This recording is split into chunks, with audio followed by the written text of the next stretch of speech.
Well, it is 2 minutes to 2:30, the time slated for the National Assembly proceedings afternoon sitting. And you are right on time to join this live broadcast that is brought to you by the Parliamentary Broadcasting Unit in partnership with the Kenya Broadcasting Corporation on this 14th day of June, the year 2023, for the National Assembly proceedings afternoon sitting. In the order of business for the members of the National Assembly is that they will be resuming debate on the finance bill, National Assembly Bill number 14 of 2023. It is a bill that entered its second reading stage this morning in the morning proceedings, and various members got the opportunity to participate in this bill. It is a debate that began this morning, and various members already got their time to discuss and debate or air their opinions on this particular bill. Just to remind you is that the finance bill was submitted by the Cabinet Secretary for the National Treasury and Planning and formulates the proposals announced in the budget for the 2023-2024 financial year relating to liability to and collection of taxes and for matters incidental thereto. And the bill amends finance-related legislation, including the Income Tax Act, the Value-Added Tax Act, the Excise Duty Act, the Tax Procedures Act 2015, and the Miscellaneous Fees and Levies Act 2016. So the debate on this bill will be resuming this afternoon, as members did not manage to conclude debate on this bill for the morning sitting. And this afternoon, various members who have not been able to participate will get time to debate on this bill. In the morning sitting, Speaker directed that each member will be getting 5 minutes to debate on this bill. And that is what has been happening. We believe that once resumption of the debate on this bill kicks off this afternoon, is that each member will still have the 5-minute time or duration to be able to give out their opinions on this bill. Issues taking precedence, including the housing levy as well as the 16% VAT on petroleum products. But as you can see, the Speaker of the National Assembly is in the chambers, Honorable Dr. Moses Wetangula. He will be presiding over this afternoon session. Allow me to hand you over to this live broadcast brought to you by the Parliamentary Broadcasting Unit in partnership with the Kenya Broadcasting Corporation. Good afternoon. My name is Kamche Menza.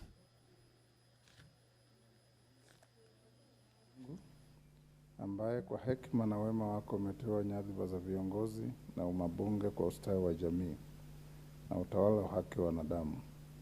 Tukusihi utusame kwa neema nyingi sisi watumishi wako ambao wameridhika kutuita ili tutekeleze shughuli muhimu za jamhuri yetu. Tukuomba uteremshie baraka zako sisi tuliokutanika hapa na utujalie tuyatende na kufikiria mambo yote yatakayofikishwa mbele yetu kwa njia ya haki na uaminifu, ili utukufu na sifa zako ziendelezwe na ili kustawisha amani, ufanisi na heri ya nchi yetu na wale ambao haja zao umezikabidhi mikononi mwetu. Amen.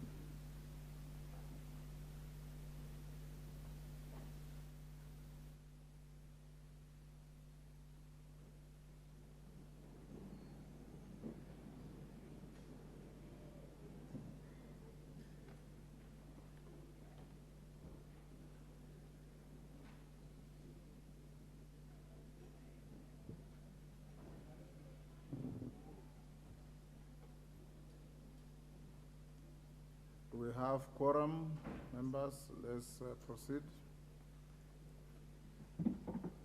Clerk.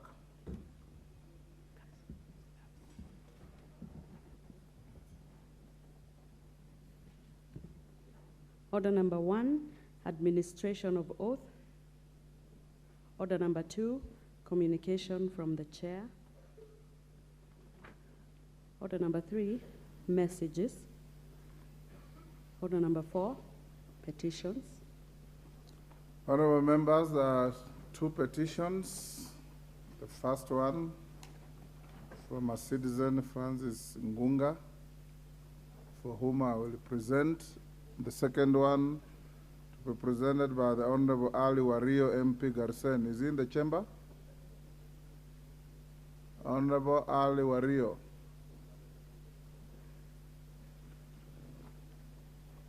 Members, take your seats. I want to.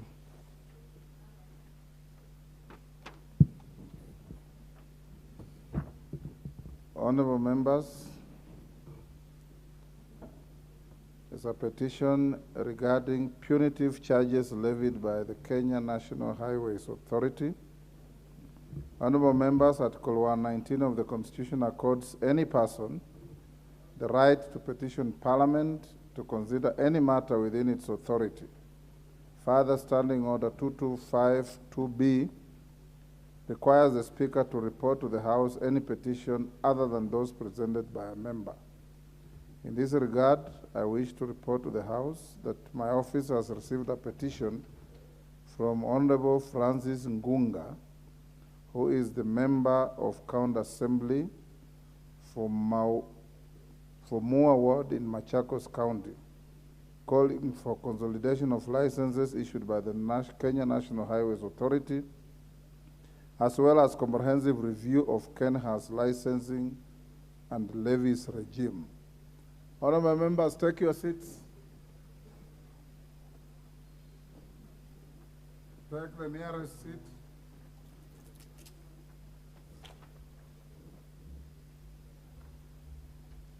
The nearest seat.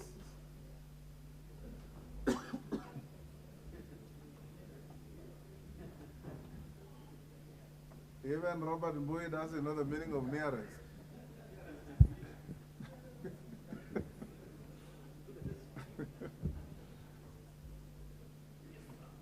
Right.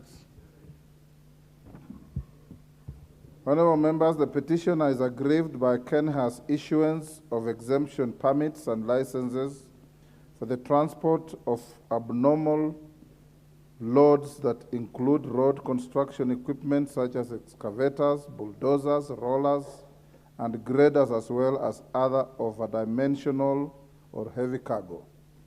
He avers that KENHA unfairly institutes double charges that are punitive and regressive with regard to the said licenses. The petition describes how KENHA charges low loaders for carrying loads that do not exceed 10 tons, but further proceeds to levy additional charges if the load in question is a grade or a roller, notwithstanding the fact that the said grade or roller does not exceed the 10-ton limit that has already been paid for.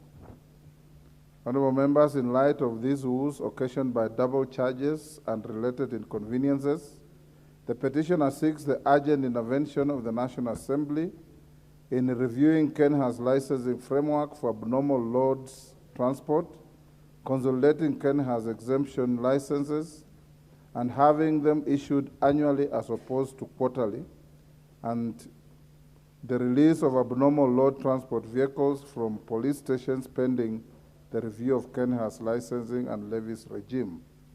Honorable members, having established that the matter raised in the petition is well within the authority of this House, and further that the matters raised in the petition are not pending before any court of law, constitutional or legal body, I hereby commit the petition to the Public Petitions Committee for consideration pursuant to Standing Order 208A.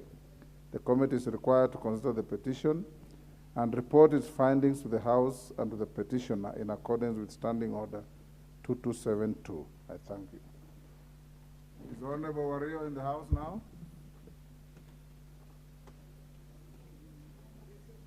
Honorable Wario, you prosecute your petition?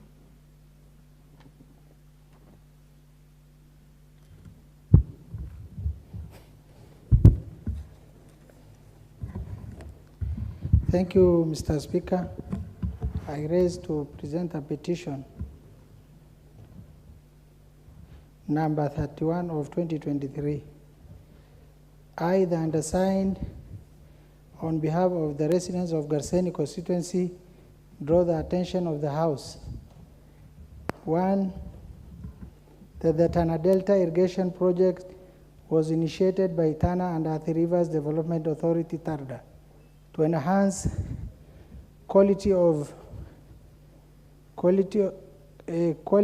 life through sustainable utilization, environmental protection, food security, and revenue generation in the lower Tana River Basin. That the project is estimated to cover 8 locations in Garseni constituency, namely Muina location, Salama, Galili location, Kipao location, Wachuoda location, Konemansa location, Handaraku location, and Didawarede location. That the project as currently designed will lead to great displacement of residents of the said location, destabilize their livelihood economically, socially, and politically, and further interfere with the environmental ecosystem composed of protected forest areas that are an ecological habitat for marine and terrestrial wildlife. That part of the area covered by the project is in Tana River Delta, which is Kenya's 6th Ramsar site and the only Ramsar wetland outside the rift, as declared by the United Nations Educational, Scientific, and Cultural Organization, UNESCO. That the effort by the resident to engage TARDA to review the boundaries before implementation of the project have not been successful. That the resident and that the reluctance by TARDA to conduct public participation on the project violate the national values and principles of governance stipulated in the Article 10 of the Constitution of Kenya 2010. The issue in the respect of which this petition is raised are not pending before any court of law or any constitutional or legal body. Therefore, your humble petitioners pray that the National Assembly, through the Public Petitions Committee, 1, engages the Tana and Athi Rivers Development TARDA to review the boundaries of land managed by the Tana Delta Irrigation Project in order to, among other interventions, ensure that Tana River Delta Irrigation Project does not extend beyond the southern parts of Garseni-Lamu Road and should instead be extended eastward toward the border of Boni Forest to create a security buffer zone. Number 2, facilitate clear demarcation of boundaries of TARDA land from the general community land. Number 3, compels TARDA to comprehensively engage residents of Tana River in all aspects of the project's design and implementation, and makes any other recommendation or actions deems fit in addressing the plight of the petitioners. Thank you, Mr. Speaker. Honorable Wario, the 2 petitions are committed to the Committee of Public Petitions. Because of the debate before us, I will forego the need for any comments. We'll leave it to the committee to deal with those 2 petitions. Next order. Order number 5, papers. Majority Leader.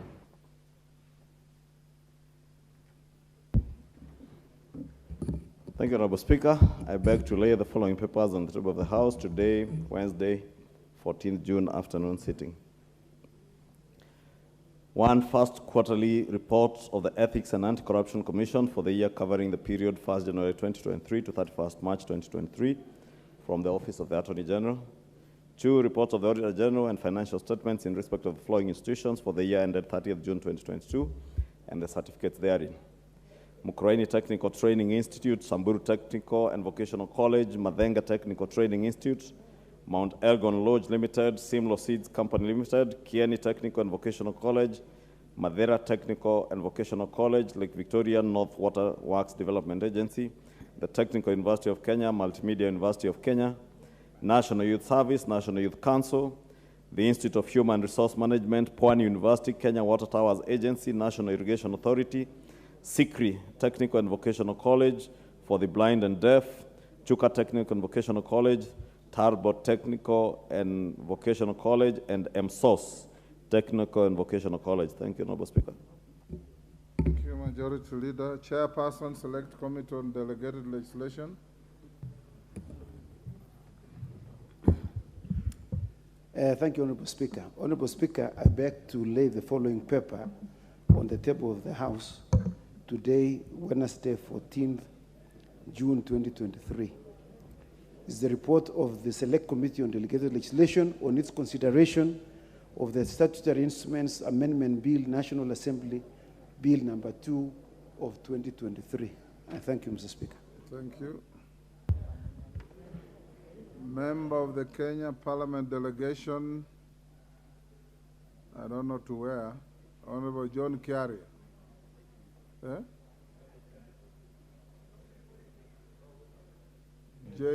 John Kiari? That must be IPU delegation. Thank you very much, Mr. Speaker, for this opportunity. And I rise, Mr. Speaker, to lay the following paper on the table of 23. And the paper I'm laying, Mr. Speaker, is a report of the 146th Assembly of the Interparliamentary Union, also known as the Parliament of Parliaments, the IPU, and related meetings that were held in Manama in the Kingdom of Bahrain from the 11th to the 15th of March 2023.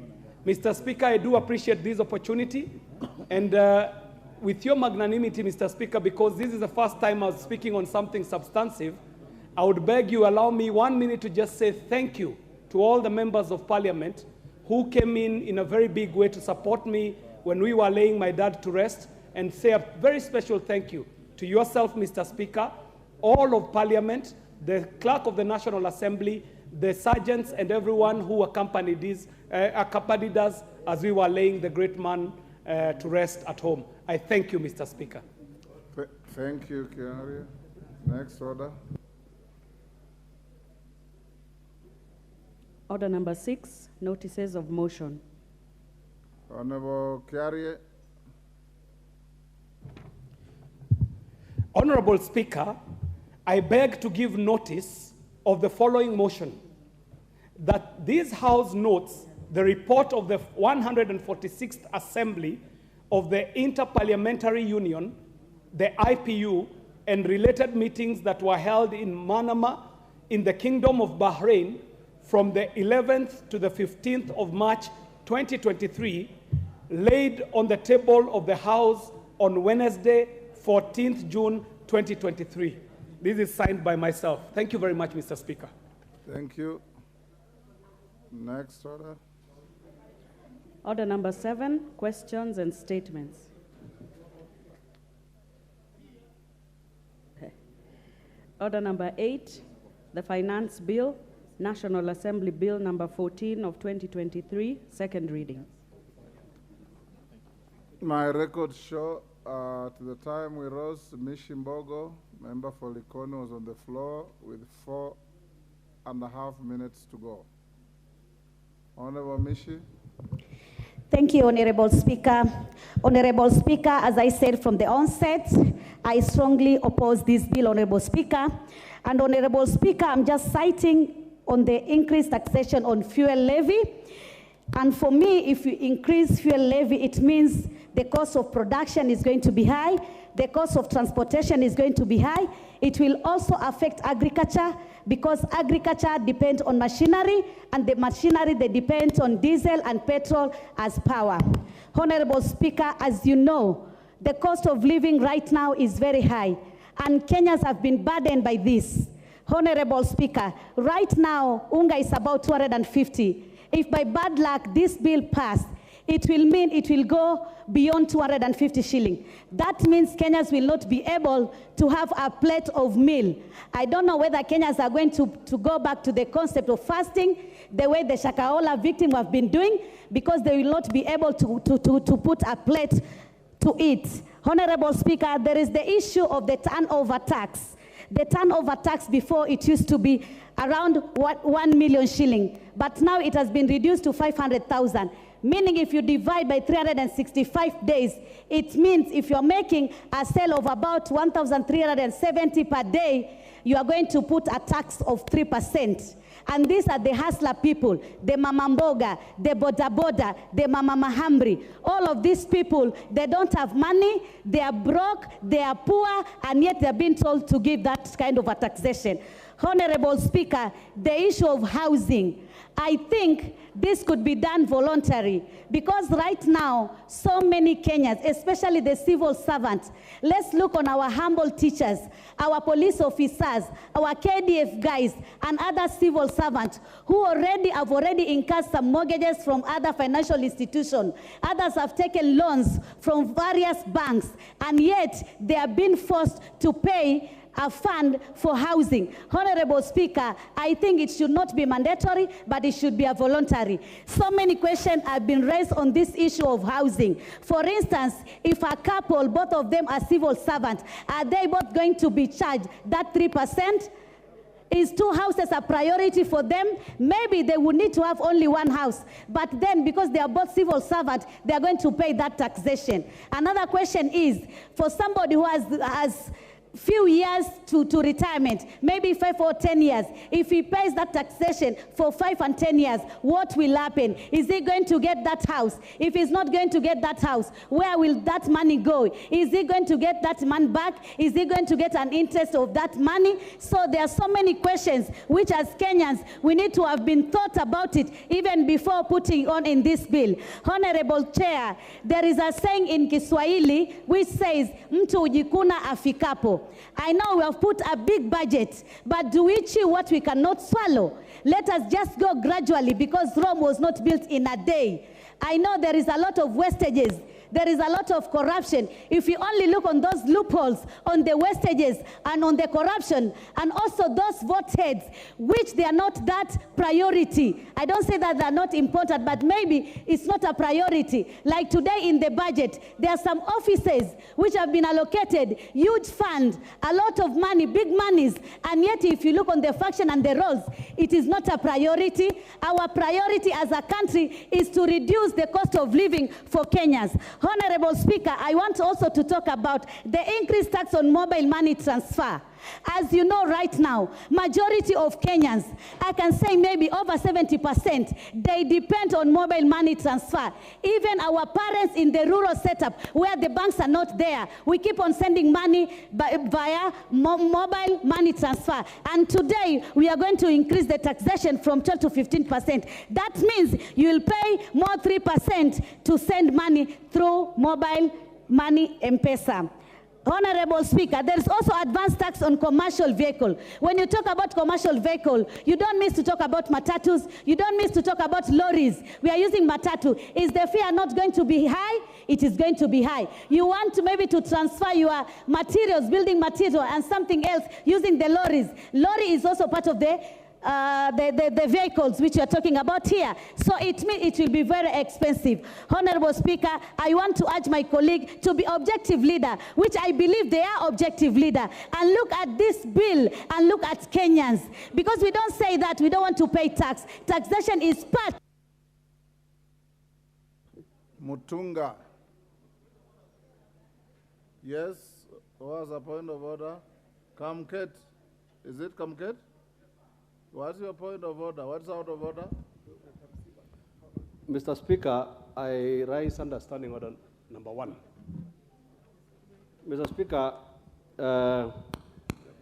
given the interest in this bill, and having noted, Mr. Speaker, that the card system in this House is totally rigged, could I be in order, Mr. Speaker, that you use a mixture of both the card and other considerations in identifying members to speak.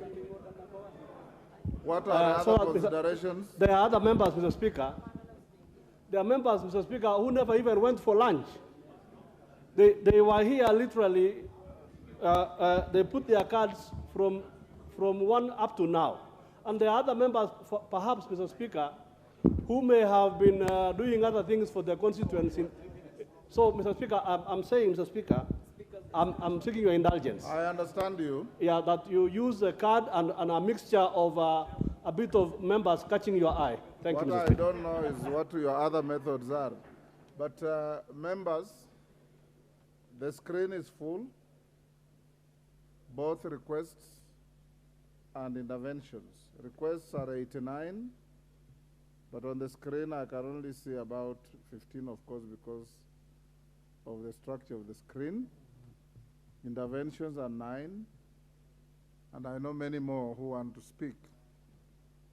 Listening to the tone of the debate, it's up to you as a House to decide whether you want to stick to 5 minutes or you want to cut a little less.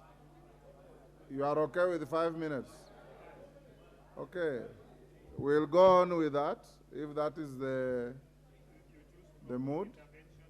What we will do is, you know, in a debate such as this, there are a lot of considerations that we follow. We'll be as fair to everybody as we can. Remember that we are sitting up to 9 p.m. So by that time, I'm sure the majority of you will have had an opportunity to speak. Even if we are saying 5 minutes, if you came to prosecute only one point, when you finish it, you don't have to meander around on other issues that are not clear. Prosecute your point and then give room to somebody else. Mutunga and Sergeant, the chamber is too hot. Yeah, it's hot. Can you improve the aircon? Thank you, Honourable Speaker, for the opportunity to contribute to this bill. Honourable Speaker, as we speak to this particular bill, I seek for sobriety because the issues and matters in this bill are really important to this country. Honourable Speaker, yesterday we passed a report, clause by clause, the report on supplies, and we all did not have a problem. We all were happy at the end of the day. The bill pronounces some measures to raise revenue, to increase revenue by 211 billion, so that we may attain a target, which is in this year's budget, of 2.5711 trillion. For what purpose are we raising this money? Honourable Speaker, we want to raise money to increase, or rather to boost manufacturing and job creation in this country.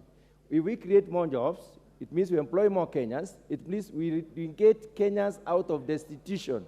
Honourable Speaker, it is also supposed to increase access to food or food security, in other words. It's supposed to increase possibility to have universal health and also complete the stored projects. I am sure in every backyard there is a stored project, and these are the projects we'd like to complete with this money. And finally, and unique in this particular respect, Honourable Speaker, affordable housing. I want to highlight a few issues that have been brought by my colleagues. One of them, some have cited insensitivity to Kenyans. Is creating jobs being insensitive to Kenyans?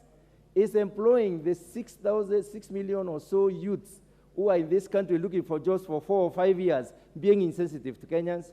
Is spreading the little that we have to all the others being insensitive to Kenyans? Mr. Speaker, I do not think so. Many have also cited that there are other means, and they're not coming clean on which means.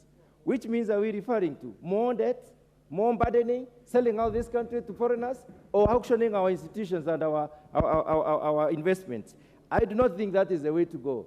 Honourable Speaker, let me pick on the issue that is more contentious in this House, the issue of 1.5% housing levy. I'm looking at Kenyans who are unemployed, and I'm looking at employed people saying that giving 1.5% is punitive to get our daughters and sons employed, to get your brothers and sisters employed. You cannot surrender 1.5. Honourable Speaker, I would like, if it were possible, to bring an amendment to say a minimum of 1.5%, and those who can give more, to give more, because we need Kenyans employed. Once we employ these Kenyans, are we not spreading the power across the domain? Are we now supporting those who are at the bottom of the pyramid? If somebody is in a household and is educated and doesn't have a job, and there are so many others who are depending on somebody who doesn't even have a job today, are we saying that it is unreasonable to employ such a person? Housing scheme has the capacity to employ 3 people per every 3 million house, and indirectly, that is directly and indirectly 8 people. If we create this employment, don't you see the sense in having the youth employed? Honourable Speaker, I think that is the lowest we can go. Minimum 1.5%, on those who can give more, to go ahead and give more. Honourable Speaker, there was an issue of aircraft and parts. The duty on aircraft and parts, Honourable Speaker, this comes in to address the demand for air travel. I am sure some of us here suffer because they do not have air travel. I come from Meru. We have an airport at Isiolo, which we can use very effectively, but there's no commuter plane. We would like to have a commuter plane like the one going to Kisumu, like the one going to Mombasa, like the one going to Garissa. We would like that. Investment in this field is impossible because of the cost.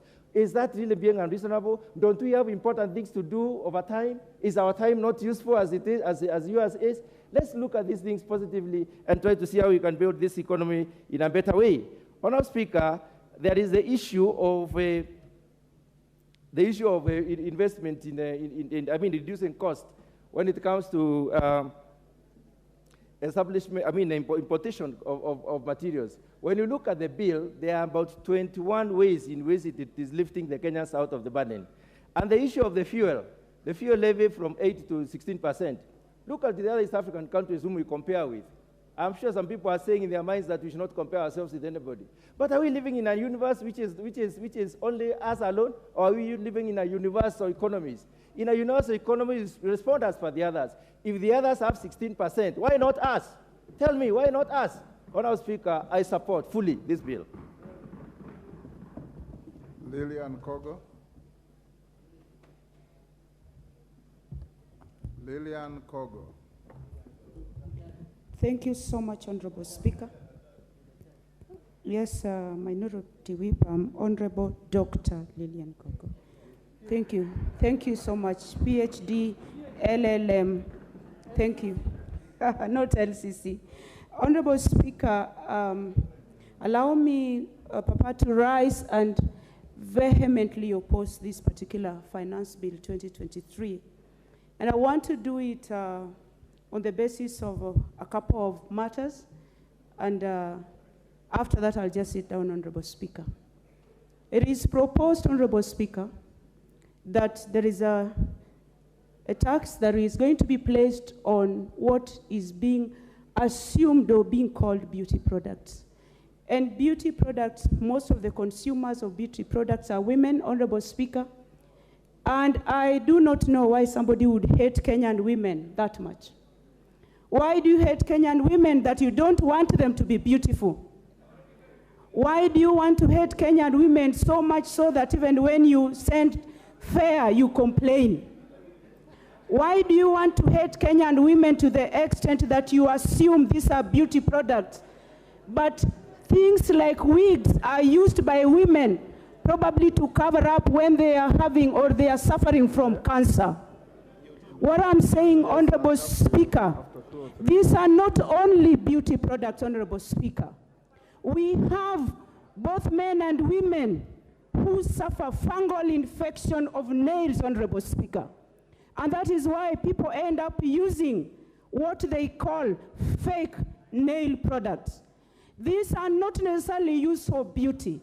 These are even recommended by doctors. But what I really hate is the attitude that people have towards Kenyan women, Honourable Speaker. We want to compete with others in beauty. We want to also look nice. We want our husbands to see us beautiful, Honourable Speaker. And we have a right, Honourable Speaker, to use this addition product, Honourable Speaker. So whoever thought about putting any or introducing taxation on beauty products, please think twice. Because I know even your wife at home uses them. Secondly, they do. Thank you, Honourable Speaker. I want to say, Honourable Speaker, that most content creation, digital content creation, is done by young people, Honourable Speaker. And as I speak for young people of this country, Honorable Speaker, it doesn't matter whether this particular taxation has been reduced from 15 to 5%.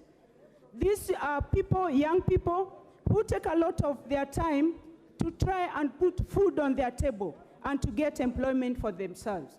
Why do you want to cheat the Kenyan public that you are creating employment when you are killing employment on the other side, Honorable Speaker? These are people who are young and they need tax reprieve so that they can be innovative and they can also be creative, Honorable Speaker. Of course, I don't want to belabor, Honorable Speaker, on increment of taxation on petroleum products, Honorable Speaker. Everything, all manner of fuel requirement is petroleum-based. Why should somebody insist, whereas we already have high taxation? We are spending so much already, Honorable Speaker, on electricity. The cost of electricity in this country is so high, and most electricity generation is done using petroleum products. How much are we going to end up paying for electricity, Honorable Speaker? And Honorable Speaker, as I speak, please, Kimani Ichung'wah, can you allow me to expedite what I'm doing? I am not going to listen to you. I didn't speak when you're speaking, Honorable Kimani Ichung'wah. This is what I'm saying as I speak, Honorable Speaker, that I am going to say no when the time comes.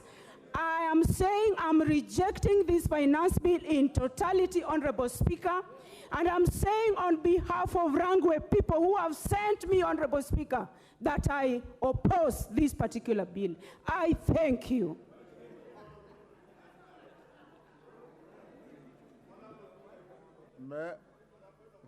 Yes. Honorable Speaker, on a light note, you need to protect me. And I appreciate that there are some members who generate bonga points from their constituencies by mentioning the name Kimani Ichung'wah. But you know, it can't be that I can't even smile. I know Lilian Gogo is a beautiful lady from Rangwe. And when she speaks about generation of electricity and says most of the electricity is generated through fuel, and I smile at her because she knows she's lying. And I was only smiling because she's telling a green lie. She knows most of our electricity today is green energy. It is not thermal energy. Okay. And because she knows it is the truth, she's You've misleading made your people. point. Please protect me, Mr. Speaker. Order. Order. Order. Member for Manyata. Yes, Chonga, what is the problem? Hold on, Kitonga. Thank you, Mr. Speaker. If you have been observing since when this session started, two members, the majority, leader of majority and his deputy, are busy intimidating this side instead of following what is going on. They are bullying the opposition side. Mr. Speaker, my request, Mr. Speaker, yes, is to make a statement about these two leaders here. Order, Honorable Chonga. Order, Honorable Chonga. Order, Honorable Chonga. Honorable Chonga, you are legitimately elected by your people, and you should not allow yourself to be intimidated by simply a member looking across at you. That cannot be, and the House will protect every member against, and there's no limitation as to where members should sit. Kitonga Kon. Thank you, Honorable Speaker, and I thank you for this opportunity to contribute to this very important bill. Honorable Speaker, before I even go on, I want to start by correcting the honorable member who has just contributed. And I want to say, Honorable Speaker, that it's important when members are contributing to this, they should have at least gone through the bill. Honorable Speaker, if members turn to page 169, they will see that the clause that was taxing human hair and products, beauty products, has been deleted by the committee, Honorable Speaker. So I can assure the member that she will be beautiful and she will continue being beautiful. But we also insist on natural beauty, Honorable Speaker. But Honorable Speaker, there has been a talk so much about the hustler in this bill. And Honorable Speaker, it's important we demystify and know who are really looking out for the hustlers.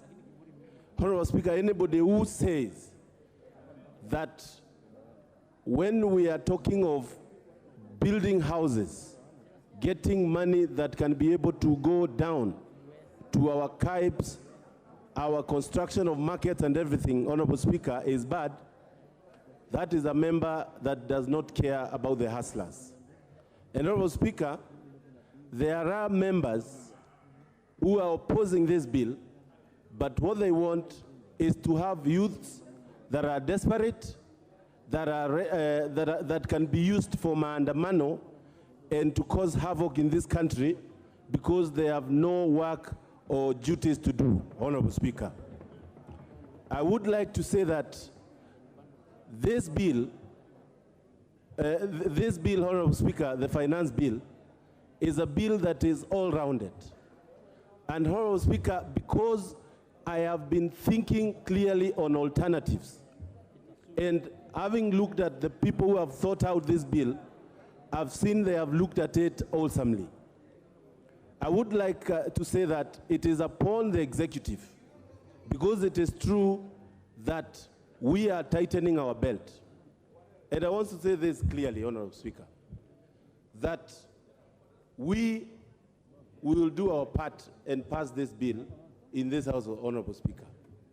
But at the same time, I would like to call upon His Excellency the President and his cabinet and anybody else, including this Parliament, to start looking at how we are spending the money for taxpayers.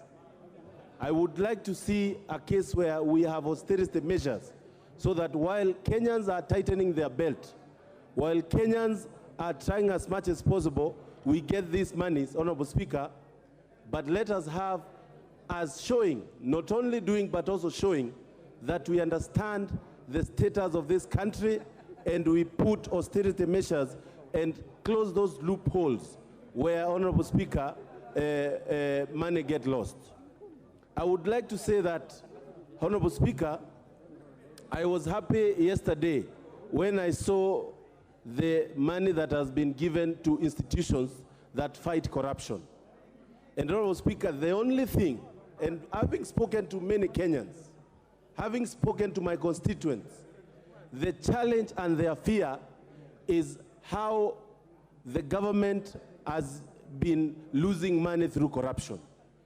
The assurance by His Excellency the President that monies collected will be used for the right reasons, without corruption.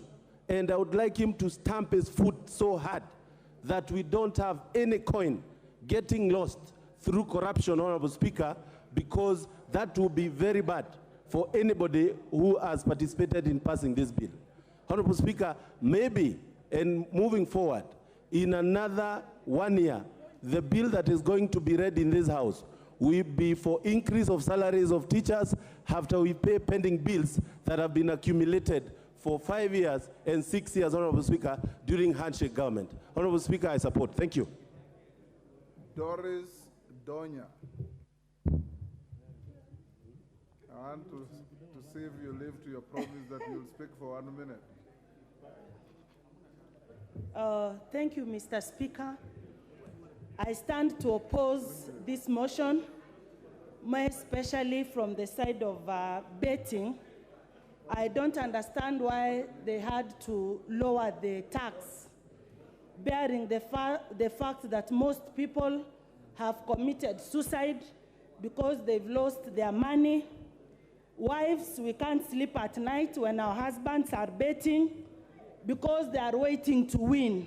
So you can imagine the separation from love. having lowered the betting tax. On the other side, Mr. Speaker, every speaker who is supporting the motion is saying that we have a lot of public debt. What you are not telling us is what informed this public debt. What can Kenyans celebrate when we talk of these debts? What is the value? I come from Kisii. There are no roads, no teachers at the junior secondary school, no doctors in hospitals, no even medicine. We can talk of the other days when we were given free nets. Nowadays, the government gives nothing, no free nets. Even university students are complaining. The supply of condoms has gone down. We are here, we are not even taking care of our citizens. No food. Mr. Speaker, we are not eating. We are hungry. We are talking of houses. You want people to vote for us. Who will be voting? Let me ask you, Mr. Speaker, which man will come and tell a woman, I love you, at night when you are hungry? What will you be doing? Your food is empty. We are opposing this motion, because this bill, because it does not cater for our interests. Mr. Speaker, the loopholes. Today I saw in one of the TV stations, one police officer makes 15,000 shillings in 2 hours from bribes. How much is that in a day? We should look on ways on how to seal the loopholes, not on ways to take from Kenyans what's duly theirs. I stand firm from Kisii County. The people of Kisii County whom I represent have told me the bill is not good. When I had a conversation with Honorable Soro, he was not smiling because he knows deep down his heart this bill is not good. And if this bill is good, honorable members, why can't we do secret balloting? You will see how it will fall flat. My people from Kenya Kwanza, the other side, you will vote no. So, Mr. Speaker, if this bill is good, let's do secret balloting, yes, and Osoro, it will fall down. Yes, Osoro. What is your point of order? Honorable Speaker, yes. I don't think it's in order for Honorable Donya to use me in her statements that when I had a conversation with her that I wasn't smiling. Honorable Speaker, she cannot use there is no smilometer to define whether I support this thing or the finance bill or not. She's been smiling all along when I was contributing, Honorable Speaker. An indication that she was supporting what I was saying is only that at the point she stood to speak, she lost control and only imagined about condoms and things that we actually do not do in Kisii, Honorable Speaker. I consider Honorable Donya as... What is your point of order? My point of order, Honorable Speaker, is that she's using my name to make a statement, which is wrong. I support the finance bill. We are not going to vote secretly. It is public, and Kisii County is supporting the finance bill, the entire Kisii County. Donya, finish up. Thank you again, and Honorable Soro. You have 30 seconds. Lastly, Mr. Speaker, if the government wants to make money, which every point is, we are looking for money, we are looking for money. Even in this finance bill, you are just saying you want money, you want money. Please ask your government, which you are supporting, to make use of our idle land. They make more factories, so, like Mumias is dying, Stony Sugar is dying. That is where we find employment, not building houses. In fact, you are advocating for divorce because if a teacher, you are assuming Donya is a teacher. My husband is a teacher. I contribute house taxes. How many houses will you give Donya and her family? Meaning my husband will be sleeping in another house. I'm also in the other house. What are you telling Kenyans?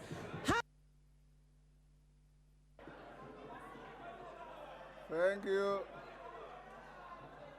Thank you, Honorable Donya. Owen Bayer.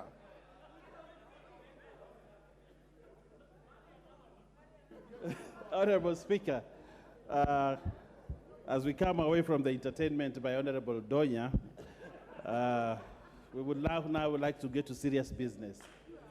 Honorable Speaker, you know, when I used to teach something called systems theory. When you are looking at systems theory, you needed to look at the input and the output. Honorable Donya, what is order and buyer? Point of order. How can he say entertainment? You are making my electorate think I'm a comedian, Honorable Bayer. What are you saying? You have to withdraw, not entertainment. Carry on, Honorable Bayer. Thank you very much. Thank you very much. You need to start paying content fee for your new job. Honorable Speaker, I'm talking about systems theory. And when you're talking about the systems theory, you look at the input and the output. But at the end of the day, Honorable Speaker, the bigger picture, the whole system is very important. As we split hairs discussing the finance bill and the issues that go into it, we need to look at the big picture. The big picture is this country requires revenue. The revenue that is required is needed so that we move this country forward. What are we looking at? We are looking at 300 billion shillings. Where is this 300 billion shillings going in this finance bill? Honorable Speaker, if I come from the coast, and I come from the coast, I wouldn't oppose the finance bill because the Blue Economy and Fisheries Department, for the first time, to grow the fisheries industry in the coast is getting 1.8 billion to ensure our fishermen have nets, our industry in the fisher industry has resources. Again, the shipping and maritime affairs industry has 24.88 billion, money that is meant to grow the maritime industry at the coast. Again, in this budget, for which this finance bill is going to finance, has 2.2 billion for buying land from absentee landlords. Honorable Speaker, if you come from the coast and you oppose this finance bill, the finance bill which is going to finance all these beautiful, good things that the president wants to do for the coast region, who are you fighting for? That is the question that I ask. Who are you fighting for? We need to look at the big picture. When we collect all these resources, all this money, whether it comes from hair, from nails, from condoms, like Donya said, from wherever it comes from, the bigger picture still remains an important thing, and it is about what we get from it. And I'm very sure after this finance bill, the coast region will rise because of the money that we have. Honorable Speaker, again, the question is, where do we as a country want to go? Do we want to go over the cliff through more borrowing, or do we want to stop borrowing, start looking at inward revenue and use that revenue to ensure that we can develop this country, or we want to go over the cliff with debt?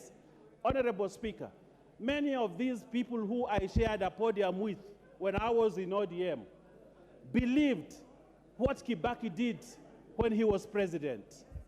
That Kibaki brought in the new saying, kulipa ushuru ni kujenga taifa, ni kujitegemea, kulipa ushuru ni kujitegemea. A lot of them believe in that mantra. They believe in the Kibaki economics, which was about self-sustaining a country through taxes. Today, they will sit here and say, we cannot pay taxes, we should not pay taxes. But what I want to look at, Kenya Kwanza has a manifesto which it has to fund, and that funding must come through taxes, and it is these taxes that we have to collect as a government and ensure that Honorable Wandai, Honorable Mbui, they have enough money for their roads in their constituencies, that they have enough money for CDF, and this money will not come from donors. It will come from the taxes that we pay. Honorable Speaker, as I conclude, Honorable Speaker, the coast region where I come from is known for cement manufacturing. This cement industry has been for a long time stifled because of imported cement. A lot of the Chinese have built these roads through imported cement, and yet this country has a capacity to produce cement employ many people, and use the local people and local resources to create wealth for this country. Today I'm happy because this finance bill imposes a heavy tax on imported cement, giving an opportunity to the cement industry and the cement industry in this country to develop. Honorable Speaker, we have the ultimate duty as leaders to ensure that we sacrifice just like our ancestors and our forefathers sacrificed for this country. We cannot be talking about me and I and the other. We need to look at the nation, at the country. We need to, Kenya must rise, and it cannot rise. Thank you, Ruth Odinga.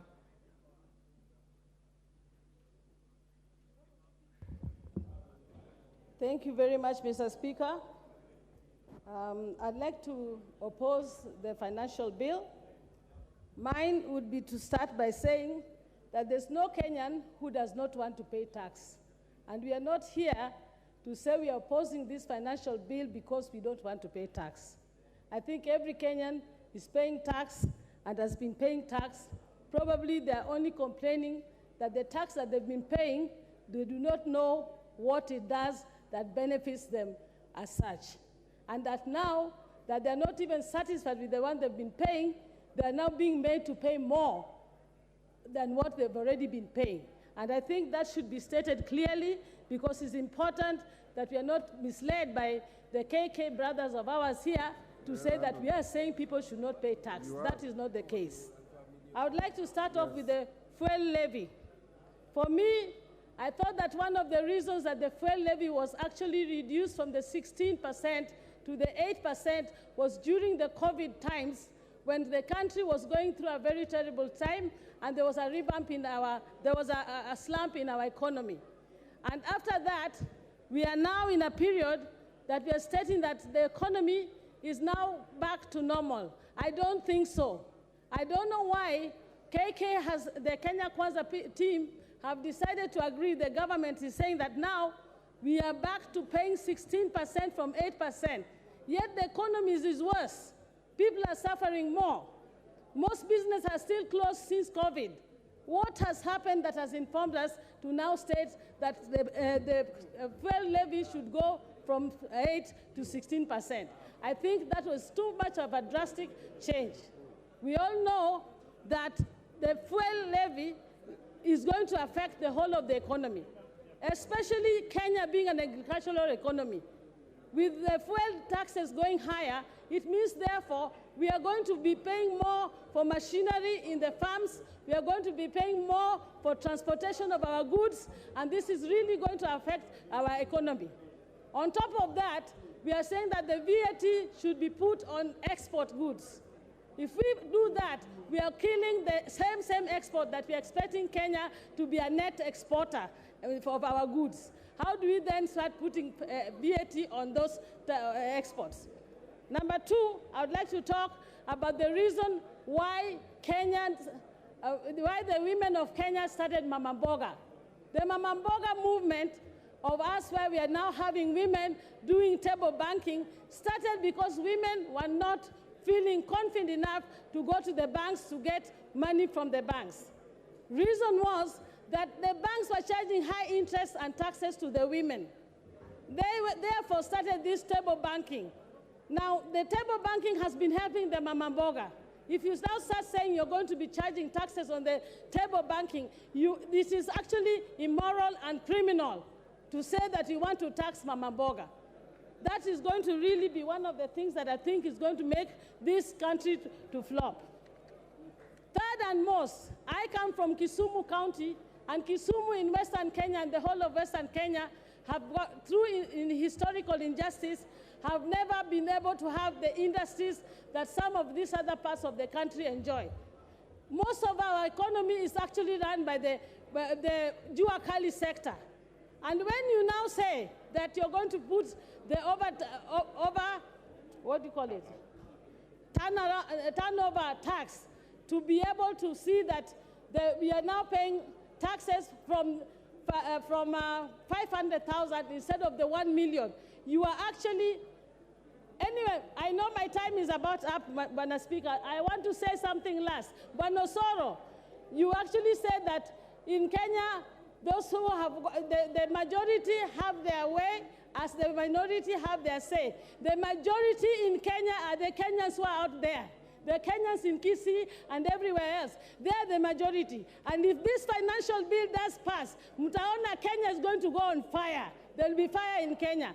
And the fire will be coming from the majority, who are the people who are outside in Kenya, who are putting these taxes on. Thank you, Mr. Speaker. Order, honorable members. Members, let's acknowledge in the presence of the galleries, public and speakers, Moi Girls, Nairobi, Kibra,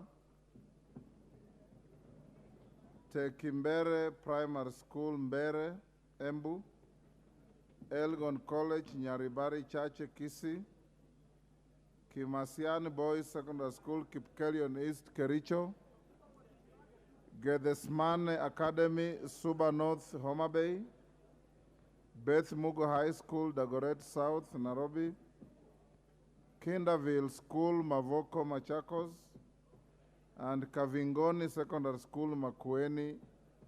On your behalf and on my own behalf, I welcome those students and their teachers to Parliament. Didaraso. Thank you very much, Honorable Speaker, for this opportunity. Honorable Speaker, on the onset, I rise to support this bill, and for the following reasons. Honorable Speaker, this side of the House has a government to run. Government is about running schools, building roads, hospitals, and all those services that is for the well-being of the Kenyan citizen. Honorable Speaker, when the other side says we don't want to pay taxes, I want to say as follows. Every week, I drive for 8 hours to Marsabit on a first-class tarmac road that was paid for by the Kenyan taxpayer. Our population is small. Had we been told, pay for that road, we as the people of Marsabit or Isiolo, we could not have afforded to pay for that. For that reason, there are many things that we must have in mind. Taxation is about generation. That one generation must bequeath something to the following generation. And we have the choice. Either we bequeath them burden and poverty, or prosperity and equity. And in this particular case, I believe Kenya Kwanza government has said, let us bequeath equity and prosperity to the people of Kenya and for the following generation. Honorable Speaker, taxation comes with many things. One of it is burden. Everybody must dig into their pockets. But you have to make a choice. Do you want tomorrow to be much harder than today, or to make it harder today so that tomorrow you will have a better life? Among those things which we as legislators must go through, just visit Kenyatta National Hospital, where the very poor or deprived of our people visit that hospital, where they hardly get medicine, they hardly get good services of doctors, and our people are hardly able to pay their bills. But the doctors there and the staff that is in Kenyatta National Hospital, I think they are doing a magnificent job. But the question is, if we cannot pay for that facility, then what will happen to the majority of Kenyans who, like you and me, do not have that insurance cover to enjoy the best of facilities in this country? Honorable Speaker, the elephant in the room, why there is a lot of haranguing and complaints from the other side, is because the Kenya Kwanza government is saying, let us grow the tax bracket. Let us grow the economy. Because we have been selectively taxing the few who earn salaries and the few big companies. Today we are saying, let everybody who is within reach of taxation pay their tax. And I think that is the discomfort that we are experiencing. Honorable Speaker, this particular committee have done a good job. What they have done is they have tried to balance between tax exemption areas and taxation areas. Finally, it is on the housing levy. Honorable Osoro said, in Kisii, there is not enough land. In Marsabit, we have enough land. Sometimes we think what to do with that land. For that reason, if there's a constituency where the government is ready to build the 290 houses, I think they can come to Marsabit, and that land is available. Finally, the issue of housing levy, it is a saving, not a taxation. Kenya is considered to be one of the countries where people... Your time is up. Makali Mulu. Yeah, thank you very much, Honorable Speaker. Honorable Speaker, I want to start by swearing that I will say nothing but the truth only. Honorable Speaker, since this country became independent in 1963, projects have been funded, development projects have been funded, and the funding has either been through local revenue or debt. You are there. So this idea of people saying that development will not be able to be carried out because the bill will fail is a fallacy, Honorable Speaker. The second point, Honorable Speaker, is that we all say that Honorable Mwai Kibaki was able to multiply local collection by 5 times. There are 2 things which Mwai Kibaki did for him to be able to collect that kind of amount, Honorable Speaker. The first one was to ensure that Kenyans get value for money, so that the taxes they pay, they are able to get the kind of development they expected. And the second one was to build public trust, Honorable Speaker. Honorable Speaker, if you look at what is happening, Honorable Speaker, if you look at what is happening, Honorable Speaker. Order, Honorable Makali Mulu, there's a point of order from... Honorable Speaker, I did not intend to stop my brother from contributing, but I think there is a problem that has just occurred with our machines, Honorable Speaker. Yes. Since I came in, I have been number 5, and now it has gone completely off. And my immediate neighbor on my left is also experiencing a similar challenge, Honorable Speaker. So how, all of us, so how do we then track? Because some of us forfeited their lunch in order to be here so that we contribute substantively to this debate, Honorable Speaker. So kindly advise, Honorable Speaker, on the same. Go on, Makali Mulu. Yeah, thank you, Honorable Speaker. So, Honorable Speaker, what I was saying is, improvise. I just want to comment on a number of proposals. Honorable Speaker, the proposal to increase VAT from 8 to 16%, yes, fuel levy, Honorable Speaker, will have 2 implications. The first one is going to be able to increase the cost of transportation, and the second one is the cost of production, Honorable Speaker.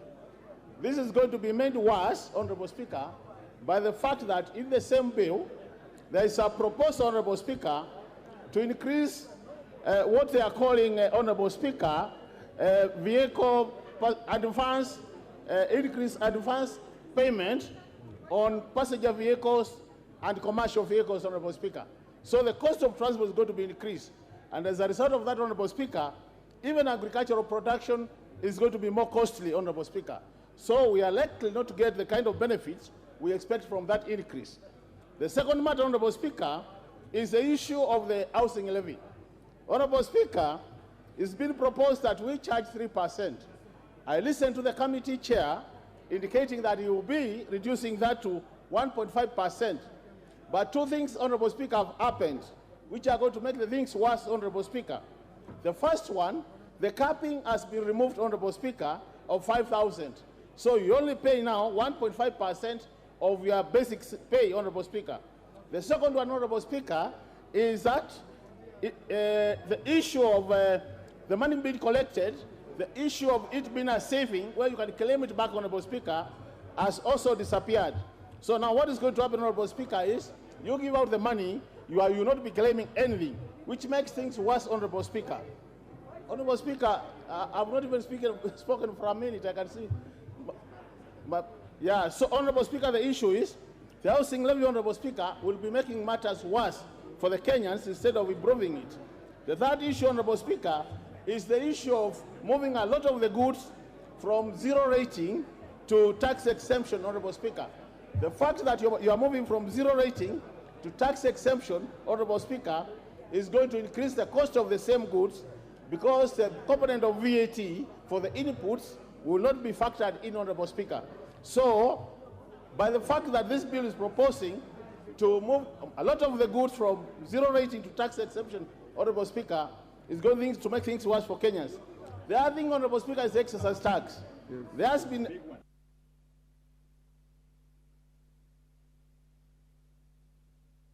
We'll even decide that on Friday, yes. But we'll... Yes.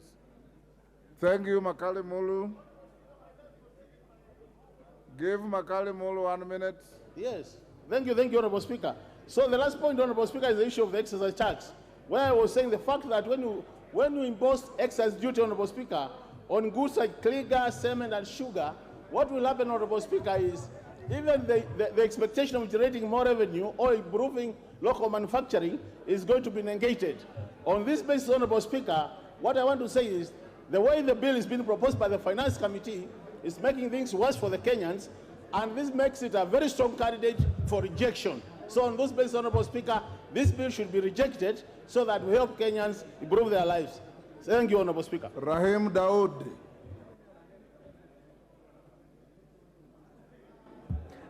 Thank you, Mr. Speaker. Mr. Speaker, I would want to support the finance bill. And Mr. Speaker, I have seen the minority whip here today. Honorable Junet Mohammed is here. And Mr. Speaker, I think he should be doing his work because this report of the finance bill has been signed by both sides of the aisle, the Azimio together with the Kenya Kwanza. So, Mr. Speaker, I fail to understand when they are opposing this bill, when his members have already signed this bill. No offense meant, minority whip. Mr. Speaker, the reason I am supporting this bill, Mr. Speaker, the committee has done an excellent job. The committee of Honorable Kimani Kuria has done a good job, Mr. Speaker. Clause number 36 of Section 32 of the Tax Tribunal's Appeals Tribunal, where the Treasury had proposed that any person who is aggrieved by the position of the Commissioner of Income Tax or Commissioner General cannot appeal until he deposits 20% at the tax KRA. So, Mr. Speaker, that has already been overturned by the committee, and that's a very good proposal. Mr. Speaker, the committee again has overruled the Treasury on the tax exempt, what Mheshimiwa Makali Mulu has talked about. Mheshimiwa Speaker, the clause number 30, where Treasury had proposed to do VAT exempt for fertilizers and other pesticides together with the tea, the committee in its wisdom has rejected, has said that it should be zero rated so that all the companies which are producing fertilizer together with the pesticides will be able to now claim the VAT.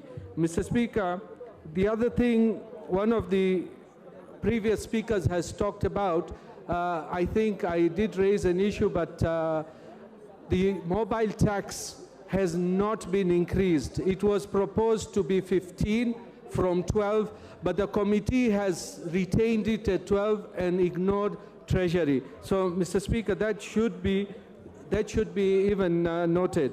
Mr. Speaker, the digital content, a few speakers previously have said that the digital content was at 15%. Yes, Treasury had proposed 15, but the committee has reduced it to 5%. So, Mr. Speaker, there are many other things which are good in this bill, where the rental income was at 10%, but it has been reduced to 7.5%. So, Mr. Speaker, let us look at the good points in this bill, and I believe once the bill comes into play, we will have the housing levy. I need houses. If the members who say they do not need houses, I need houses in my constituency, and Meru County is ready to take all those houses which will be provided.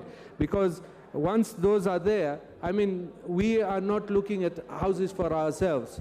We are looking for houses for our people who will be getting those houses. Mr. Speaker, the clause number 52, where the committee has rejected the proposal of Treasury to give the Commissioner of Tax to registration on notification of abuse of power. So, Mr. Speaker, there are a lot of good things in it. The LPG, 16% VAT on LPG has already been removed. So that will mean LPG now will be costing much, much cheaper, and green energy as well. There are many incentives for the green energy. So with those few remarks, Mr. Speaker, I wish to support. And there are people on many WhatsApp groups, they say that they will probably not elect us in 2027. We want to tell them, wait and see how these tax proposals will work, and I believe they will work to our good. And the Azimio should give us their proposals of the budget, not to pinpoint the bad parts. They should have told us what would they have done differently, rather than criticizing everything what has been done. Thank you, Mr. Speaker, and I support. Karoli Omondi.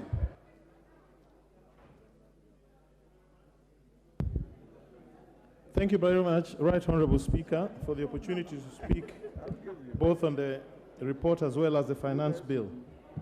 Mr. Speaker, from my experience, there are three things that normally can tell you the trajectory a country is taking, one of which is the level of savings. The other is the number of patents you can find in that country, and the third one is the money that is allocated to education. And I'm very conscious of the fact that the estimates have been published, and with that in mind, I'm now ready to make my comments on the finance bill.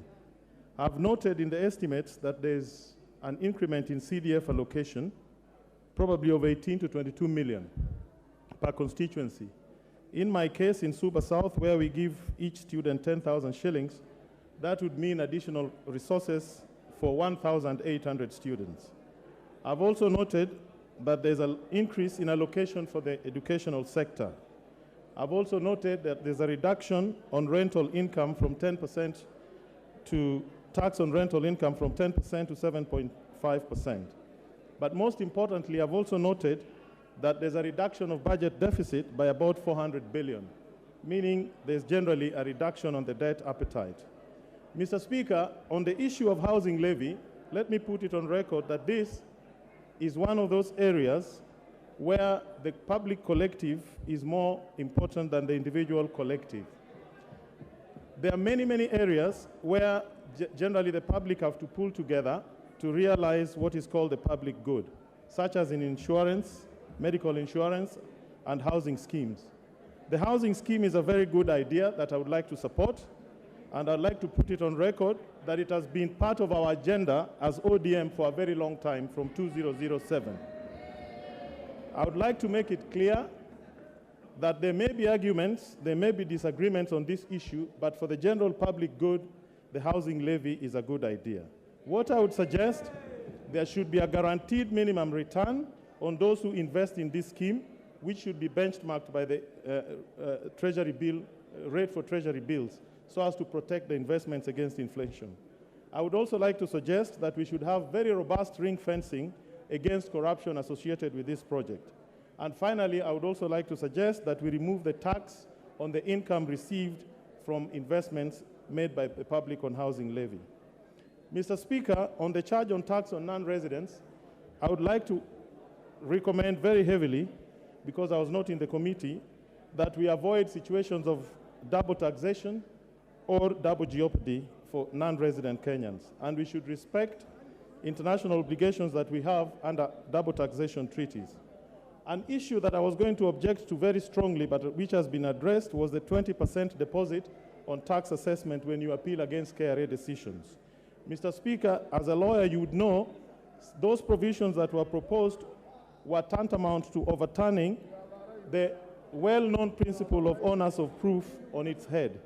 But that has now been overtaken by events, and I'm very happy that that particular issue has been addressed. Mr. Speaker, on the issue of VAT on fuel, I understand very clearly that this is a conditionality from the IMF. But it also demonstrates how we do our politics in Kenya. It is very interesting that those who last year voted for the introduction of the VAT 8% are this year completely opposed to it. And those who opposed it last year are this year completely supporting it. But let me add my voice and say our economy is still very fragile. We can hardly see the early green shoots of a recovery. I would have wished to see very strongly that the 8% is not introduced on fuel levy because of the adverse impact it will have on everybody. On 35% tax, I agree with that. Those who earn more should pay more. Finally, Mr. Speaker, let me put it on record that I think the House should be respected by the various political parties, and members should not be intimidated or arm-twisted on how they should conduct their business in this House. And they should be free to vote the way they wish with their conscience for the public interest. Thank you very much, Mr. Speaker. Order, honorable members. Order. Order, honorable members. Take your seats. Sorry, take your seats. Honorable members, I appreciate the tremendous interest in this debate. On our screen, which has been malfunctioning at times, we have 115 requests. At 5 minutes, it means by 9 when we rise, just about 57 of you will have, no, 67 of you will have spoken. I want to suggest to you, members, and I remember my good English teacher, Roger Hargreaves, said, if you can't make your point in the first minute, you are unlikely to make it in 20 minutes. If you agree, we can reduce a little further to 3 minutes per member, save for the time reserved for the majority leader. If we reduce to 3 minutes per member, then we'll push to ensure that as many of you air your views and go on record on this issue. If you are in agreement, I want to proceed that way. Are we in agreement? Yes. As many as of that opinion say aye. Aye. Will those of the contrary opinion say nay? Nay. The ayes have it.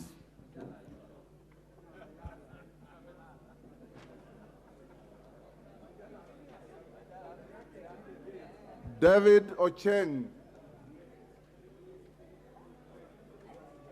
Adjust your timing, 3 minutes. And honorable members, please reduce your trips to the chair so that we can order. Honorable members, please reduce your trips to the chair. We'll make sure everybody speaks.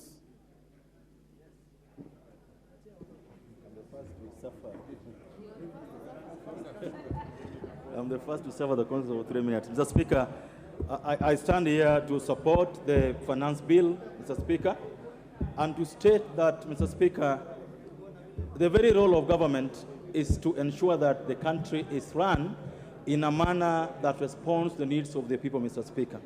Mr. Speaker, the needs of our people are diverse, are many, and can never be met within a year, 2 years, or even in a lifetime, Mr. Speaker. But it's always important for any government to ensure that it's able to satisfy at least the bare minimum of the needs of the citizens, Mr. Speaker. Mr. Speaker, after the budget that we passed last week, it is upon us as a country to ensure that we have resources, to ensure that we are able to implement our agenda. Mr. Speaker, this bill has gone through, in my opinion, the most thorough public participation that any bill has ever gone through. It's like we are changing the Constitution, Mr. Speaker, but we are not. We're just debating a bill that is going to help, Mr. Speaker, create jobs. Mr. Speaker, this bill has made proposals to put taxes that will ensure that you don't import so much fish, you don't import furniture, we don't import cement, we don't import paints. Mr. Speaker, the bill as currently done promotes job creation.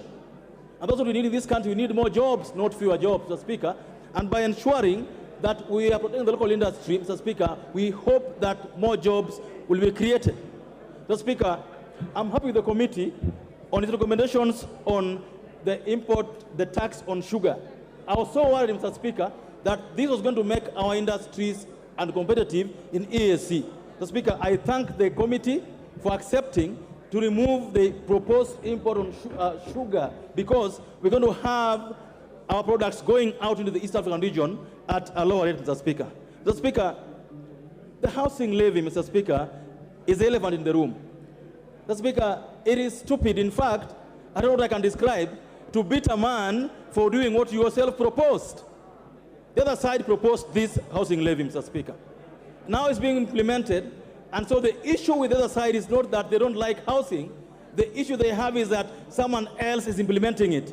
If they were the ones implementing it today, they would be asking us to support, Mr. Speaker. So I want to just request all of us to give this housing levy a chance, Mr. Speaker, and warn, Mr. Speaker, that after we approve this housing levy, Mr. Speaker, this parliament should ensure that anybody who misappropriates money for housing should go to jail, Mr. Speaker, forthwith. Mr. Speaker, will ensure that we are accountable, that the government is accountable on the money Kenyans are going to give on the housing levy, Mr. Speaker. Mr. Speaker, I want to end by saying that patriotism, Mr. Speaker, means supporting your country all the time, and the president when he deserves it.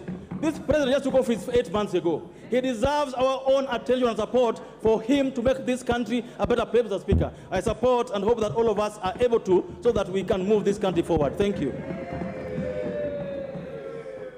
Rachel Nyamai.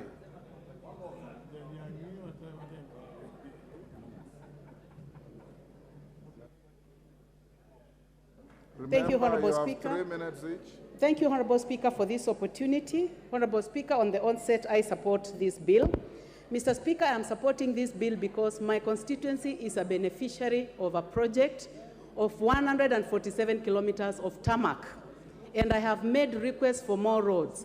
So I will be insincere, Honorable Speaker, to be in this House to say that the budget should not be financed. Honorable Speaker, on the matter of housing, Mr. Speaker, this is not a new project. It is a project that has existed in the previous regime, and it is here with us now, and I would like to encourage all our colleagues to support this bill. I support this housing levy because it is going to keep our young people busy through provision of labor, through provision of construction materials, among others. Honorable Speaker, I would like also to say that we cannot continue producing what we cannot continue importing what we can produce in this country, Honorable Speaker. We are importing toothpicks, Honorable Speaker. We cannot continue doing so. We need to give a chance to our country so that we can have steel wool produced from our iron ore. We produce labor here. We produce all these other products here so that they can be manufactured here, packaged here to benefit our youths, to keep our youths busy so that they get off alcohol and all the other forms of ills that keep them away because they are busy. Honorable Speaker, I would like to go to the matter of digital marketing and say that every government must take digital marketing very seriously and must harness it, and the finance bill has already taken care of that. Honorable Speaker, matters to do with Bitcoin, cryptocurrency, pay-per-click, social media marketing, email marketing must be exposed to tax. Honorable Speaker, I would like to go to the matter of production of the content that is being done by our young people, that because our cities are clean, because our lawns are beautiful, our young people are able to produce very good videos that are on sale. Honorable Speaker, I do not see any problem that we give a small fee of 3% has been suggested. So, Honorable Speaker, as I sit, I would like to say that I'm supporting for electricity, for everything that we are asking from government, because we must finance development. Thank you, Honorable Speaker. Kahangara. Joseph Kahangara, member for Larry. He's there. How can he be looking this way and not? Joseph, carry on, 3 minutes. All right. Thank you. Thank you very much, Mr. Speaker, for giving me an opportunity also to add my voice to this Finance Bill 2023-2024. And from the onset, Mr. Speaker, let me say that I'm supporting this particular bill. And I will start by saying that this being the first budget by the Kenya Kwanza government, we are aware that those people who are opposing the government were already asking what the government has done, because 8 months down the line, there doesn't seem to be much that is happening. But Mr. Speaker, we are all aware that as the government came into power, of course, we had issues of debts and pending bills, which we've not been able to take care of. And that's one of the reasons why, as a member of Kenya Kwanza, I want to support this particular bill. Mr. Speaker, we've already, as a House, passed already the budget estimates.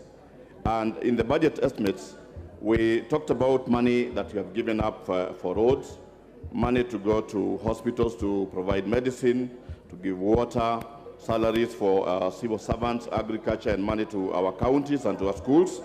And Mr. Speaker, having passed that as a House, it simply means that we have to provide money to be able to complete these projects which we are promising our people.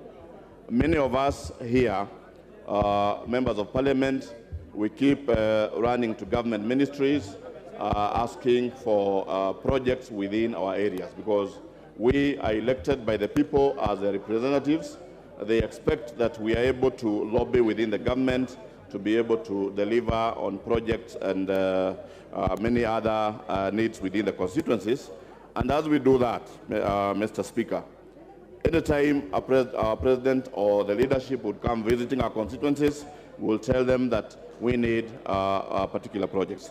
So, Mr. Speaker, let me say that the finance bill is going to provide us with that money so that we are able to be able to give the services to our people. And where I come from, in Larry constituency, we need roads, we need water, we need hospitals, and I would actually say that we are consumers of taxes paid by Kenyans. And in that case, I am supporting this bill because we provide the money, my people are going to get the necessary services. I thank you, Mr. Speaker. Rafael Wanjala.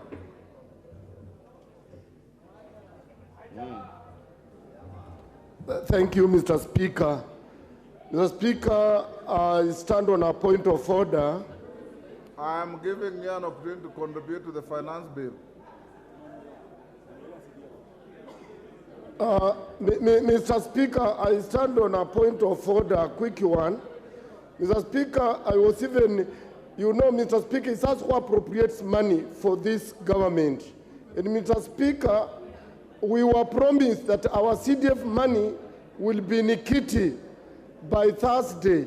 Yes, they brought 5 billion as they promised. But the second 5 billion that was supposed to be deposited by tomorrow, by yesterday, Tuesday, latest 5, up to now, it has not been deposited. Are we in order to keep on appropriating money for the other departments of government, yet we who appropriate, we don't get any money? Is that your contribution to the finance bill?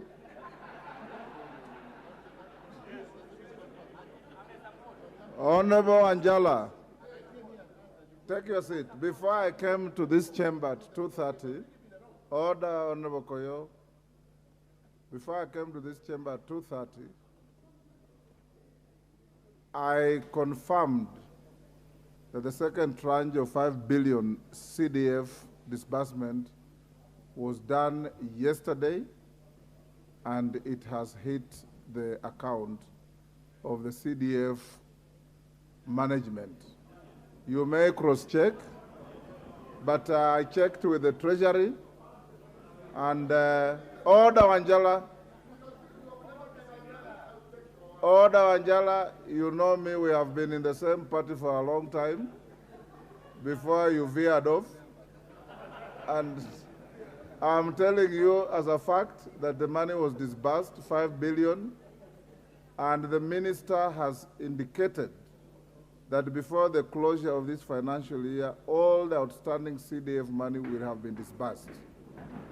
I know, Pasaris, you want to ask about the Women Fund. The two are congenital twins. The two are congenital twins. They go together.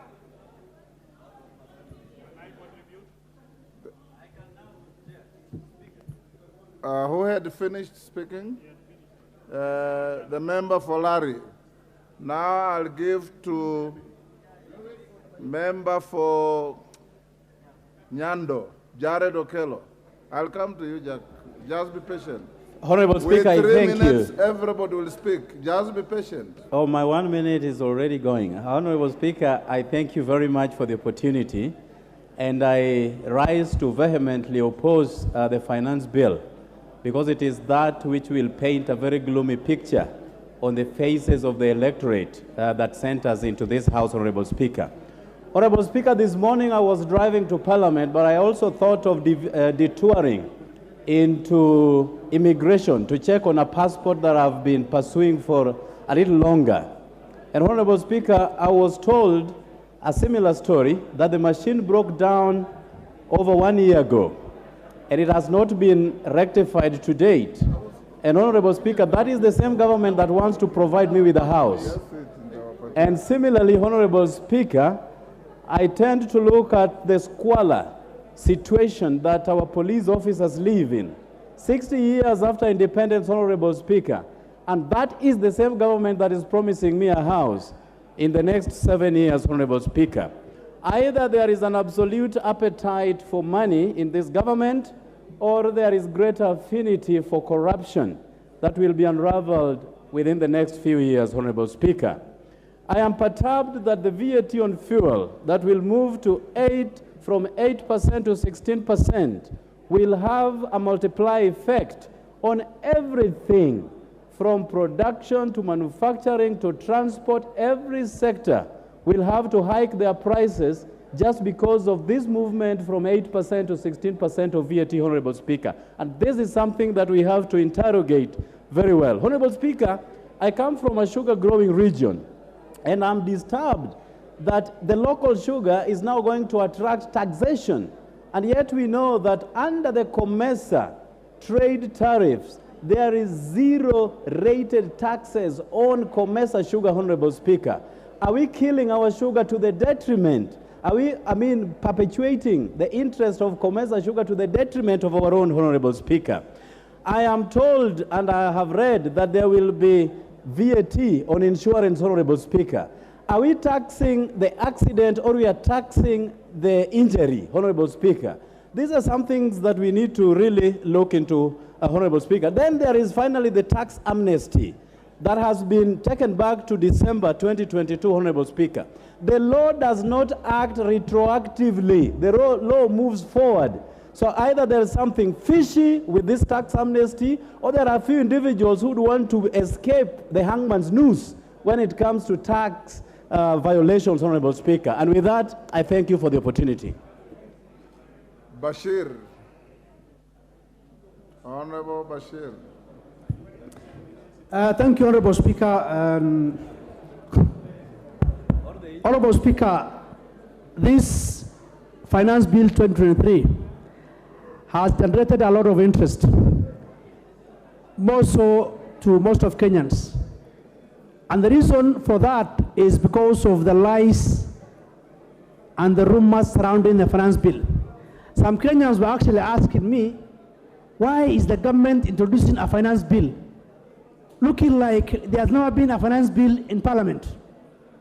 That this is the first finance bill ever to grace this House. And that is the concept that those who oppose have driven into the minds of Kenyans. Honorable Speaker, when you look at the entire finance bill cumulatively, how much does it plug into the 2023-2024 budget? Only 311 billion Kenyan shillings. But what it has created, it's as if that this finance bill is being used to generate 1 trillion shillings. And I'm sure those opposing have not even taken into cognizance that it is only plugging 311 billion shillings into the budget of 2.6 trillion shillings. These are things that people don't want to know about it. And so the point is that don't make it like this is Finance Bill 2023 is the entire budget and everything. No, that is the only amount it is bringing. But again, do we have a choice? The choices are two. We raise taxes or we borrow. The easier route is to borrow. The hard road is to raise taxes. When you borrow, it's an easy route, but ultimately you will pay through the nose. But if you raise your own taxes, however painful it is, because as I said, no pain, no gain. You must raise taxes so that you can feel the pain. Honorable Speaker, there are issues that I've been talking about, housing levy. Let me ask, these houses that are being built, who is going to build? Who are the casual laborers? Who are the suppliers of materials? Are they not Kenyans? Are we not going to generate employment and resources for those who are building and those who are selling the materials? We do. All of us here seated here have houses, and you are saying housing is not a priority. Why do you live in a house? Why don't you live in caves? Let's not cheat Kenyans. The amount that we raise is supposed to be used for welfare and service. Anthony Oloch.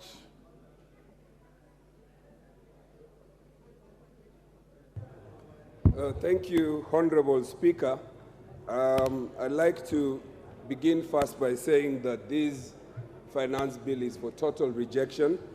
Honorable Speaker, my preliminary point is to invite this House, and particularly, Honorable Speaker, that you issue directions and a ruling on the bill in light of the supporting reports, and we were invited to study both. I have audited 1/3 of the proposals for amendment, and my view is it goes contra our standing orders and the traditions of this House that you cannot amend more than a certain percentage or fraction of a bill without mutilating it or without it turning out to be another bill. The number of clauses that have been amended that I have personally gone through, out of the 84 clauses that I have gone through of one particular stakeholder out of the more than 180, 50% of those the committee has either amended, deleted, or agreed, which means more than 50% of this bill, after the report will have been tabled, will not be the same bill. Honorable Speaker, having dispensed without preliminary issue, I'd like to state as follows, that I have gone through 5 finance bills. This would be the 6th. Honorable Speaker, on this particular one, and on very many clauses touching on ordinary Kenyans, this government has gerrymandered, prevaricated, wobbled, and in the end said nothing and presented nothing to the people of Kenya. Honorable Speaker, this bill is for rejection. It is for rejection because this bill is not only punitive, it is selective and creates classes among the people of Kenya, inequality, and it is contrary to provisions of the Constitution in particular Article 40, that establishes proprietary ownership over salaries and earnings of individuals. It is contrary to the provisions and the tax principles under Article 201 that says that tax must be simple, it must be equitable, it must be accountable. When you put in place a housing levy in which you yourself do not know whether it is a levy or a tax, if it's a tax, then you cannot say that people will come and seek for refund. If it is a saving, then it is voluntary. Honorable Speaker, there are many, many other reasons why these bills will be rejected. I stand here to support many and most of our colleagues who have said that. Honorable Kaitani.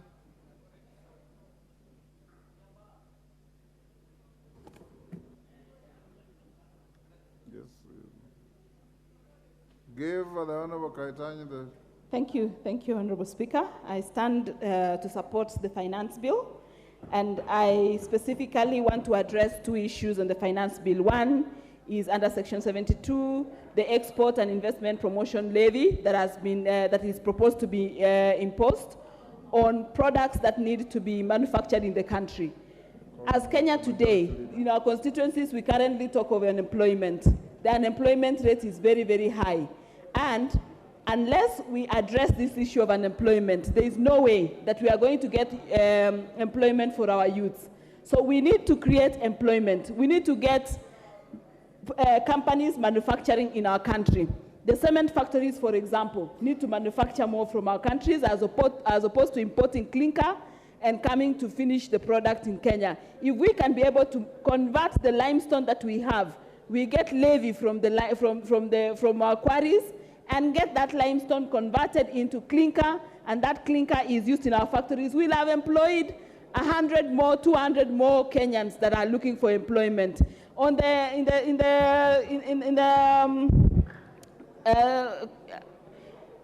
the sectors of roads and iron, we know that a lot of iron is imported. If we can be able to manufacture most of this iron, we know companies that manufacture right now, and the kind of number of employees that they have is about, they go into thousands. So by creating employment, by creating this levy, we are encouraging employment in our country. The second aspect that I want to raise is on the housing fund. Many issues have been raised on the housing fund, and I want to thank our president for thinking futuristic. Our population is growing. We were 40 million Kenyans the other day. Today we are talking about 50 million Kenyans. By 2030, we'll be talking about 60, 70 million Kenyans. If we don't think about where these Kenyans are going to live in 2030, then I think we are not being futuristic. Let's look at the forefathers, our forefathers, who thought about our independence, fought for us, and today we are enjoying the kind of freedom that we have from that fight. Today, let's look at our employment. We talk about three basic commodities when we are taught in school: food, shelter, and accommodation. Food, shelter, and clothing. The other day, as the Mio people are carrying sufurias, now we have food in the shambas.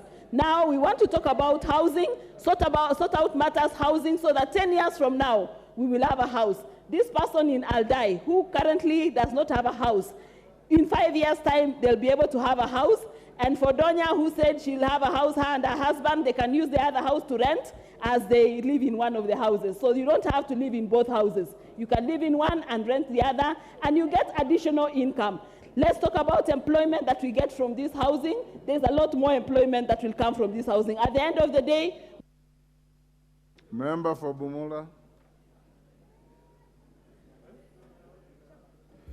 Thank you, Honorable Speaker.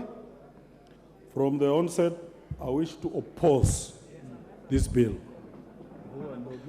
Honorable Speaker, Clause 17 proposes to tax the entire business income of members, clubs, trade associations, and women chamas. Literally, Mr. Speaker, this bill is proposing now to bring the chamas of women in the villages now to be taxed. If you can remember, honorable members, this government came into power riding on the hustler nation mantra. Women in chamas, are they hustlers or are they people with means?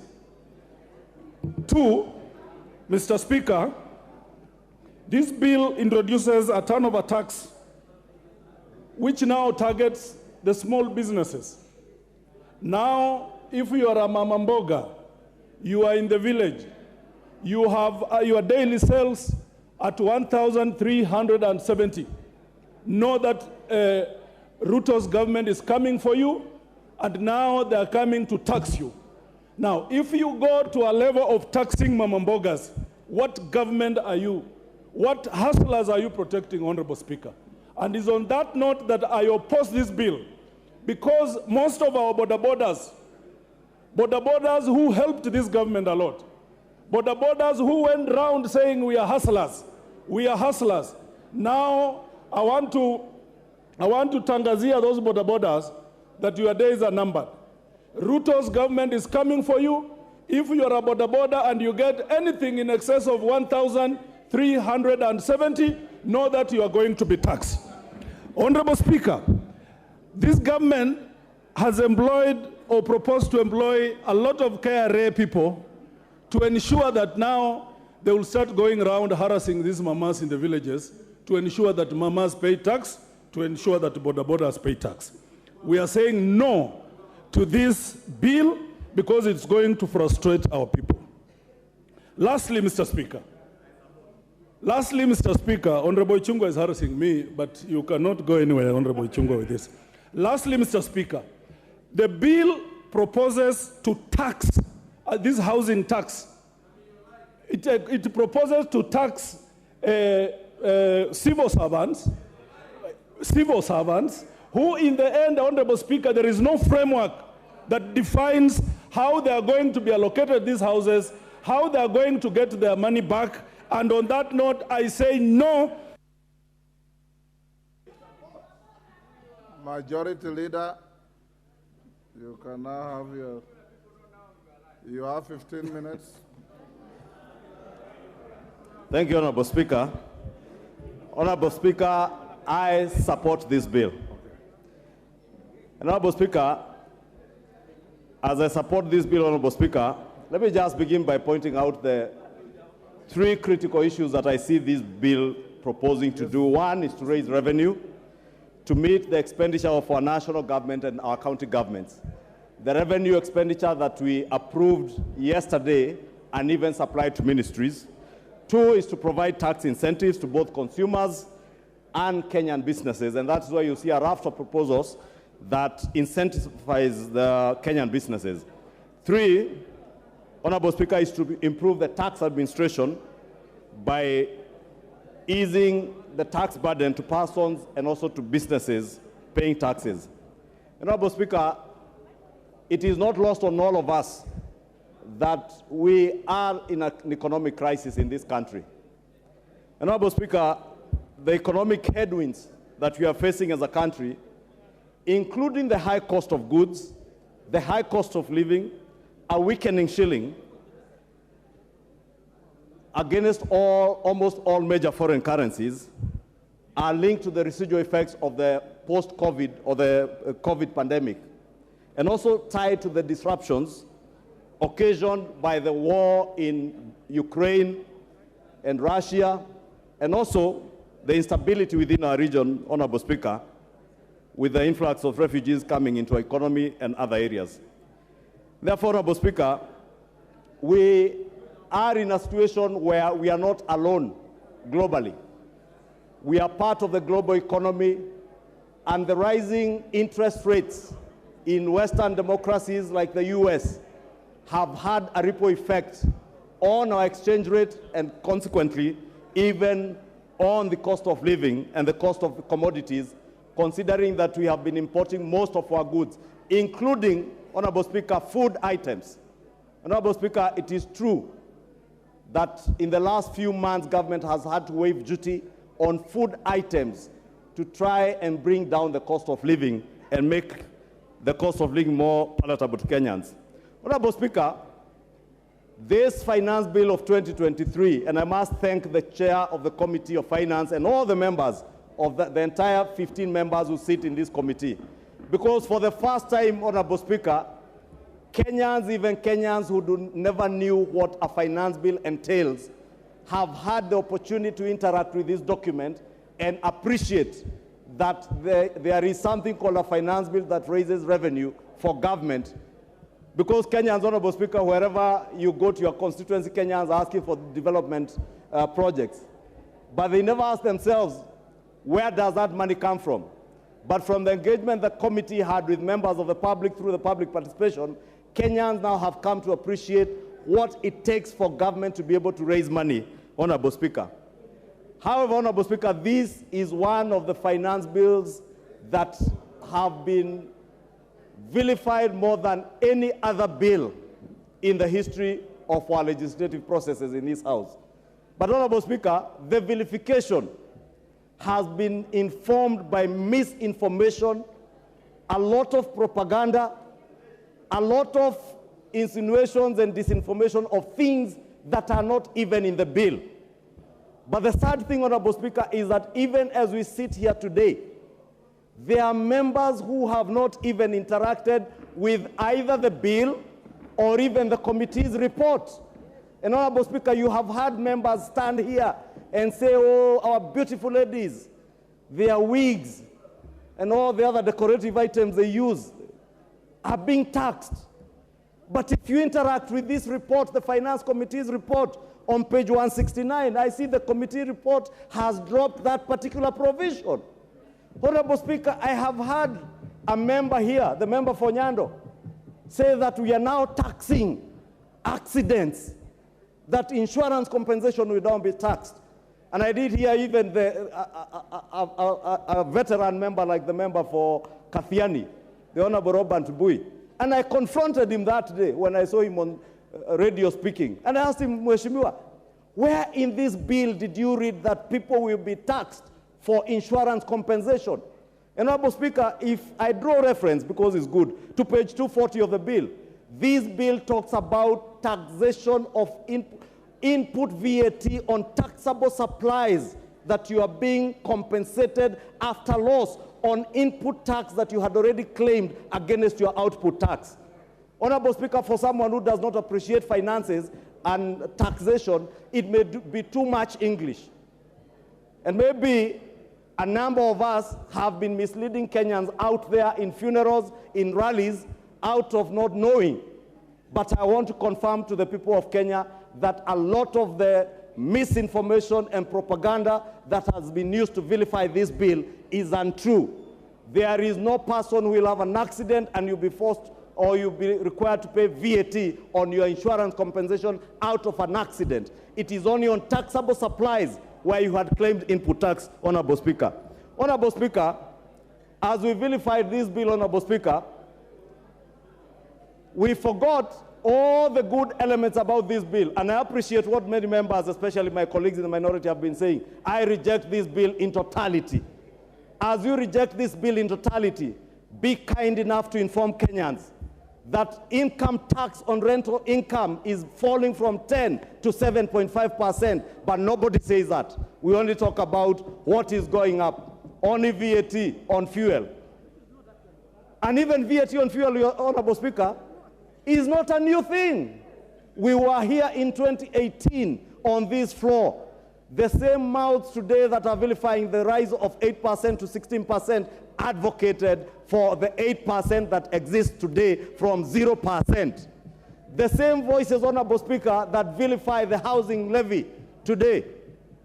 And I saw someone on social media, somebody asking, did President William Ruto borrow this from the former Prime Minister?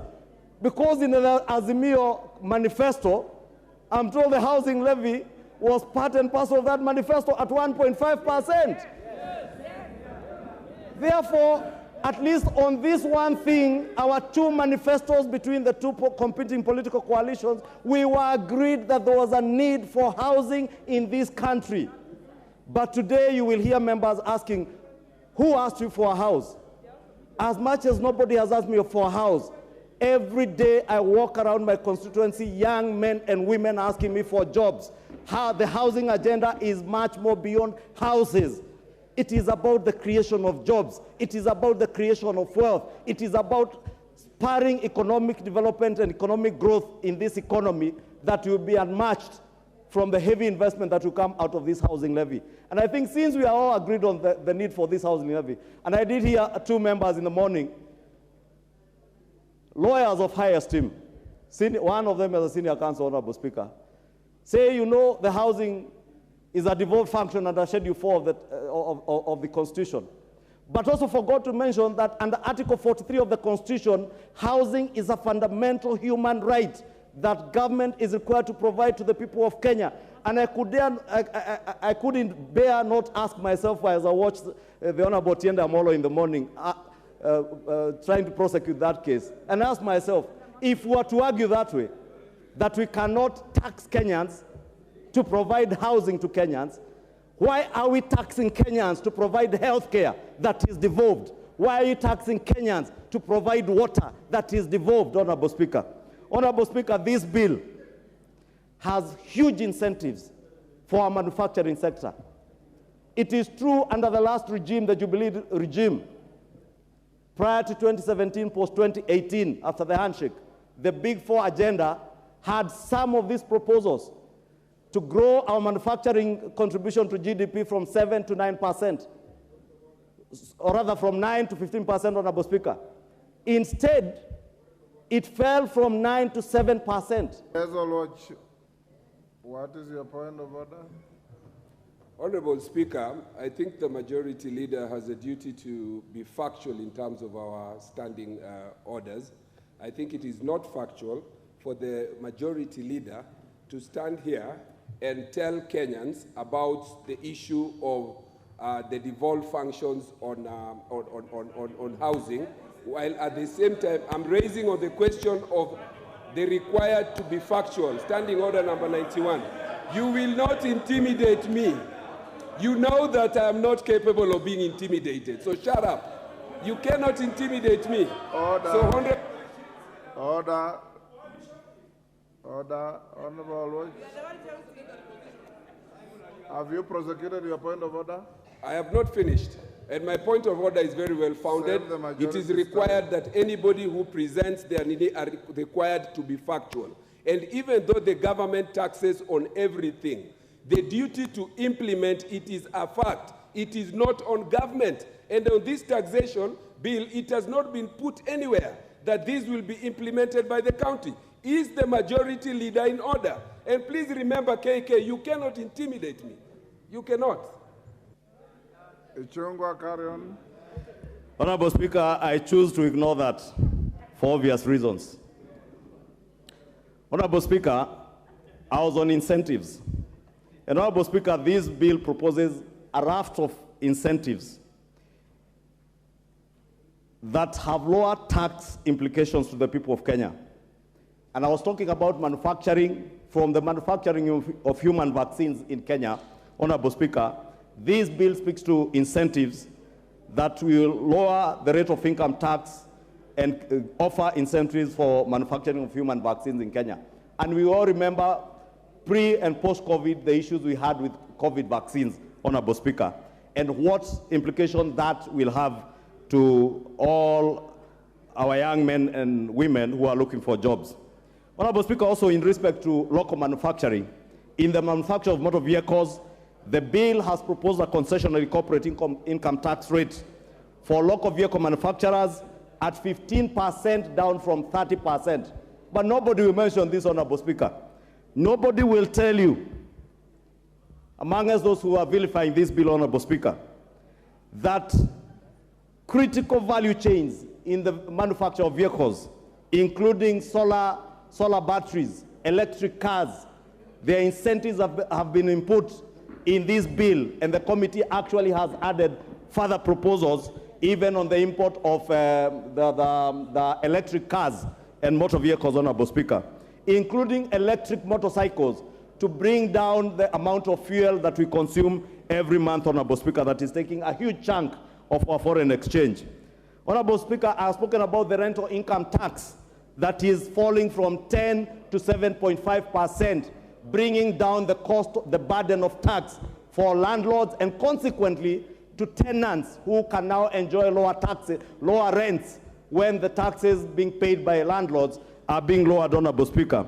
Honorable Speaker, on VAT, those who tell you about, or rather vilify the bill, lying to Kenyans that they will pay VAT on tax, on insurance compensation, will not tell you that this bill is now exempting VAT for inputs on goods where farms used to manufacture drugs, both human and animal drugs, Honorable Speaker. The bill also provides exemptions on construction and equipping of specialized hospitals, Honorable Speaker, which was with a bed capacity, and I see the Honorable Nyikali is very keen on that, a bed capacity of 100 beds. But the committee, in their own wisdom, have now reduced that exemption to bed capacity, hospitals with a bed capacity of only 50 beds. You can imagine how many hospitals in our constituencies can now afford to have a 50-bed facility that will enjoy tax incentives, therefore bringing the cost of medication and health care, making it cheaper for our people. But nobody, again, Honorable Speaker, will tell you about this. Again, on VAT, Honorable Speaker, there are proposed exemptions to several agricultural products, among them the transportation of sugarcane. And I was wishing the honorable members from the sugar belt were all here, because I have not heard any of them speak about this. Honorable Speaker, they will now enjoy exemption on transportation to sugarcane, of sugarcane to sugar mills. There will be exemption on fertilizer, exemption of value addition to tea. Honorable Speaker, the manufacture of pesticides and pest control are also being exempted under the VAT. And all these things, Honorable Speaker, are in this bill. But nobody wants to say, I will say them, Mr. Speaker, because I have a duty and responsibility to inform the people of Kenya on the truth about what is in this bill, Honorable Speaker. Honorable Speaker, there are also other proposals of zero rating items to do with fertilizer, as I mentioned, some for sugarcane in sugar mills, pest controls, Honorable Speaker, and I could enumerate, Honorable Speaker. Under the excise duty, Honorable Speaker, and I know the member from Mathare took 1 minute, I will beg you add me that 1 minute. Under the Excise Duty Act, Honorable Speaker, a raft of measures also, which will have a benefit to the business community, have been enlisted in this bill, and the committee, if you interact with the report, Honorable Junet, has improved on those proposals. And the bill seeks, for instance, to remove the annual inflation adjustment for certain accessible goods that have been making business people and manufacturers to review the cost of. Give him 2 minutes. Honorable Speaker, the review of cost of prices were occasioned by the review of inflation on excise duty. This now will become a thing of the past. Honorable Speaker, from the lake region, the coastal belt, where we are producing fish, you are not telling your communities and your voters that we are now protecting the fish industry with a 20% levy, which unfortunately the committee has reviewed to 10%. And this is to protect fish farmers in this country, and not just in Nyanza or the coast, even fish farmers in Ondire, in Kikuyu, are now protected from cheap imports. And we have seen Chinese trawlers, Chinese coming, let me not mention countries, Honorable Speaker, apologies for that, but we have seen foreigners importing fish into our country, destroying our local farmers. We are protecting those people, but nobody is speaking about them. Allow me, Mr. Speaker, to speak about them. Honorable Speaker, other than the fish, imported furniture, Honorable Speaker, if you walk through all government offices, including our constituency offices, Honorable Speaker, we use imported furniture.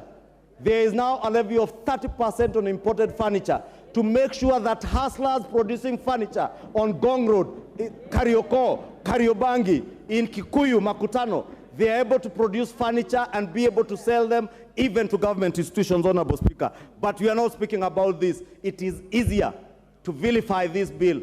It is easier to sell lies and propaganda, like those I have seen in Kiambu County, lying to people that even the stores that carry milk are being taxed.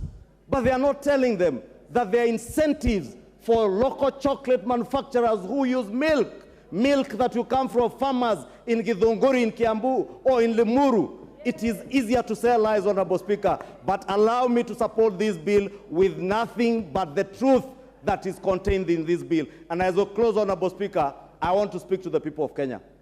You have been told many things vilifying this bill that are untrue. I want to assure you, should this House approve this bill, together with the amendments being proposed by the committee, you will see, you will not be as hurt as those who vilify this bill, as those who lie to you have made you believe. You will come to see it is only for your good, because we are here to represent you, to do and act in the best interest of the people without being directed by any other interests other than the interest of rising our economy from where it was left by the handshake regime and those who were there before us. And finally, Honorable Speaker, knowing and appreciating what has been said, we have two choices: to either raise taxes from the people of Kenya and finance the expenditures that we all approved here last night, or to go out and borrow. But we said and we committed as a Kenya Kwanza government, we shall not sink this country into a deeper economic hole by borrowing. We shall be innovative.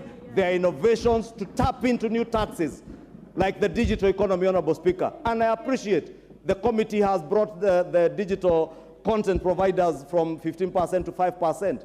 But there are also digital assets like the cryptocurrencies, Honorable Speaker, that are not being taxed. We are tapping into those things to be able to raise more taxes and expand the tax base. Finally, Honorable Speaker, let us not lie to Kenyans. If there are people who will pay more out of this, it is the rich. It is the rich who are earning 800,000, 500,000 shillings and above who will pay more in terms of pay as you earn. Honorable Speaker, the other things that have been said about the hair products, I did mention all those are things in the past. The hustlers in the kinyozi salons are protected by the Finance Committee. Therefore, let us not vilify that what is good for political expediency. Let us, borrowing the words of my brother David Ochieng, let us be patriotic enough. If the housing levy in the Azimio coalition manifesto was a good thing, it is a good thing in the Kenya Kwanza manifesto, Kenya Kwanza implementing it. If it was a good thing not to overborrow in the Azimio manifesto, it is a good thing for the Kenya Kwanza government not to overborrow and raise taxes, raise revenues to make our country more sustainable and more economically independent, Honorable Speaker. And therefore, for the good of our country, I beg all of you, as we close this debate, Honorable Speaker, as I close my submission, I beg all of you, be patriotic. Be patriotic. Be patriotic. Love your country. Love your country more than you love politics and people clapping for you out there. They will clap at you. They will clap for you. But they Junaid Mohammed. Thank you, Honorable Speaker. Honorable Speaker, I stand to oppose the finance bill. Oh yeah, Honorable Speaker, I think this is the 11th finance bill that I'm participating in this House, Mr. Speaker. And Mr. Speaker, this is one of the most controversial finance bill I've ever seen. And there must be a reason for that. Because we have seen 11 finance bills before, for those who are with me here, and you can see the controversy it has created in the country. And we have a destiny as a parliament, Mr. Speaker. We have a date with the destiny this time, Mr. Speaker. Mr. Speaker, from the onset, I want to say that when we were passing the VAT bill, the VAT on fuel in 2018, Mr. Speaker, it is on record that I am the one who brought the amendment when the proposal was brought by the executive to raise taxes from 0% to 16%. I am the one who brought the amendment to the finance bill to reduce it to 0%. And that is one thing that was agreed unanimously by the whole House. And I remember even the Speaker then, J.B. Muturi, was supposed to subject that matter to Article 114 of the Constitution. But he waived it on the floor of the House, and he said the amendment should come directly to the floor of the House. And in the end, an agreement was made in the House here that we go to 8% and not 16%. Mr. Speaker, That 16% is the poison chalice that is in this finance bill, Mr. Speaker. Once we implement the 16% on fuel levy, everything else will go up in this country, Mr. Speaker. Let us not hide ourselves. Let us not close our eyes on reality. Let us be truthful to Kenyans. Let us not accept that. I'm told the proposal might be from IMF, from where. Let us not care. This House must stand together and stand with the people of Kenya, because we must make life bearable for them. That is our work. That's why they elected for us. Secondly, can I tell the majority leader that the housing levy that he has alluded to in the Azimio manifesto is completely different from what is on this finance bill, Mr. Speaker. Our housing levy was modeled in accordance with the Singapore model, where we were supposed to collect money cheaply, affordably, in a manner that is bearable to the people of the Republic of Kenya, Mr. Speaker. Not this one of collecting through the nose, Mr. Speaker. Mr. Speaker, I participated in when they were formulating the Azimio manifesto. But Mr. Speaker, it is completely different. It is like day and night. Don't use the Azimio manifesto as an example. If we were allowed to donate that Azimio manifesto to you, every Kenyan today will be happy and will be supporting this bill, Mr. Speaker. Mr. Speaker, I want to say this, that let us be careful as members of parliament, because Kenyans are looking up to this House. This bill was prepared by the executive, but it is the House that has the final say on it, Mr. Speaker. That is why they say there is no taxation without representation. That is why we are here to safeguard the interests of the public. So don't be cheated that when this House passes the bill, the executive will wash their hands on us. They will say it is Parliament that passed the bill. It's not them. I can assure you that. You wait until it is passed. Let us scrutinize this bill properly. Let us make sure that it is passed in a manner that is for the well-being of the people of Kenya. Mr. Speaker, we are discussing here big projects, housing, we are discussing many big things, roads, flyovers, and everything. People of Kenya today, Mr. Speaker, are discussing food. They are discussing what to eat, how to clothe, and how to take their children to school, Mr. Speaker. Let us not speak to them like the famous French queen, what was her name? Mr. Speaker, can you help me? Antoinette Mariette. The woman, the lady who said when her people were hungry and they were asking for bread, she told the people, you can serve them with cake. Mr. Speaker, let us not go that direction. Let us serve Kenyans with food so that they can go to school. They can go to bed when they are not hungry, Mr. Speaker. Mr. Speaker, in conclusion, I want to say, this bill is going now to the third reading. We have a chance to rectify this bill as a House. Let us not be pushed to a corner. Whether you are in Kenya Kwanza, whether you are in Azimio, let us not be pushed to a corner by the authors of the bill. Let us file ranks, let us come together, let us scrutinize this bill clause by clause and remove the ones that are offensive and oppressive, and we pass the ones which are not oppressive. But if we want to do it the way other bills were done before here, which I don't want to repeat the same mistakes, the people... Ole Sunguya.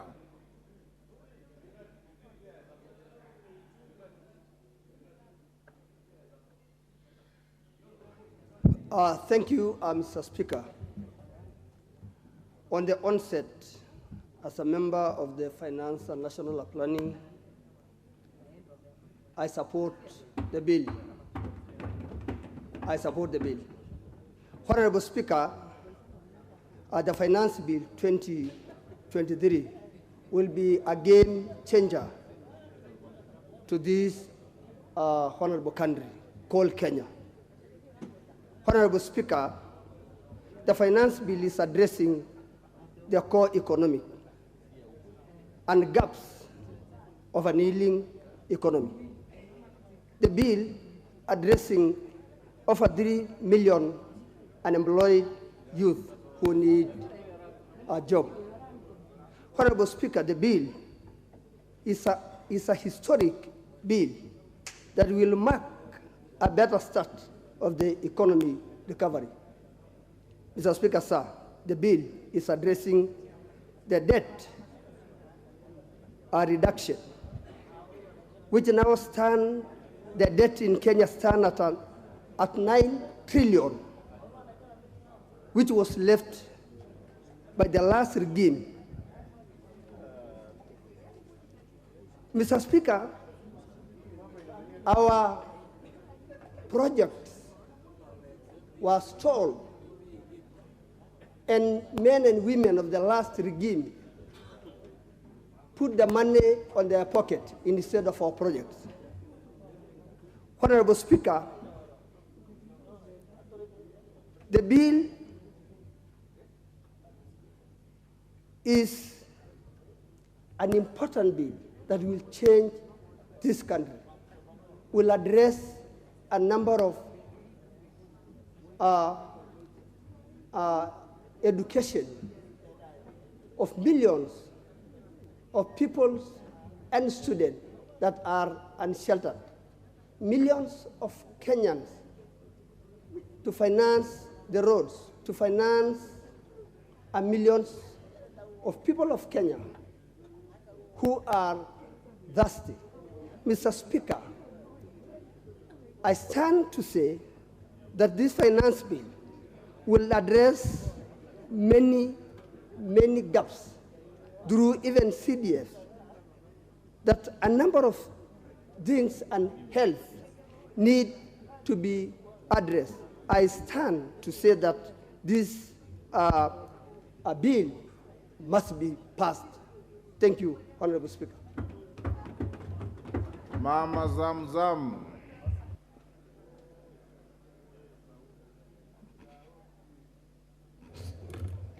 Honorable Speaker, I rise to oppose this bill. Honorable Speaker, Kenyans have braved harsh economic times in the last couple of years. And despite promises and reverse the situation by the current regime, things seems to be getting worse day by day.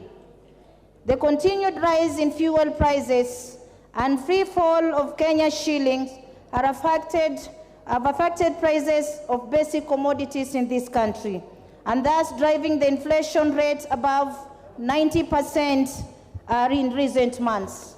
Mr. Speaker, sir, I was looking at this bill, and I'm looking at the increase in the VAT of petroleum products from 8% to 16%.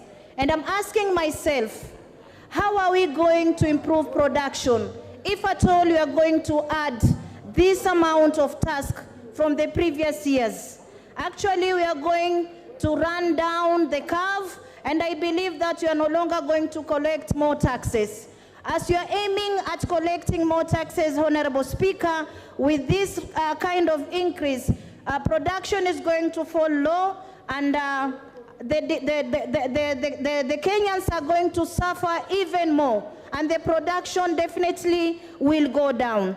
Mr. Speaker, sir, introduction of Kenya shillings 5 excise duty per sugar, per 1 kilogram of sugar, will also affect our people, given that we are buying sugar at 250 per kg. You can imagine adding more 5 bob on sugar is going to affect our people, Mr. Speaker. This is not a bill for Kenya Kwanza. It's not a bill for Azimio. It is a bill for the people of this country. And someone was asking, what can we do to improve our economy? Mr. Speaker, sir, I want to state that the government can start by saving the over 700 billion looted annually by sealing all loopholes. The government should go after looters to recover stolen public resources instead of discontinuing corruption cases and appointing thieves state officers. Cut down the size of government. A broke government should not be recruiting 51 principal secretaries and an equal number of illegal cabinet administrative secretaries. Eliminate unnecessary offices, including the offices of the spouses of our executive. We don't need this office. Thank you, Mama Zamzam. Although you are flouting the rules of the House by reading a speech instead of debating. Mama Alice Nganga.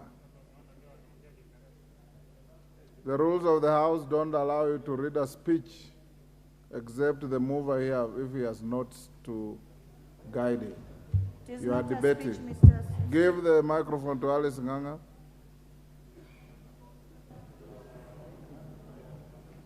What's the problem?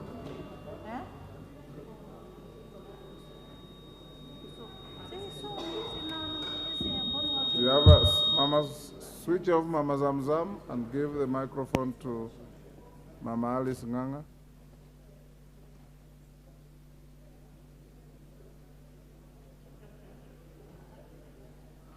Give her a portable microphone if you are not able to give her. Thank you very much, Honorable Speaker. I rise to support the Finance Bill 2023. Honorable Speaker, I want to go on record today that we are leaders and we came here to this parliament to guide those people who gave us position to come and represent them here. And it is always good to show them the way, Honorable Speaker. This finance bill, yesterday I sat here until 10 p.m. when the report on surprise was on the floor of the House. And everybody wants roads back at home. Everybody wants electricity back at home. Everybody wants the transfer of Inua Jamii, the elderly. They always come to me, Mr. Speaker, asking me when the ministry is going to add more members to the Inua Jamii, but they don't want to pay tax. Honorable Speaker, I'm very shocked when I stand in this house. When we were campaigning, I saw honorable members from the Azimio side on the track saying that at the end of every month, they will be giving youth 6,000 Kenya shillings. I am wondering where the 6,000 Kenya shillings was supposed to come from. And yet they don't, there was no money, Honorable Speaker. Are they going to get 6,000 Kenya shillings from borrowing money? You know, Honorable Speaker, it is good to be very honest. This VAT on fuel, it was introduced during the handshake regime, 16%. Then, Honorable Speaker, they decided to borrow money, and that conversation died. Then this conversation was introduced in 2021. And Honorable Speaker, because of the minutes they took from me when my mic was not working, so I need to be added the 2 minutes, Honorable Speaker. Honorable Speaker, for us to be able to take care of our constituencies. Honorable Alice, there's a point of, is it order or information? It can't be both, it's one or the other. Mr. Speaker, I just wanted to clarify, because it is also important, Mr. Speaker, that we remain factual in our address in this chamber. It is true the Azimio coalition promised to give stipends of 6,000 shillings to vulnerable families every month. That money was going to come from savings realized from dealing with corruption head-on, Mr. Speaker. You are properly guided. Thank you. Honorable Speaker, no wonder I thank Kenyans.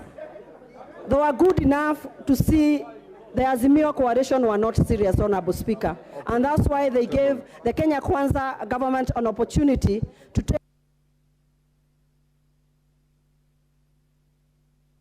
Thank you, Alice. Your time is up. Wind up in 1 minute. Give her 1 minute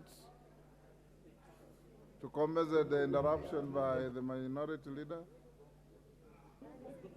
Thank you very much, Honorable Speaker. Honorable Speaker, I'll wind up by saying, let everybody give Honorable, our President William Samoei Ruto, an opportunity to take this country to another level. For midterm, we passed during budget policy statement and Kenya Kwanza plan, let us be able to sustain ourselves from money collected from us. The problem of borrowing has to come to an end. And I want to tell you and to promise Kenyans, in a duration of 2 years, this country will move from one level to another, Honorable Speaker. Just like during Kebaki's time, when he introduced ETL, Honorable Speaker, people opposed it. But later, ETL came to help this country with transparency and conducive environment for businesses to thrive. Honorable Speaker, I stand to Honorable Speaker, to support. Joshua Kimilu. Joshua Kimilu. Thank you, Mr. Speaker, for giving me this opportunity to give my contribution to the controversial financial bill, Mr. Speaker. Mr. Speaker, I rise to speak because while fiscal policies and revenue generation are important, Mr. Speaker, we also need to look at the interests of our people, Mr. Speaker, we read. It is equal imperative to question the impact those policies have to our people, Mr. Speaker. Unfortunately, the implication of the proposed Finance Bill 2023, Mr. Speaker, will only disproportionate burden to the citizen and even more to the Asalas nation that the current administration, Mr. Speaker, say that they'll take care of them, Mr. Speaker. Mr. Speaker, the issue of house levy, Mr. Speaker, it is very important, Mr. Speaker, for the nation to give the Kenyans options to build the houses or to do what they can do through their contribution voluntarily to do their houses, Mr. Speaker. Honorable Speaker, Kenyans are proactive people, Mr. Speaker. On the ground, as I quote, Kunjituma, Mr. Speaker, there are Kenyans who are struggling now, paying their loans for the houses, Mr. Speaker. So, Mr. Speaker, we are not here as members of parliament to overburden our people with houses, Mr. Speaker. Right now, as you are speaking, parents are not able, Mr. Speaker, to take back the students to school. And, Mr. Speaker, it's due to lack of school fees, Mr. Speaker. Adding other tax to them, Mr. Speaker, will overburden them more. And this will make our country, Mr. Speaker, to be in a situation whereby our people will create more confusion, and many people who are starting a business will be in a position not even to continue with their business, Mr. Speaker. So, Mr. Speaker, I take this opportunity and I represent my people from Haiti, who I represent here, Mr. Speaker, to say no to this financial bill. Thank you. Mwangi Kiunjuri.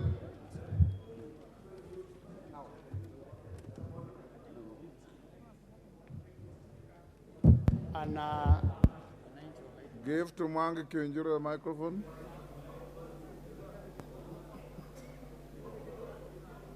Give him the next, move to the next one.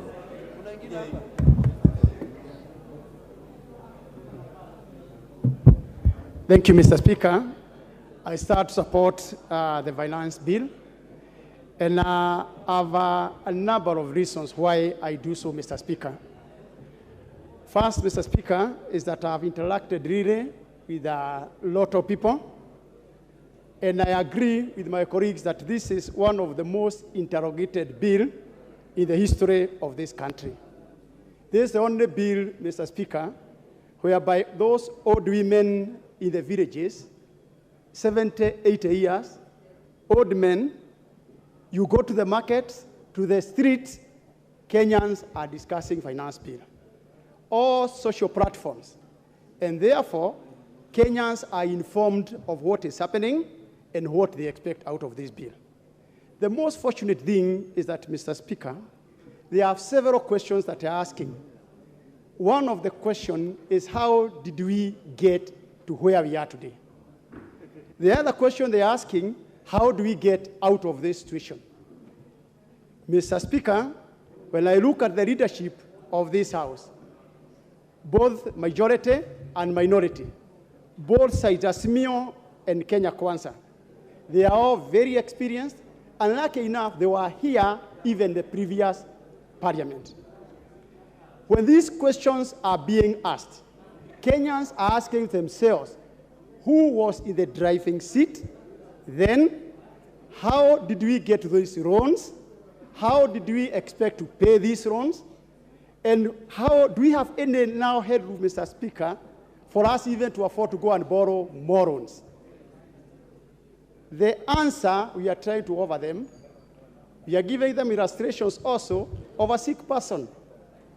And this sick person will die, either you take care of them, or we make serious decisions to take a surgery.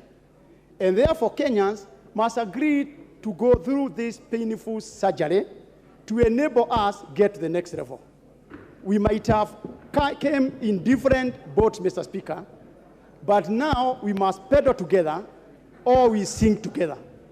Mr. Speaker, we have no other choice, and we have to be very genuine to our people. Either we do politics, we continue politicking, or we look for a way to get Kenyans out of the deep hole. And there is no way we are going to attain that, Mr. Speaker, unless we are truthful to our people. Yes, Kenyans will expect us to oppose this bill. But if we oppose it, Mr. Speaker, how will we tell them? Your time is up, Kinjuri. Umulkhair.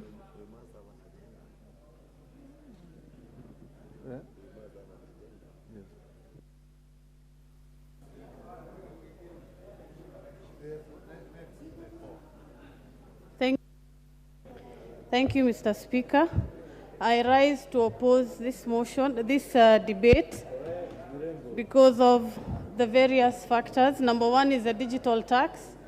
As a youth representative in this House, it is not fair to young people who have turned out to be content creators to be taxed. The government tells them there are no jobs, but when they create jobs, we are busy taxing them, especially on the digital space. For that reason, I am not for this. Number two is the issue on the housing levy.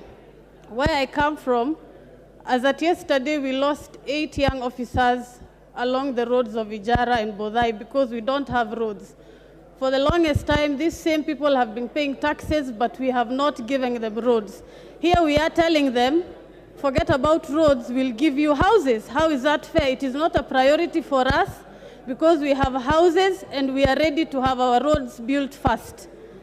And thirdly, I want to also state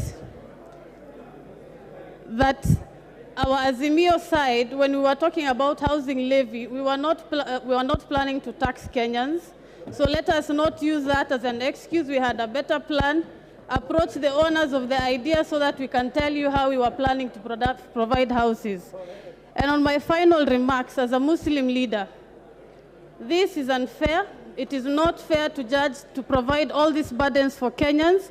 And without fear of intimidation, if we are to go to the ballot today, Kenya Kwanza leaders are going to see what Azimio One Touch saw in 1906. That finance bill is going to fail, and it is not going to be an honest point because we know where you stand. You are only scared to come out. Thank you, Mr. Speaker. Your time is up. Didimas.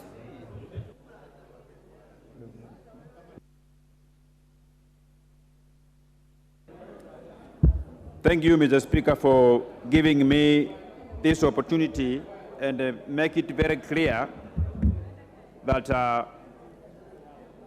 I want to support this particular bill. By supporting this bill is basically processing this bill for improvement through a committee of the whole House. Mr. Speaker, I have gone through the report of the committee. There are a lot of issues that were contained in the original bill as it was, Honorable Speaker, that I had issues with. But the committee has provided solutions in this report, Honorable Speaker. Honorable Speaker, I want to commend the committee for moving across this country to solicit for views of the Kenyan people. The views, whose views are contained in this document, and they are proposed for a number of amendments to improve this bill, Honorable Speaker.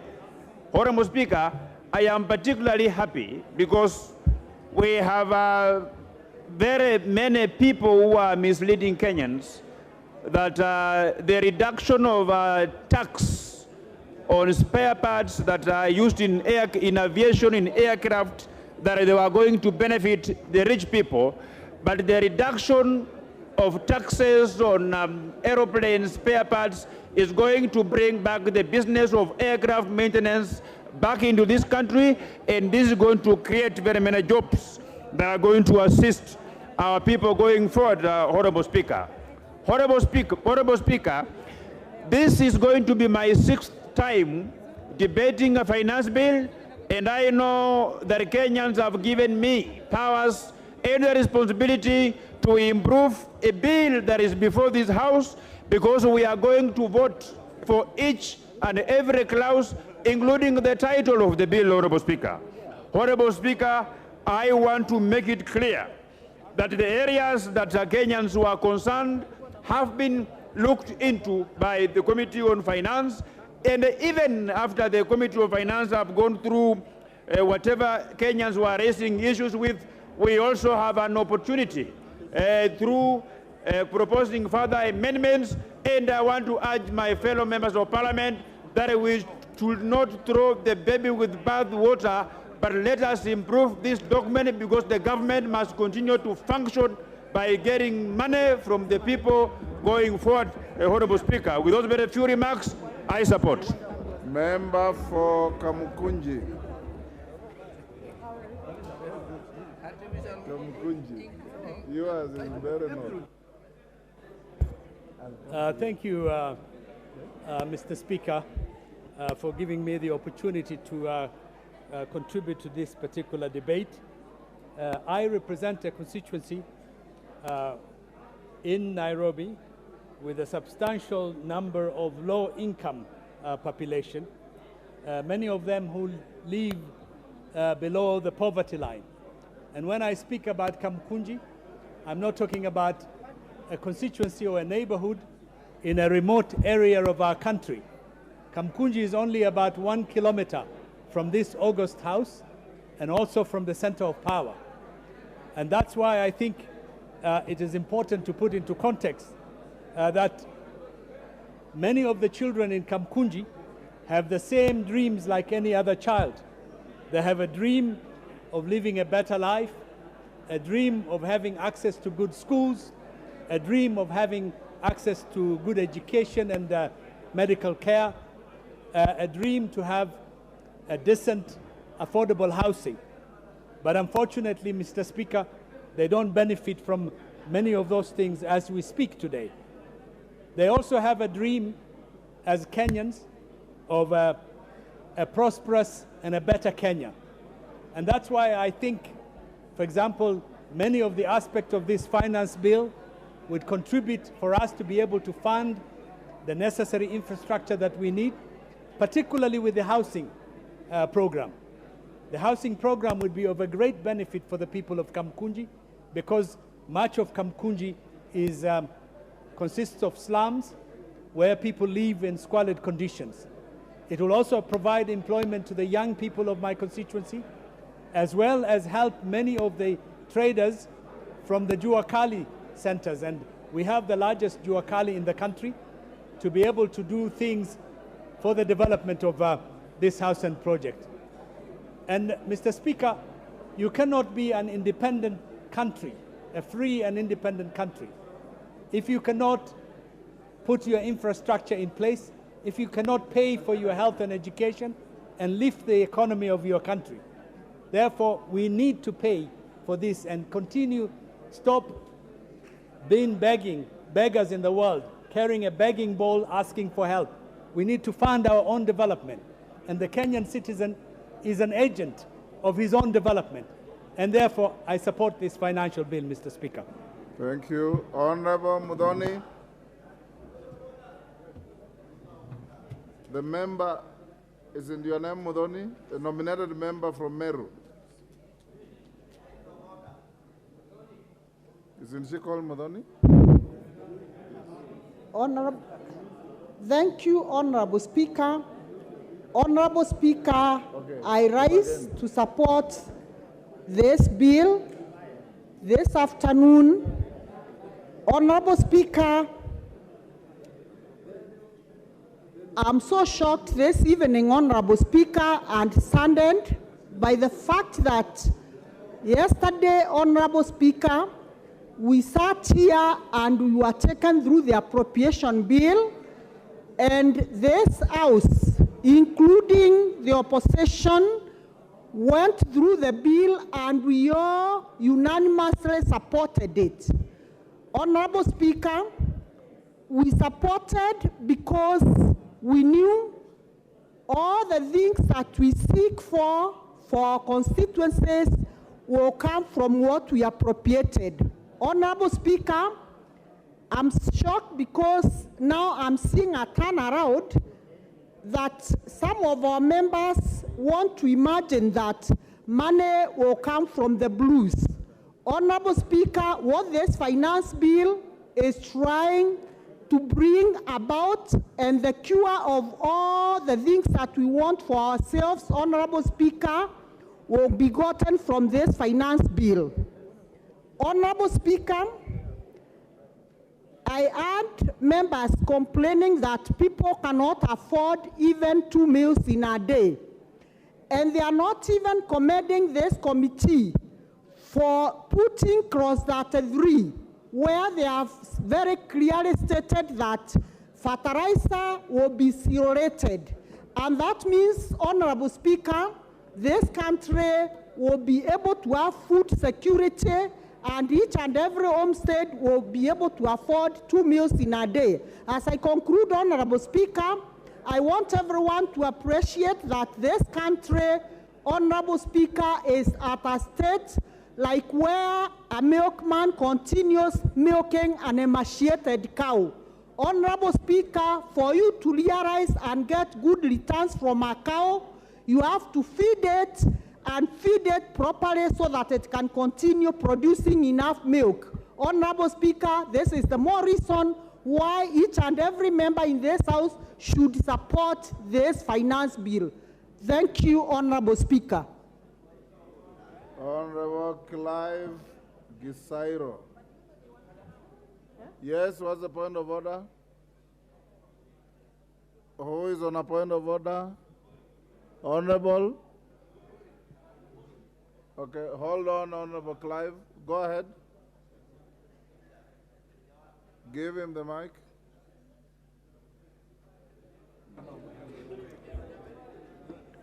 Thank you, Honorable Speaker. I'm rising for a point of order. Number 95, you call the mover to reply. Thank you, Honorable Speaker. I hear you. Let me, the interest still looks quite massive. Let me hear a few more members before I come back to a point of order. Clive? I have already given the floor to the member. Thank you, Mr. Speaker. Masaba. Thank you, Mr. Speaker. Yes, what's your point of order? Order, Clive. Mheshimiwa Speaker, mimi umenionea. Nilikuwa namba 22 katika bodi yako. Nimekaa hapa tangu asubuhi, sijapata nafasi ya kuzungumzia mswada huu. Mbona wanitenga? Honorable Mbeyu, each and every member here has an equal right to speak. And everybody will have a chance to speak.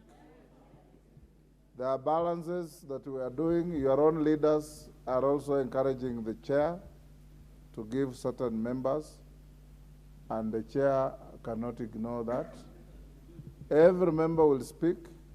Na kusema ya kwamba unaonewa, wewe ndio unaonea mwenyekiti wa kikao hichi, kwa sababu kila mwanachama aliyoko hapa, kila mheshimiwa, kuna wengine wamekaa hapa tangu asubuhi, wengine tangu jana. Hata ule mheshimiwa wa Lugara ameketi karibu na wewe, amekuwa anainua mkono kila wakati, na yeye anangojea pia kuzungumza. Kwa hivyo, wacha tungojee, ukifikiwa utazungumza, usipofikiwa itakuwa hivyo.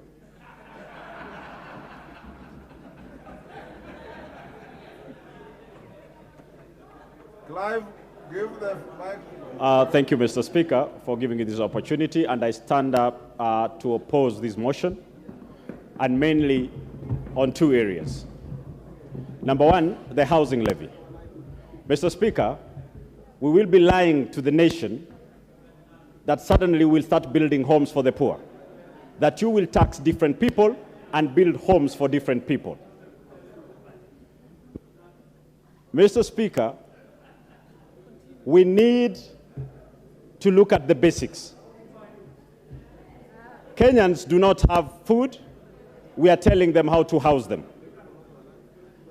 While defending these, the other side has spent a lot of time trying to tell us that this is an opportunity to create jobs for the youths. Can you tell us what exactly this levy is?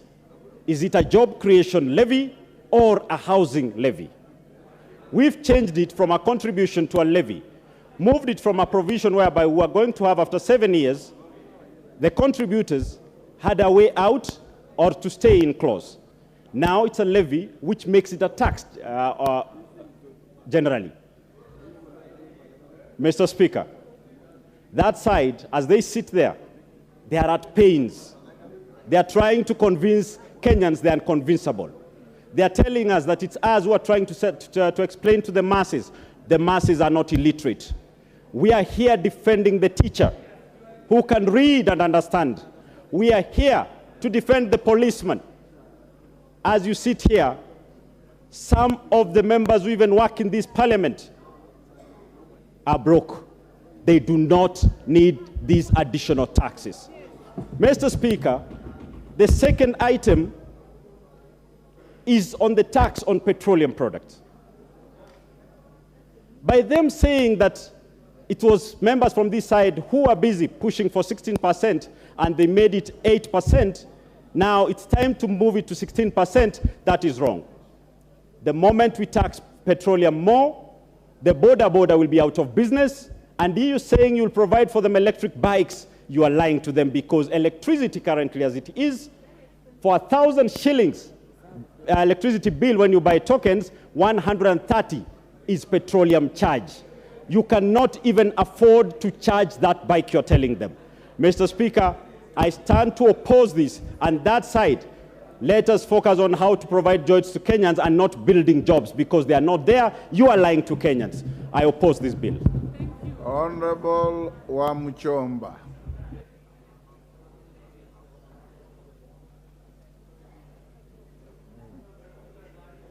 Give to Wamuchomba the mic.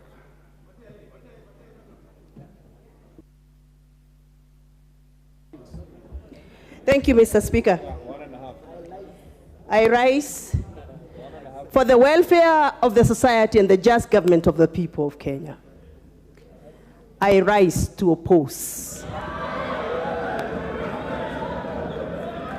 For the welfare of the people of Kenya, that qualifies them to eat well, eat a meal or 3 meals a day.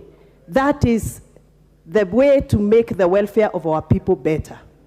And for the welfare of the society and the just government of the people, it is our business as a the representative of this house to make sure that our people live happily, improve their welfare, and make them feel they are sovereign according to the Constitution of Kenya. Mr. Speaker, I am elected in Githunguri constituency. My people cannot afford a meal a day. The cost of living is too high. The cost of unga is too high for them to have better welfare. Mr. Speaker, I have gone to my people in Githunguri constituency, and they have told me very loudly that the government of Kenya, through the Finance Bill Proposal 2023, it is punitive, it is oppressive, and it is scandalous. We started off with issue of housing. We came up with contribution. We moved from contribution. We made it a levy. We have moved from the levy. Now we are calling it a task. Is that not scandalous? For the welfare and the society and the just government of the people, I, Gathoni Wamuchomba, say no to an oppressive bill. Thank you. Order. Order. Mulyungi.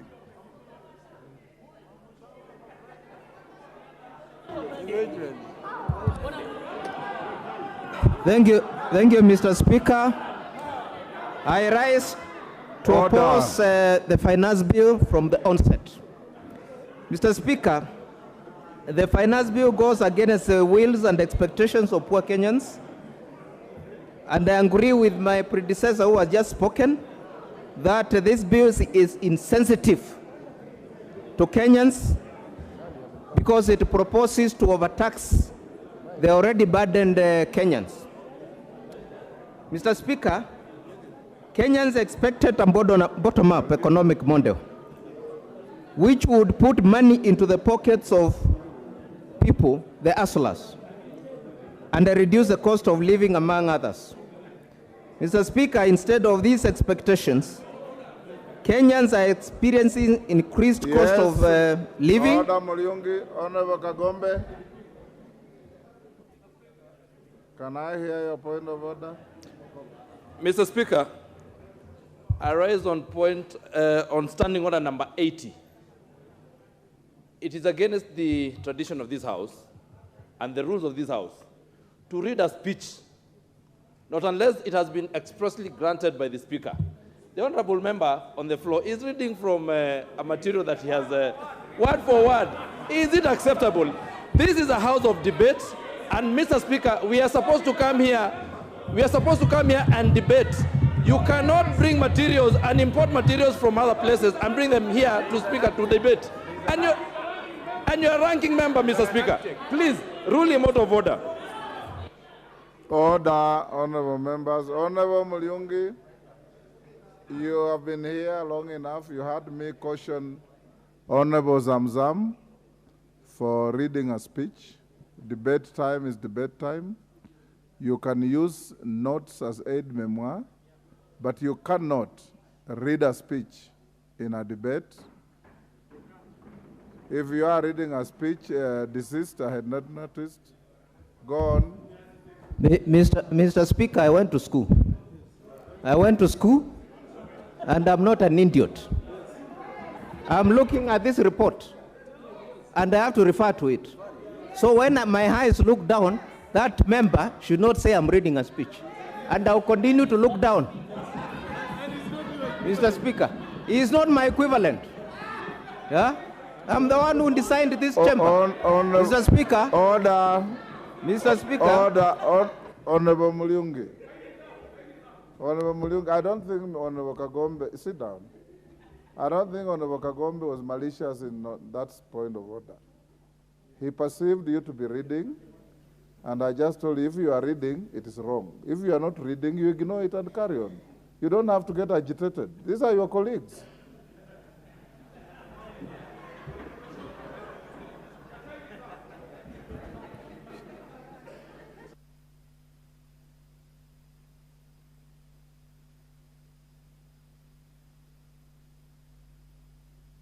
No.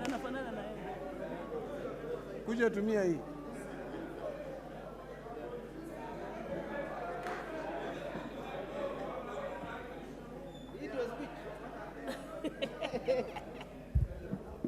Mr. Speaker, I think there are people here who have nothing to do. Mr. Speaker, I have risen to oppose this bill vehemently because Kenya Kwanza promised to put money in the pockets of Kenyans. They promised to put money in the pockets of hustlers, the mama mboga, the boda boda. Instead of doing that, they are taking that money from their pockets to State House. Mr. Speaker, anything that overburdens the people of Mwingi Central, which I represent, I will oppose it till I die. Mr. Speaker. And you have seen even from the government side, they are also opposing. Why are they doing it? Yeah? So, Mr. Speaker, Kenya Kwanza, instead of overtaxing Kenyans, they should look at better ways. Yeah, better ways. That's what you wanted to do. So that, yeah, that's what you wanted me to do. Look at better ways of raising money. Instead of putting tax on unga, putting tax on fuel, which is going to increase bus fare, border fare, and increase even the cost of living for that border. And the Mama Mboga, who Kenya Kwanza promised to put money in their pockets, and now they are taking that money away from them. Therefore, Mr. Speaker, I vehemently oppose the finance bill. Thank you. Kangoko Bowen.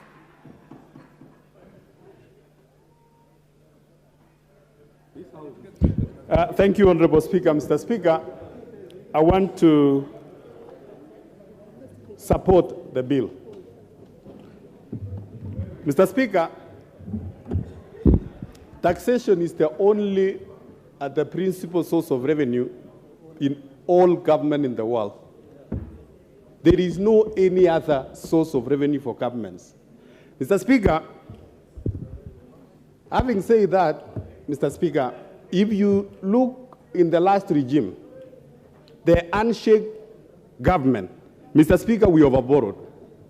They were overborrowed, they were overspent, and now even our credit worthiness as a country, we cannot borrow anymore. Mr. Speaker, I want to talk about the issue of the 16% on petroleum.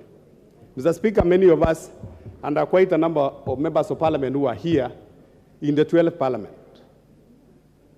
On that first August, on Wednesday, Honorable Speaker, we sat here as members of parliament to postpone or to delay the 16%, the effective date which was supposed to start on September 2018, 1st September. And that 16%, Mr. Speaker, was carried forward. Mr. Speaker, I want to tell the honorable members here, the 16% on the fuel levy, it is not a new tax. It's been there before. It's been there before, and it is now, we are just standardizing it now. Mr. Speaker, on the issue of the housing, Mr. Speaker, according to the Kenya Bureau of Statistics, 38% of Kenyans currently live in urban areas. And we are looking at, in 2050, almost 70%, 68 to 70% of Kenyans will be living in urban areas. Mr. Speaker, the housing tax is very important because we don't want to be a country of slums. We don't want to create slums everywhere in our country. We need to provide a decent housing for our people. Mr. Speaker, I want to ask colleagues not to debate these issues outside there. Let them read the bill, get to understand. When it comes to the time of house of supply, they bring the necessary amendment, and we are able to debate as members of parliament. I support Honorable Speaker. Thank you.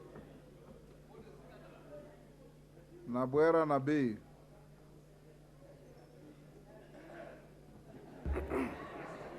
Thank you, Mr. Speaker.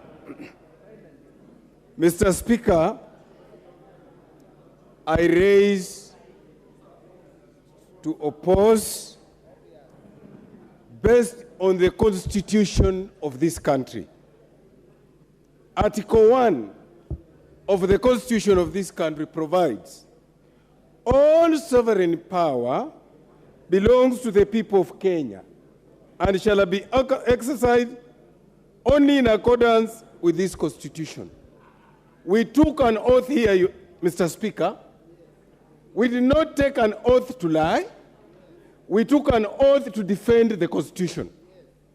The first thing I looked at when I read the report of the committee was to look at, Mr. Speaker, the petitions I am aware of from Kupet, from NAT, from other people, including farmers in my constituency. They are not attached. That shows that the committee in itself did not do a just job.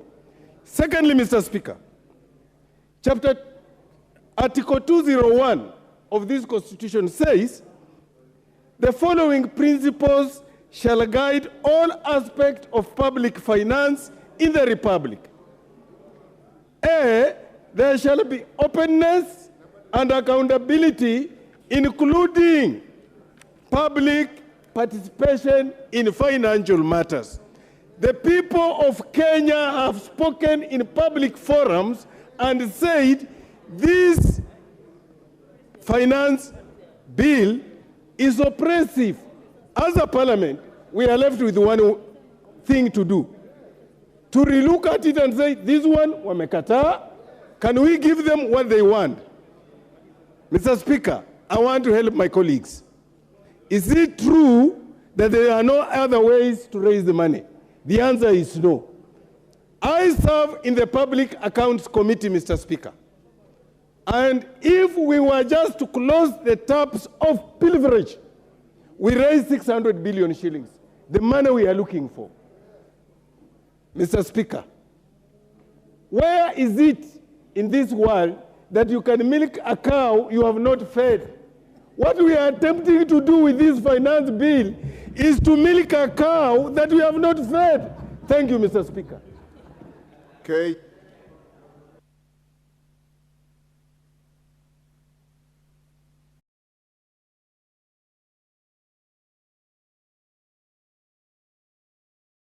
Should first disabuse the notion that what we have here is a housing bill. Mr. Speaker, what we are prosecuting this afternoon is the Finance Bill 2023-2024. And what the Finance Bill seeks to do, Mr. Speaker, are three critical things. One, we stop postponing Kenya's problem. Secondly, we start solving Kenya's problems. And thirdly, we stop kicking the can further down the road. For 7 years, Mr. Speaker, we have been kicking the can of taxation down the road, hoping that the next dispensation shall solve the problems that we are causing, Mr. Speaker. Mr. Speaker, this finance bill that has been adjudicated in the court of public opinion has been laden with a lot of misinformation, Mr. Speaker. Mr. Speaker, people have been going to TV stations. They've been going to funerals and meetings in their constituencies, prosecuting matters that are not even in the finance bill, Mr. Speaker. So the first thing I would like to ask, Mr. Speaker, is that we all acquaint ourselves with the content that is within this finance bill.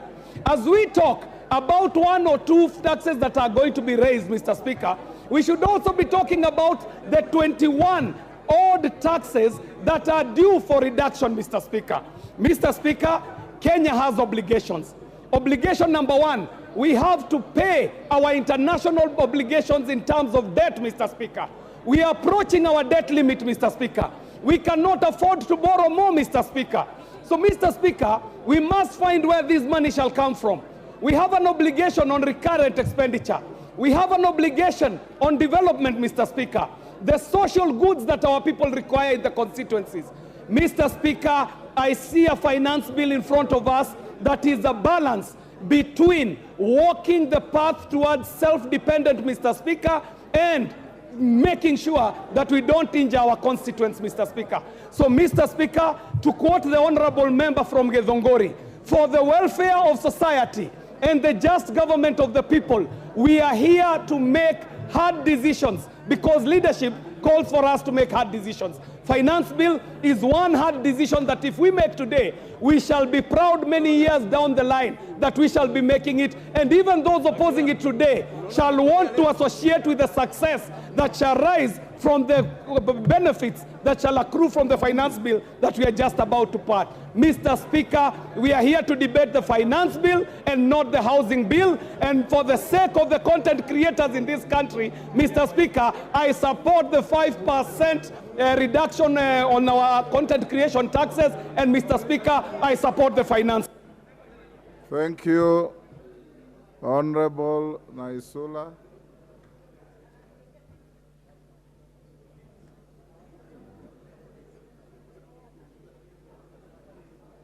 Thank you, Mr. Speaker. I rise to oppose the finance bill that is in front of us, Mr. Speaker. And I just want to say that I am actually amused by my colleagues from the other side of Kenya Kwanza, whom during their campaigns were insisting on the issue of listening to the hustlers and listening to the ground. If anything, they coined the phrase, tunasikiza ground. I am actually surprised that after they have won the election, the ground does not seem to matter and those people do not seem to matter. And I just want to warn them that if you do not listen to the ground right now, kitawaramba when the time actually comes. Mr. Speaker, personally, I have listened to my ground and the people who sent me to the August House, and they have told me vehemently that you have to oppose the finance bill, especially on the issue of the housing tax. It started as a levy, it looked like a SACCO, it looked like a chama, now it is a tax. And they have told me that the people of Samburu West are interested in their security, they are interested in them having an environment where they can live peacefully, and they are not interested in the 1.5% tax on housing, Mr. Speaker. The second thing, Mr. Speaker, and I don't know why we're even focusing so much on the housing tax, it is on the issue of the 16% on the fuel levy, Mr. Speaker.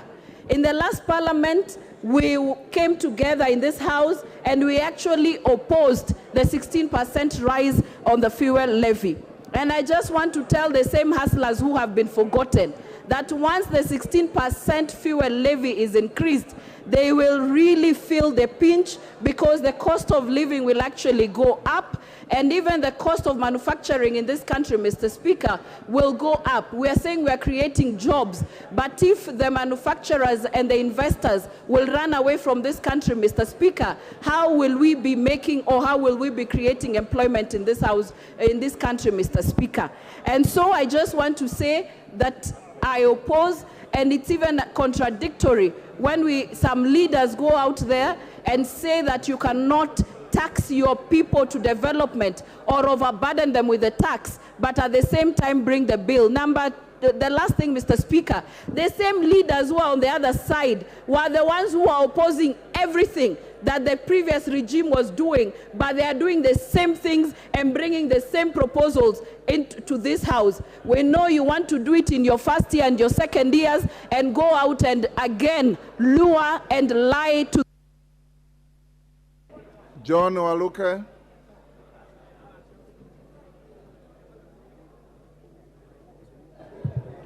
Thank you very much, Honorable Speaker, for giving me a chance also to contribute on this ongoing motion. Mr. Speaker, I rise to support this bill. Mr. Speaker, even if it was the Right Honorable Amolo Odinga himself to run and stabilize a government like this one of ours, he was to do the same. Mr. Speaker, the House levy was his first choice when we were campaigning. And I'm a member of Jubilee in Azimio, Mr. Speaker. This thing started when during the time of Kibaki and the Right Honorable Raila at Langata, when they started building, putting up these houses. Mr. Speaker, to stabilize the economy, people must feel pain. And this is the pain that we are going to realize before the economy stabilized, because our economy had gone down. And I support this bill, Mr. Speaker, and urge all the members of this House to support this bill, Mr. Speaker, finance bill, so that we bring our economy back to where it is supposed to be. Thank you very much, Mr. Speaker. I support. Order, honorable members, order. Order. Honorable members, I know this is an interesting debate, but take your cool. Keep your cool. Don't stand up and raise your hands up in the air as if we are in a rally. This is Parliament. I encourage you to maintain decorum. Everybody, subject to what you will agree, will have a chance to speak. Atandi?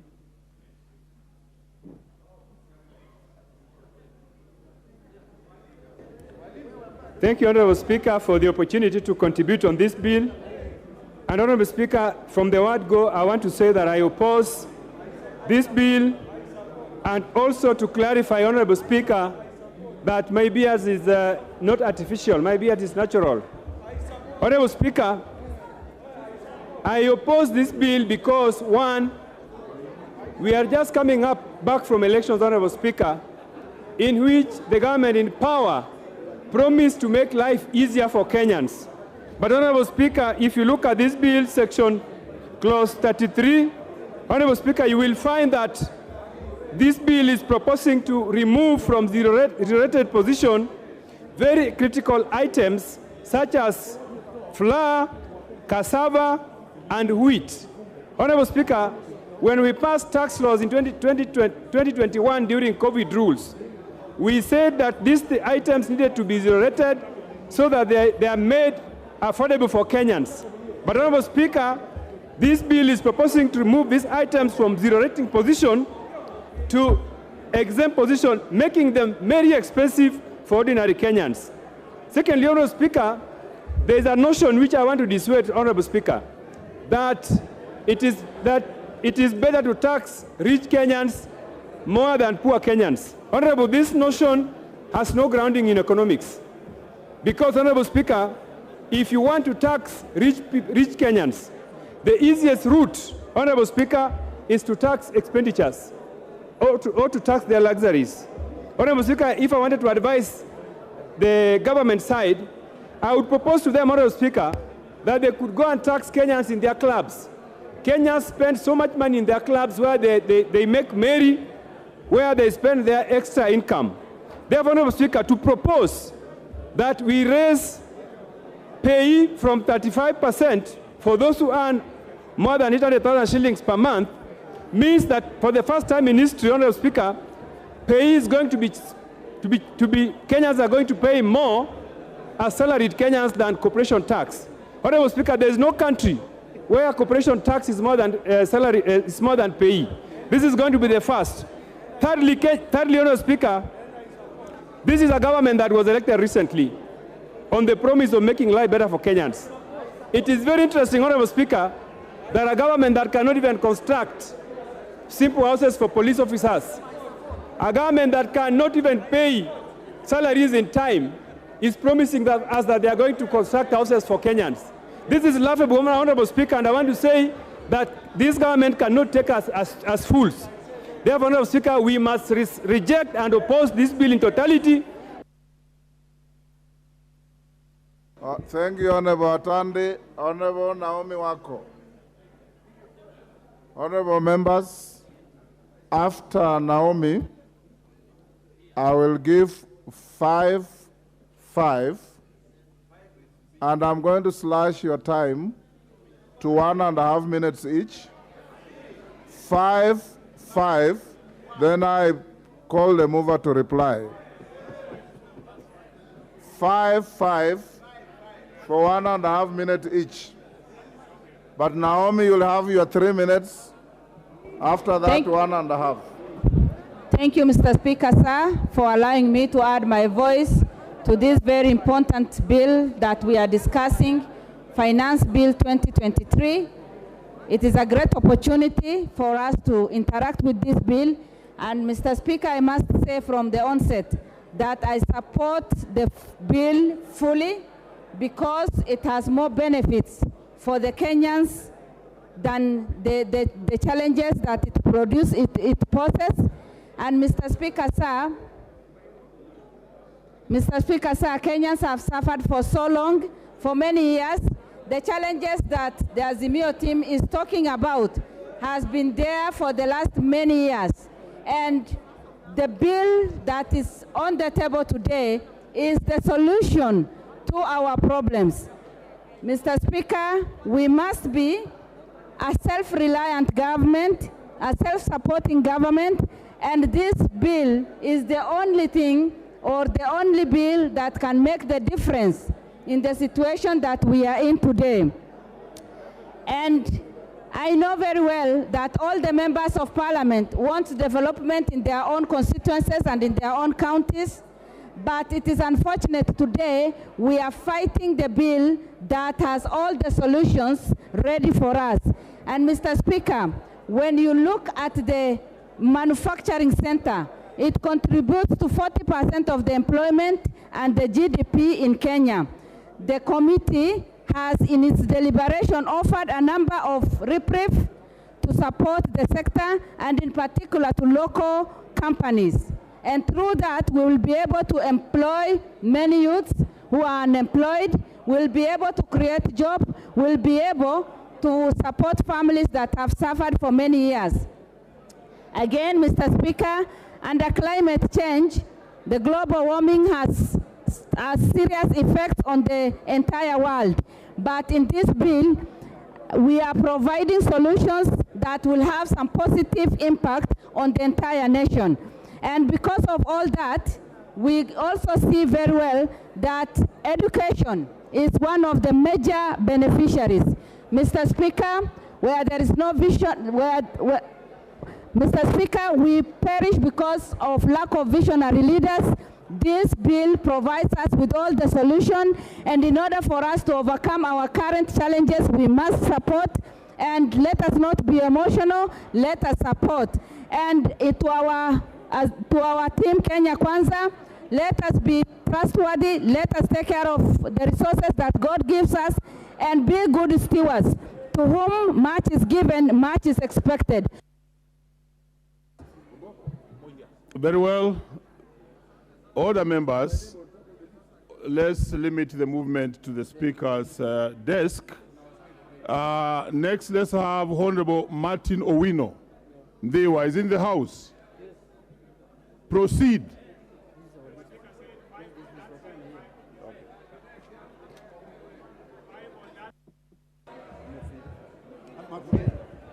Thank you, Mr. Speaker. From the onset, I oppose this bill. The reason is the priority of Kenyans now is food, education, and healthcare. Number two, if you increase the petroleum product tax from 8 to 16, it means you are negating all those gains in zero rating and exemptions. So you are cheating Kenyans. Number three, Mr. Speaker, that bill or that debt which we are saying we are looking for, if only we can sit down and seal all the loopholes, the wastages, the thefts from our coffers, we will get that 780 billion. We don't need to tax Kenyans anymore. Mr. Speaker, I heard the KK saying that they are giving Kenyans what they promised. That is a lie. Let us not lie to Kenyans. Even a cow with much milk, if you overmilk the cow to the veins, it will kick the bucket and you will have no milk. We are saying, as my party leader says, punda imechoka. We don't want this bill. I oppose. Very well. The Honorable John Kawanjiku is in the House. Kawanjiku, I'm told you have already spoken on this. Then please, if you have spoken on this, you cannot speak twice. If you haven't, proceed. Thank you, Honorable Speaker. I think I've been here the whole day waiting for this moment. But I want to stand on this floor of the House to support the finance bill, Mr. Speaker. We must be truthful to ourselves. We must tell the country the way the nation is. The issue of increasing in terms of debt, we cannot allow it to happen, Mr. Speaker. We must, in a way, be able to consolidate revenue, and so that we can be able to help our people in terms of posterity, in terms of the future, and probably from where we are coming from, Mr. Speaker. Some of the issues are raised by the finance bill, and we are supporting, Mr. Speaker, because as a country, we must start thinking towards the future, Mr. Speaker. We must make sure that we have enough houses, even on the issue of the house levy that the opposition are really raising. We must tell ourselves the truth, Mr. Speaker, that without the housing some of us, probably in the areas that we come from, we don't have much land, Mr. Speaker, whereby that everybody who comes around can be able to get around to build. We must consolidate these people, put them in an affordable housing, and give them at least, you know, dignity for their living, Mr. Speaker. Therefore, I rise to support the finance bill in totality, and even the people of Kiambaa, they told me this morning, go and support the finance bill, because there is no any other way that the government will get revenue, will implement infrastructure, will implement. Thank you. You have had your bite. The Honorable Odege. Proceed, Odege. Thank you very much, Mr. Speaker. Okay.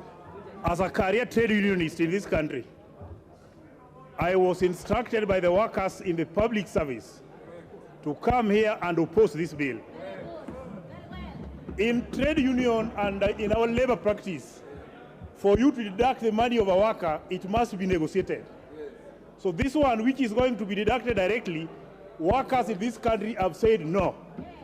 As Nyatika MP, who is coming from the border with Tanzania, my own constituents feed on the goods from Tanzania because goods from Kenya are more expensive.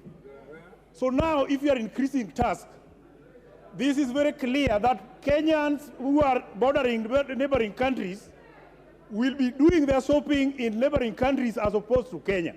Yesterday, when I visited the supermarket, I found sugar from Uganda being sold in Kenya because Kenyans are not able to produce sugar themselves. My last one, which I want to say here, we cannot pay tax which we are not seeing dividend. If you want increased tax, tell us what you are going to do. When you go to Uganda, you go to Tanzania, education is free, medication is free. When you come to Kenya, we are paying. Then why do we pay tax when we are not seeing the returns? On behalf of workers and the people on your ticket.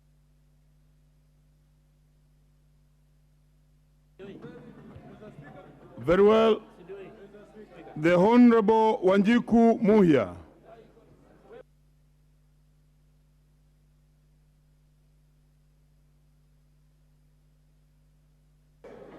Thank you, Honorable Speaker. Honorable Speaker, I want to speak only two things because many issues have been deliberated on. One, Honorable Speaker, I want to speak on this 16% fuel levy. First, we are not the highest in the region. Rwanda is at 20, Tanzania is at 18, Uganda is at 18, and even if they are above us, we cannot even compare the development, particularly on the tarmac road here in Kenya. Yes. Number two, Honorable Speaker, Honorable Speaker, number two, through this tax, we are going to collect 300 billion.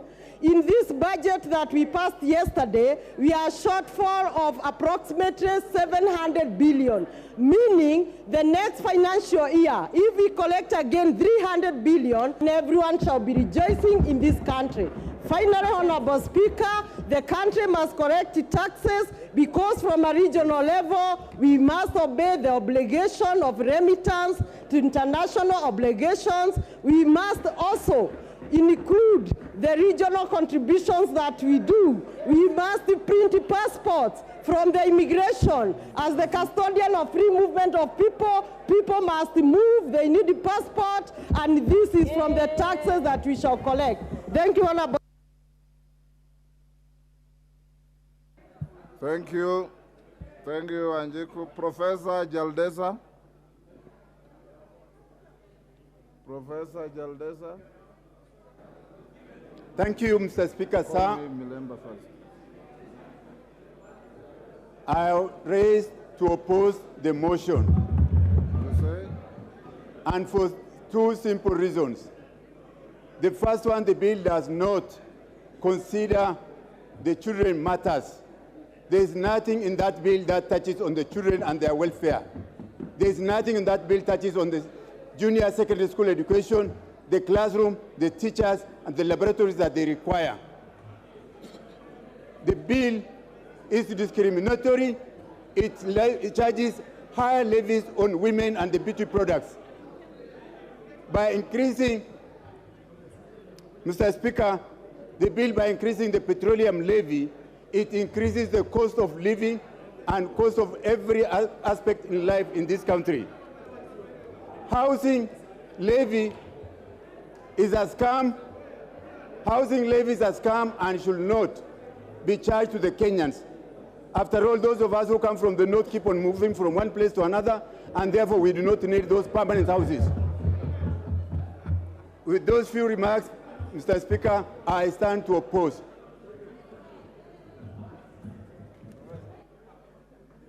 Mr. Melly.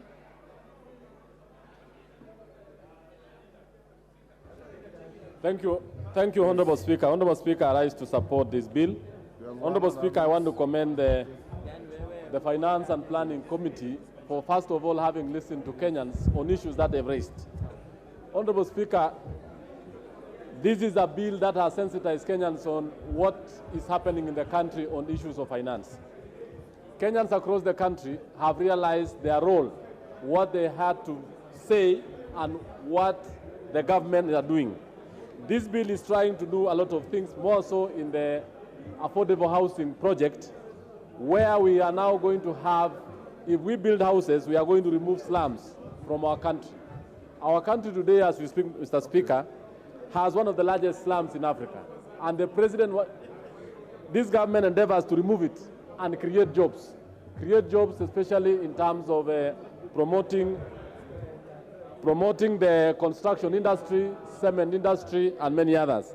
I also want to say that farmers, because of exempt on fertilizer and zero rating, actually we shall increase production on food and many other products. Therefore, I support and I ask the House that we pass the bill. Thank you, Honorable Speaker. Dr. Nyikal. Thank you, Mr. Speaker, for at long last giving me this opportunity. Mr. Speaker, everybody has said here that this is the bill that has attracted the most attention. Mr. Speaker, the reason is simple. Kenyans are suffering and they cannot take any more load. It is not because of public participation. And this bill is completely heartless. It does not consider the suffering of the people. If you look at the amendments are showing you that this bill had no interest in the people, what it was talking at all the areas where the people are suffering. And Mr. Speaker, everybody is talking here of debts. I've not heard anybody from that side talking about debt adjustment, restructuring of debt. You cannot just continue that you will get money from people to pay the debt. Debt can be restructured. Therefore, Mr. Speaker, I oppose this bill. Member for Ijara.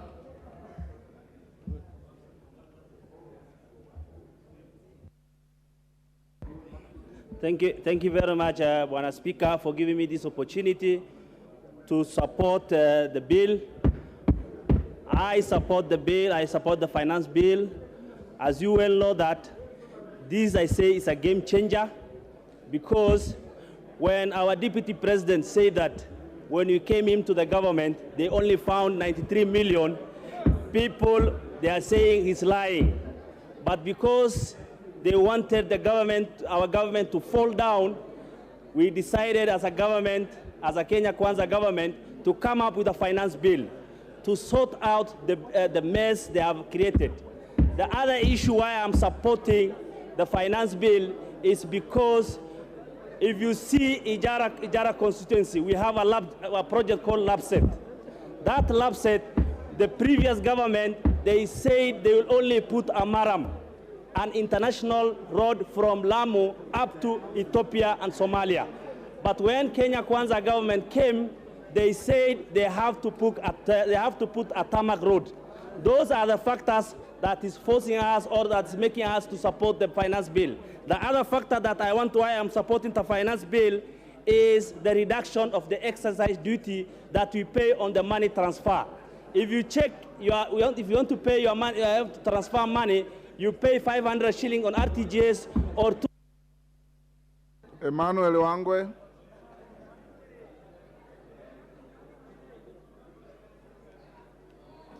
Thank you, Honorable Speaker. That is the last on this side. Honorable Speaker, I rise to oppose this finance bill, Honorable Speaker, on two grounds, Honorable Speaker. The issue of petroleum. I wish, Honorable Speaker, to be very clear that, Honorable Speaker, the petroleum cost, as it's shifting from 8 to 16, that will not only be the difference. Okay. But my concern, Honorable Speaker, Okay. is the issue that the current government has taken on G2G in terms of importation of petroleum products, Honorable Speaker. Honorable Speaker, as Speaker said, that the VAT across East Africa varies from 18, 20 to 16%, which which they are proposing. But Honorable Speaker, what they are not mentioning is the issue of the premium on petroleum product. Honorable Speaker, as we see today, premium product on G2G contract is going for diesel at 118 in Kenya, petrol at 98. What's happening in the neighboring countries, Honorable Speaker?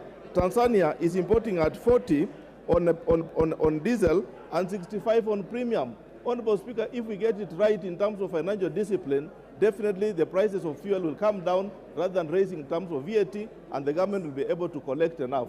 Therefore, Honorable Speaker, I oppose. Thank you. The last on this side, Robert Bukose.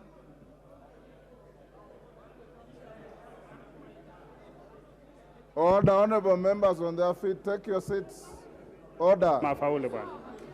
Honorable members on your feet, take your seats. Take your seats. All the honorable members, take your seats.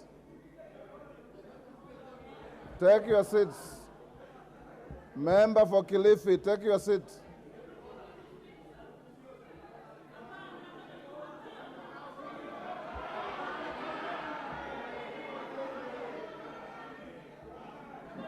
Order, order. Order. Honorable members, order. Honorable Bukose. Thank you, Mr. Speaker, sir, for allowing me to contribute to this bill. On the onset, I want to say I support the Finance Bill 2023. And Honorable Speaker, when you look at the issue on the Finance Bill, especially on the medical side, we have exemption of vaccines, we have exemptions on medicaments, that is pharmaceutical drugs, and this is going to boost local manufacturing. Honorable Speaker, local manufacturing is going to make it possible for the cost of medicines to go down, for the cost of drugs to be affordable by people, and therefore the cost of health is going to be much reduced. Honorable Speaker, and this is going to assist our country to attain universal health care. And therefore, with those few remarks, Honorable Speaker, I support. Order. Order, honorable members. Order. Take your seats. Order, honorable members. Honorable Anjala, take your seat. Order, honorable members. Take your seat. Honorable members, I told you that I was going to give 5 on my left, 5 on my right. Then I called the mover to reply. It is now time for me to invite the mover to reply.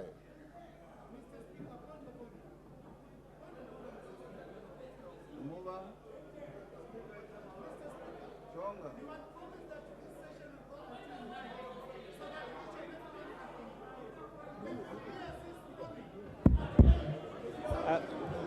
Thank you, Honorable Speaker. But before, now that I have 15 minutes to reply, I would like to donate 1 minute to the Honorable Chapkonga. 1 minute to... Also, if you have minutes to donate, donate to Chonga as well. Go ahead. Okay. In that case, Honorable Speaker, I want to thank... Order. Order. Honorable Member for Kilifi, you have constantly flouted the rules the whole afternoon, shouting and menacing the chair. I want to assure you that the chair can take action against you without any fear or favor. I'm not going to do that. You should feel embarrassed conducting yourself in the manner you are conducting yourself. Order. Order, honorable members. Order. I have even taken the extra caution of asking your minority leader to speak to you, that as a gracious lady, representing the great people of Kilifi, who are watching you on TV, order, who are watching you on TV, I don't think they are happy to see that what I'm seeing. But honorable members, I want you to know this, that we are many. Not everybody can speak on every item on the floor. There are many members who have spoken. Your leaders have spoken. Others have spoken. And we did agree that we are going to have some closure at some point. So, Honorable Chair, you said you are donating a few slots. It's up to you. But you have time to reply now. Wanjala, take your seat. Thank you, Honorable Speaker. Listening Wanjala, to the mood your of the House, I just would like to highlight a few Honorable issues. Wanjala, take your seat. Go on, Chairman. I would like to correct a few misinformations, Honorable Speaker. Now, before I reply, Honorable Speaker, the taxation of chairman, Honorable Mr. Speaker. members, you have said many, many good things in this debate. We are getting to the end where you are going to vote. Express yourself.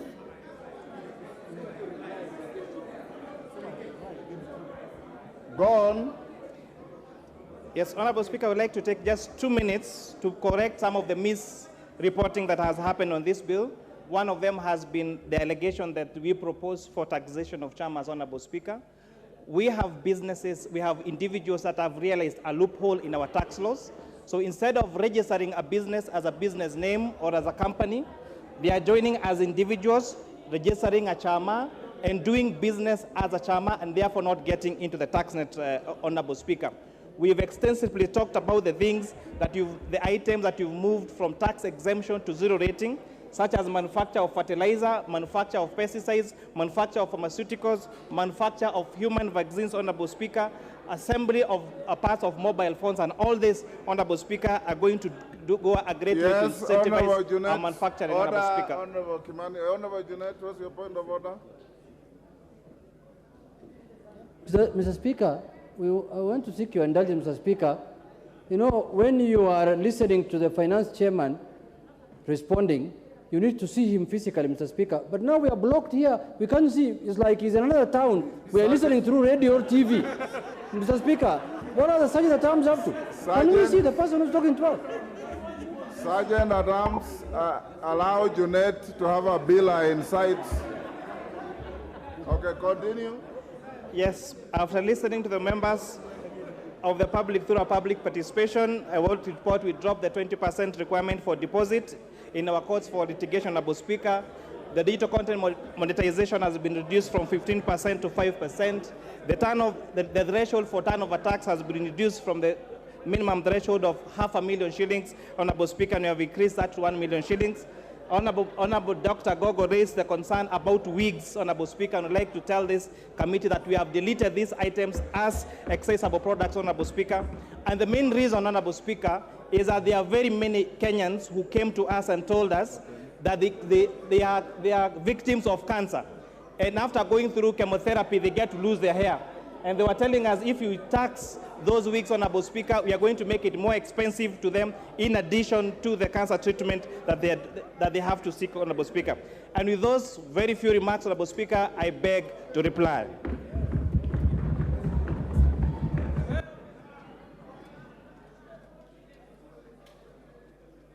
Where's the order paper? Where's my order paper? Sorry. Order, honorable members. Order. I will now put the question, which is that The Finance Bill, National Assembly Bill number 14 of 2023, be now read the second time. As many as of that opinion say aye. Aye. As many as of the contrary opinion say nay. Nay. The ayes have it. Order. Order. Take your seats. Take your seats. Take your seats. Take your seats, honorable members. Take your seats, honorable members. The nays have claimed a division, and I'm satisfied that they have enough numbers to have a division. So I will call on the leadership, the whips of either side. We'll ring the division bell for 5 minutes. In the meantime, you bring here the names of your tellers. At the end of order, we ring the bell for 10 minutes. At the end of the 10 minutes, I will direct you in the manner in which you will vote. Bring me a teller on either side to conduct the voting. Ring the division bell.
Order.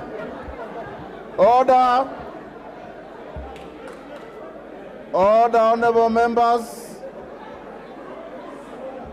Order. Increase the volume. Increase the volume. Order, honorable members. Order. Order, honorable members. Order, honorable members, take your seats. Take your seats, honorable members. Take your seats.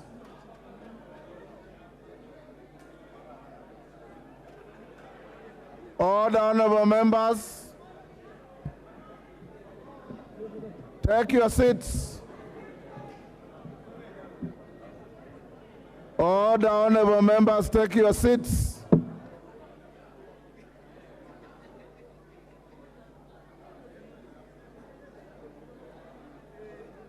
Take your seats, honorable members.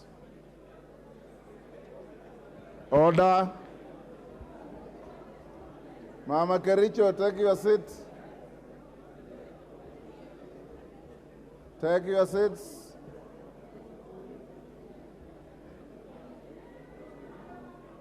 Take your seats, honorable members. Order. Member for Naivasha, take your seat. Honorable Bowen, take your seat. Honorable members, take your seats.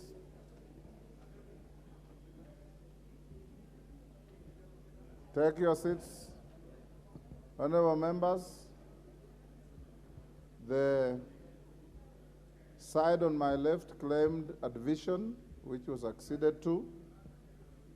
The 10 minutes division bell is now silent. We now want to go into division. The first point of call is to call on each of the whips to bring forward the name of your teller. I have been given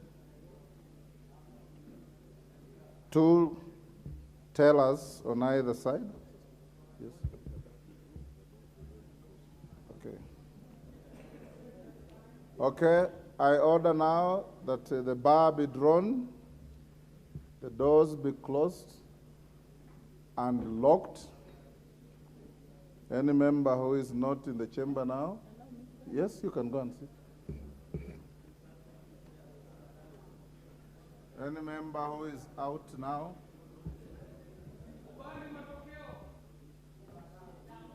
order. Order, honorable members.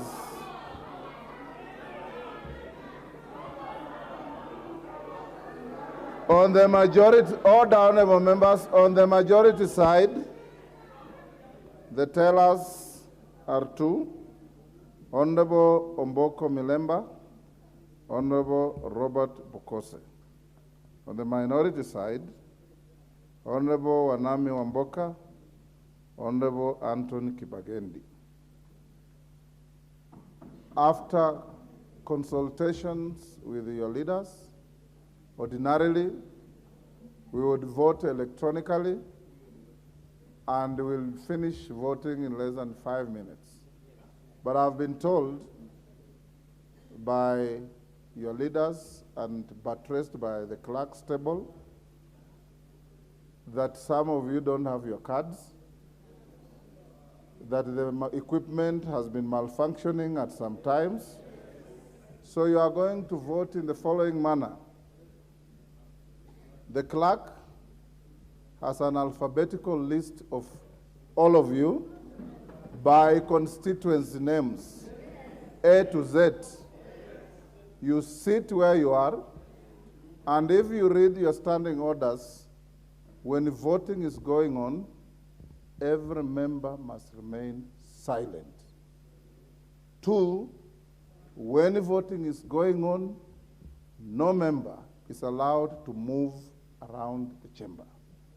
Those are your rules and our rules. So you remain where you are.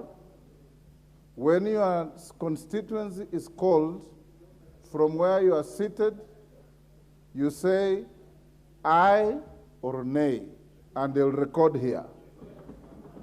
By the time they are done, then the tellers with the clerks will tabulate and give us the numbers, and then we proceed to announce your results. Order. This chamber is not too big. Those who have access to microphones, you can use the microphone, but if Honorable Were, order, let me do a trial run. Honorable Were, can you without a microphone say aye or nay? Stand. Yeah, stand, say aye or nay. Again. I just want to test if you can be heard throughout the chamber. Without the mic. Excellent. Now the member right at the back. Yes, the member right at the back, Honorable Ado. Can you say aye or nay?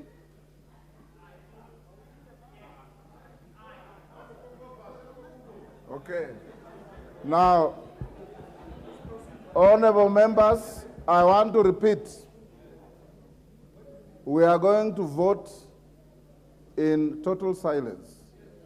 And any member who misconducts himself or herself, I will note you, and when we finish voting, you will suffer some form of punishment. Because I'm not telling you how to vote. Okello, you are already misconducting yourself. I know you are taking advantage of the fact that you used to be a close friend of mine.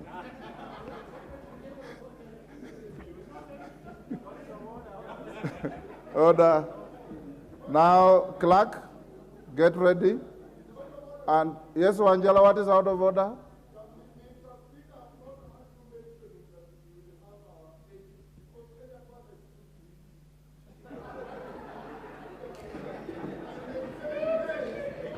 Honorable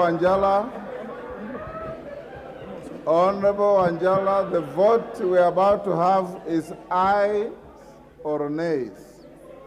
You are out of order. Let's start. In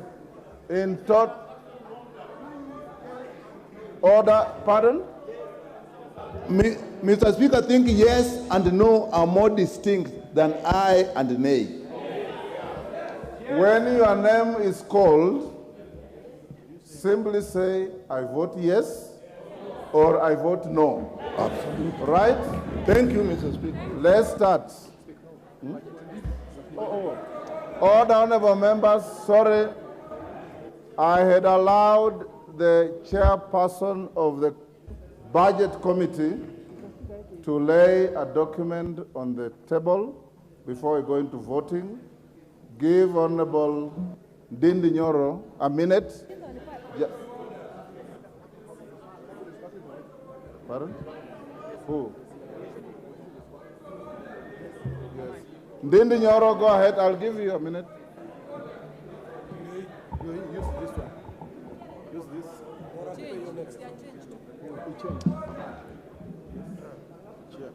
Thank you. Thank you very much, Honorable Speaker. Honorable Speaker, I beg to read the following papers on the table of the House today, Wednesday 14 June 2023, that is afternoon sitting. Supplementary Estimates 2 for the financial year 2022-2023 from the National Treasury and Economic Planning, and the following accompanying documents. 1. Financial year 2022-2023, Supplementary Estimates number 2, Program-Based Budget. 2. Financial year 2022-2023, Supplementary Estimates number 2, Recurrent Expenditure. 3. Financial year 2022-2023, Supplementary Estimates number 2, that is Development Expenditure, Volumes 1 and 2, and 4, Statement on the Financial Year 2022-2023, Supplementary Estimates number 2. Thank you very much, Honorable Speaker. Thank you, Honorable Ndindi Nyoro. Yes, Wandai. Give Wandai the mic. After him, give Ichungwa. The Honorable Speaker, it is indeed true that the guidelines you have given concerning the process of this vote is largely agreeable, and for the simple reason that this is so an important matter that the public would want to see how their representatives are voting.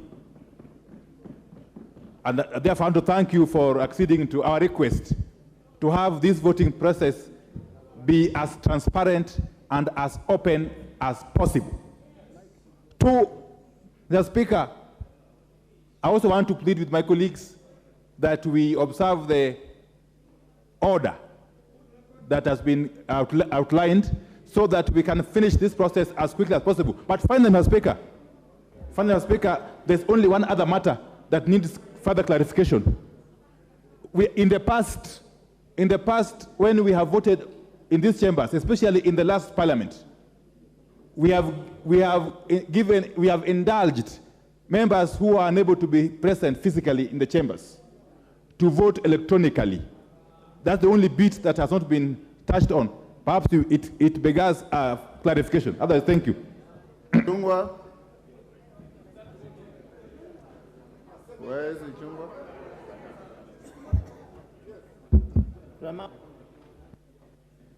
Thank you, Honorable Speaker, and I want to concur with what the Leader of Minority has said, that we have indeed consulted, and we, not largely, we wholesomely agree with you, since we are never in Kenya Kwanza in the business of disagreeing. We believe it is every member's right to vote with their conscience, for their people, and we have nothing to hide from our people, and we will vote in accordance with your guidance.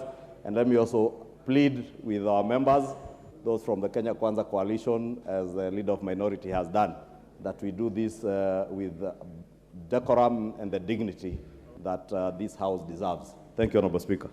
Thank you, honorable members. I have received one request for a member who is in Wajir, in Isiolo, but I'm told they have withdrawn the request.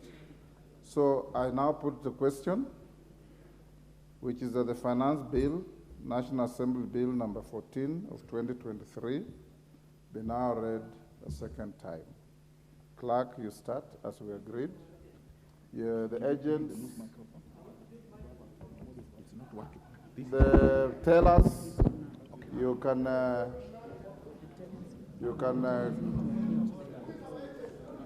one on this side, one on the other side. Yes. Yes. Order, Honorable Wanjala. The ink is not yet dry. I said during voting, absolute silence, no moving about the chamber. And you are already on your feet before we even call the first voter. Okay, clerk, we start. Chepkonga Kiprono Samuel. It is being worked on. Chepkonga Kiprono Samuel. It's voted yes. Any member with a challenge with the voice, we have portable microphones that can be passed around. Langat Benjamin Kipkurui. Kitany Marianne Jebet. Atandi Samuel Onunga. Owino John Walter. Owino John Walter. Give me the loose one. Owino John Walter. It's not there. Go the next. It's not supposed to mark yes and no. It's supposed to mark on the yes, no, on the other side. It's already done that. Okay. Then we'll also now Okay. Okay. Thank you. Owino John Walter. Absent. Honorable is here. It's absent. Okay. Mrembo Irene Njoki.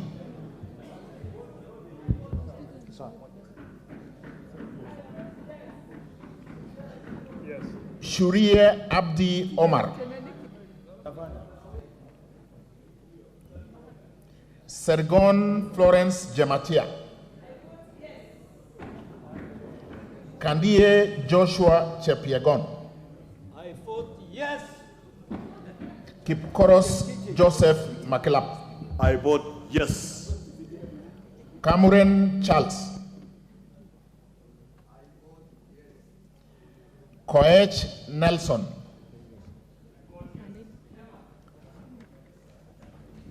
Momanyi Innocent Obiri. Barongo Nolfason Obadia. Alpha Miruka Ondieki. I vote yes.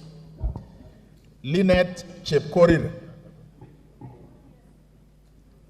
Kilel Richard Cheruiyot.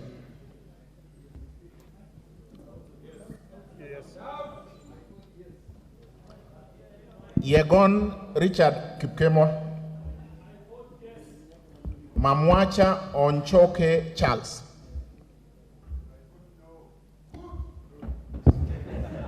Order, Honorable Wanjala. You say that again, and I'll open the bar for you to walk out. Ogola Gideon Ochanda.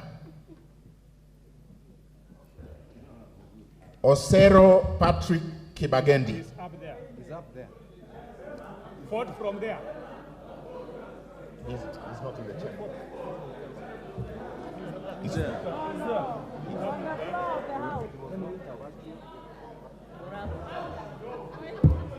Order. Any member who was locked out when we drew the bar is out of the chamber, is present and voting in the chamber. The gallery is not a chamber. Mamwach Wanjara Raphael Sauti Bita. Wait. You have not called Patrick Osero. I did. You haven't. No. No, they are not called Patrick Osero. Okay. Osero Patrick Kibagendi. Wamboka Nelson Jack Wamboka. I vote no. You are out of order. Wambilianga Catherine Nanjala. Yakub Ado Kuno. Komingoy Kibet Kirui. Omanyo Catherine Nahabi.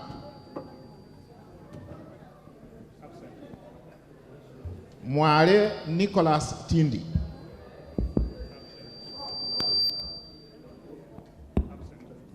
Oyula Joseph Maero.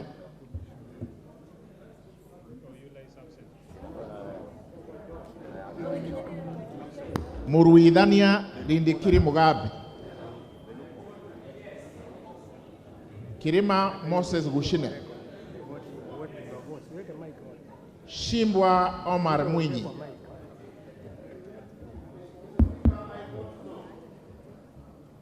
Koech Victor Kipngetich. Barasa Patrick Simiyu.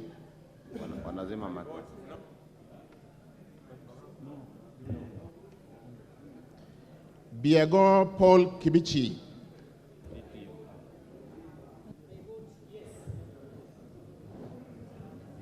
Ntwiga Patrick Monene.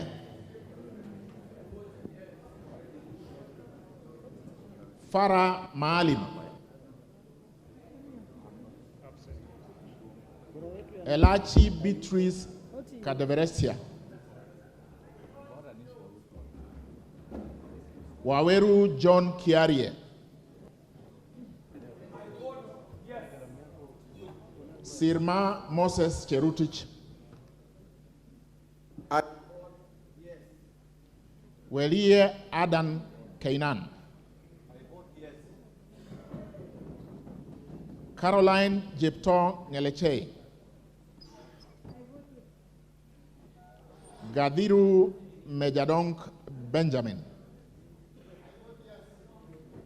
Ongili Babu Owino Paul.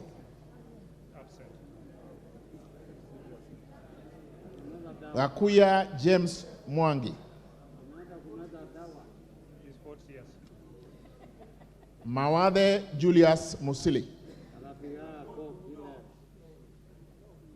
Mwenje Mark Samuel Moreidi. Double N Pamela Njoki Njeru.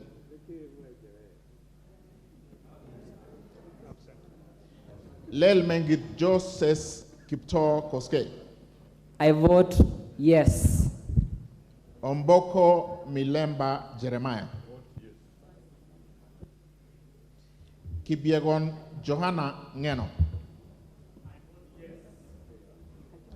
Pukose Robert. I vote yes. Yakub Farah Salah. Oundo Wilberforce Ojiambo.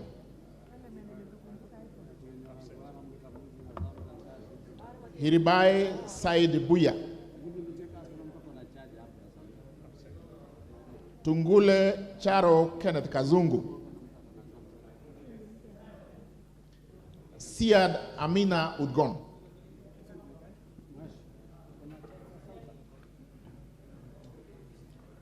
Baro Deko Mohammed. Guyo Ali Wario.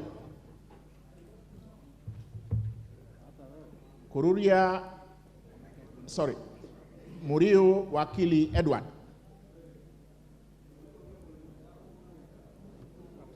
Kururia Elijah Njore Njoroge. Kagombe Gabriel, Yeah, read it out. Kururia Elijah Njore Njoroge. No, the other one. Now next. Okay. Kagombe Gabriel Gaduka. I vote yes.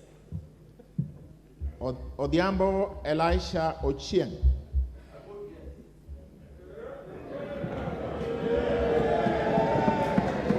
Order. Order, members. Gedenji Robert Gishimu.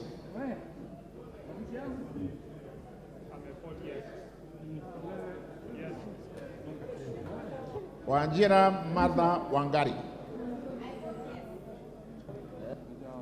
Wamushomba Gadoni.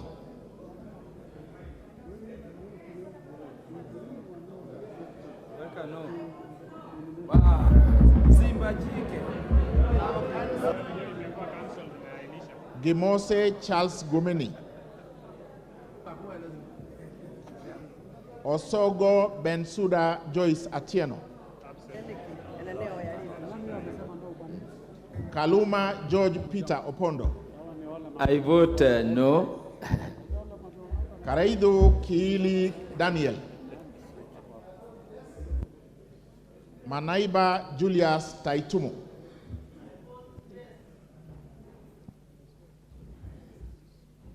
Mwirigi John Paul. I vote yes.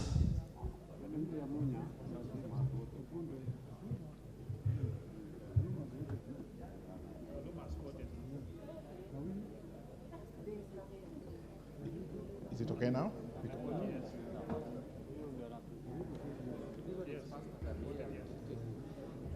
Okay.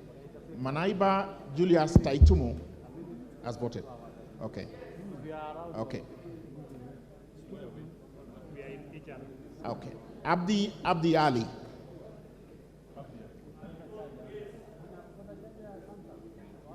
Shinali Bernard Masaka.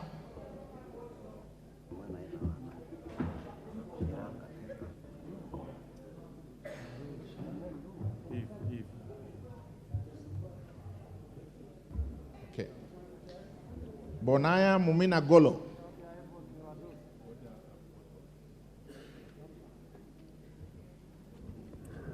Lomwa Joseph Samal.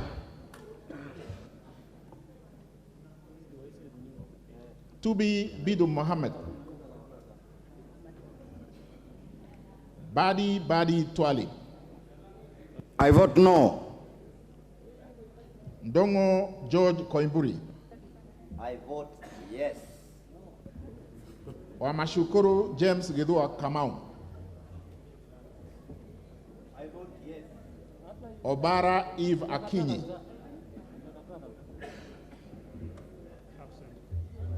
Kalasinga Joseph Simiu Wekesa Majimbo.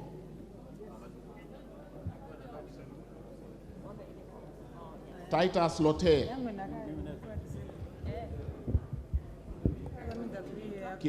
Kimilu Joshua Kivinda.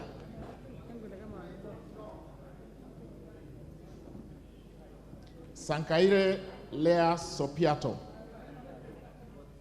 I vote yes. Kanchori Elijah Memusi. Hamisi Kakuta Maimai.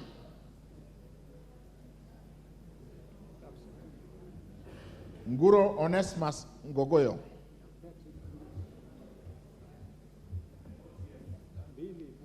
Sakimba Parashina Samuel.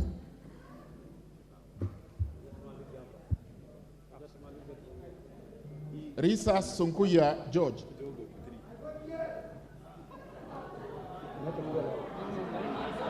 Where is he? Order. He's outside. He's outside. Order. Order. Honorable Sunguya is not in the chamber. Mohanda Elsie Busihile.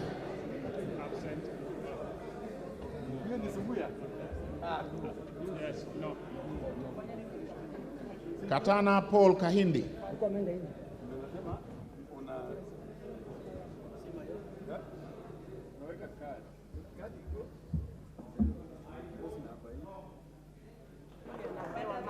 Hassan Abdi Yusuf. Yes, voted yes.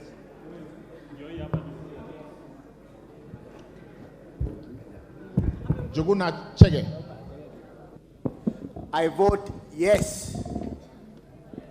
Makali John Okusia. Kehongi Peter Irongu. Muli Fabian Chule. He's outside. He's outside. Order. That one is out of the chamber. Chumel Samuel Moroto. Sudi Oscar Kipchumba.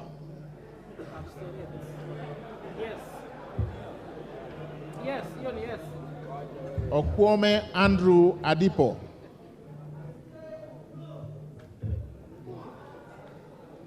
Karauri Ronald Kamwiko. Were Charles Ongondo.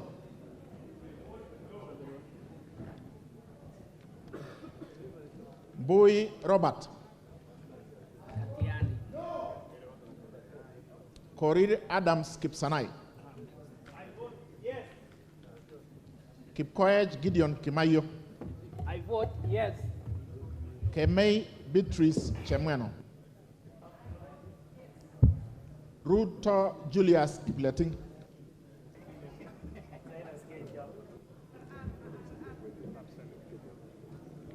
Wangaya Christopher Aseka. Wanjiko John Jogona. Waidaka John Mashua. Murada Ann Wanjiko Mugo. Orero Peter Ochieng. Mbalu Jessica Nduku Kiko.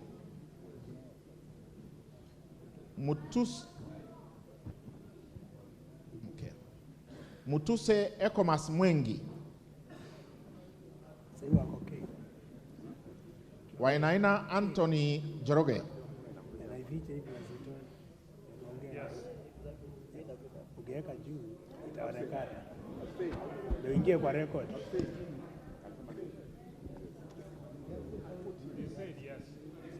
Where is it? Yes, I vote yes. Munyoro Joseph Kamau. Yes. Nyoro Samson Ndindi. Ishungwa Anthony Kemani. Sunkuli Julius Lekakeng. Mwanyanje Gertrude Mbeyu.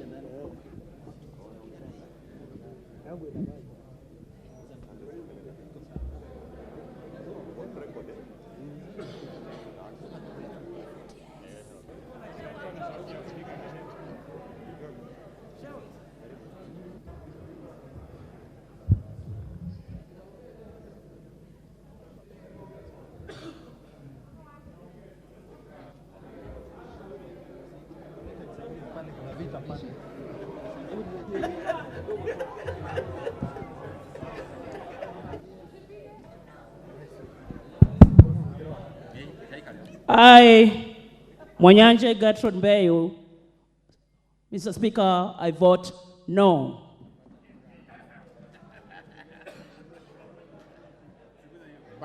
Baya Owen Ya.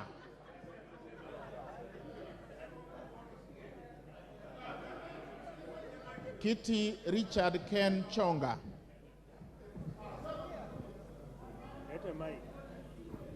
Mimi Kiti ninapiga la, kimombo no. Zambia Thaddeus Kithua.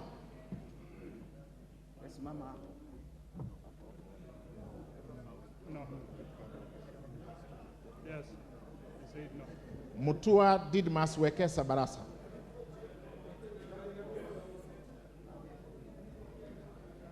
Bisau Morris Kakai.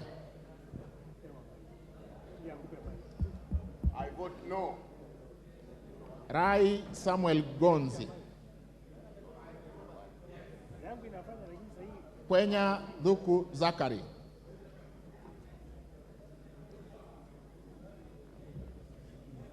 Yes. Huko mwisho huko anasema yes. Muhia Wanjiko. Cheroro Joseph Kimutai.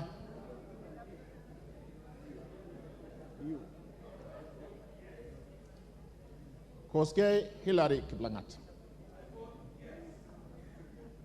Maina Jane Jerry.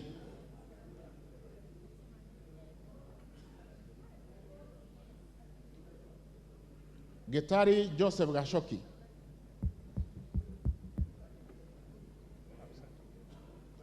Bed Simba Rashid Juma. Aburi Donya Doris.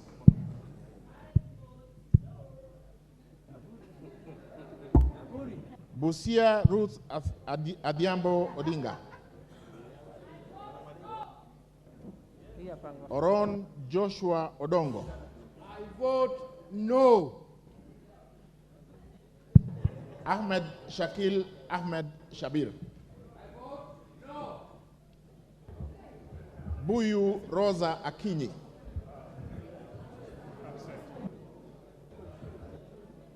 Kasalu Irene Modoni. Mulu Makali Benson. I vote no. Mbai Nimrod Mbiduka. Mboni David Mwalika. Nyamai Rachel Kaki.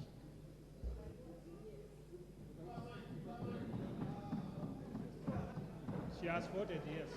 Nyenze Edith Vethi. Mokaya Nyakundi Jafet. Kibagendi Anthony. I vote no. Papa Jafo. Gisairo Clive Ombane. Papa Jafo. Yegon Brighton Leonard. Papa. I vote yes. Papa. Kiprono Mutai Alfred. Yes, Mzitu.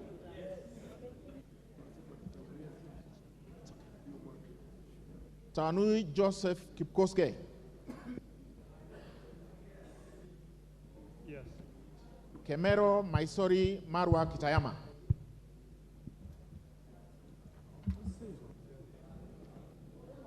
Vote yes. Robbie Matthias Nyamabe. Masito Fatuma Hamisi. Wanyonyi Ferdinand Kevin. Repeat here. Sema hapa. Abdirahman Mohammed Abdi. Yes. Mohammed Abdikadir Hussein. Kagiri Jane Wangeshi. Kiunjuri Festus Mwangi. Korere Sara Paulata.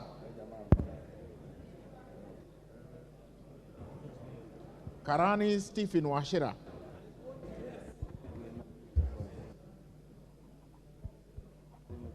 Lekuton Joseph.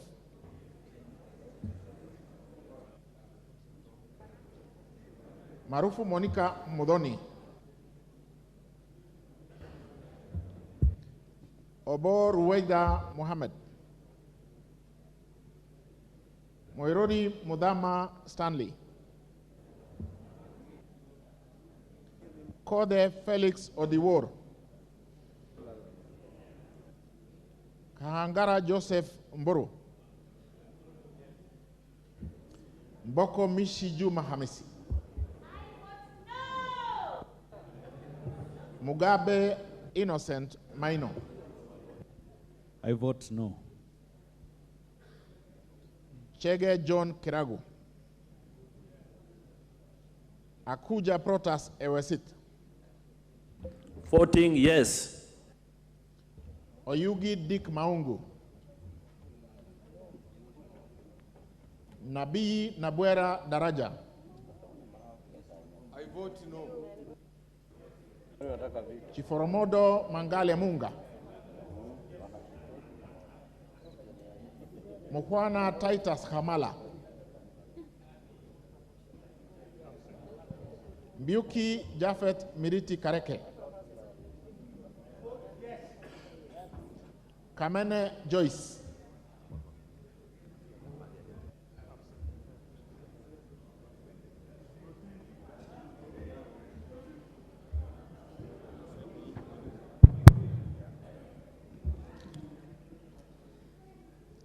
I vote no. Mule Caleb Motiso.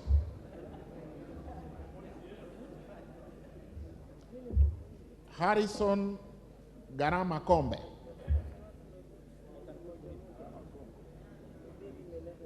George Aladwa Omwera. Susan Dunge Kiamba.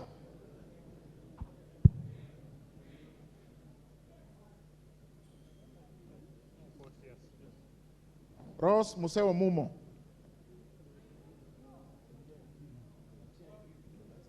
She's okay. Can we repeat? Okay. Okay. I vote no.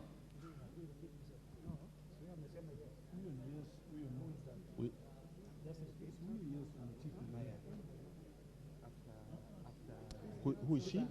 Susan. Susan Tunge. No.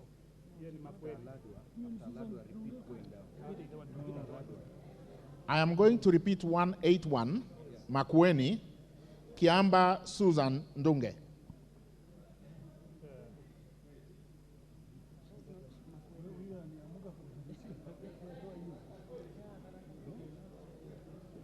Rose Museo Mumo. Makueni County, Rose Museo, no.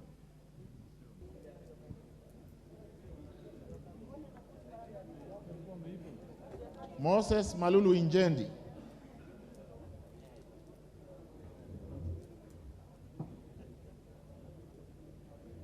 Amila Laura Mnyazi. Bashir Sheikh Abdullahi, Khair Kasim Sheikh, Abdirahman Hussein Waitan Muhammad, Abdul Ibrahim Haro,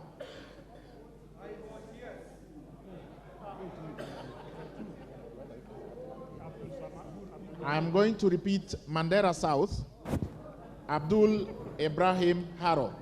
Mandera South is yes. Yusuf Adan Haji,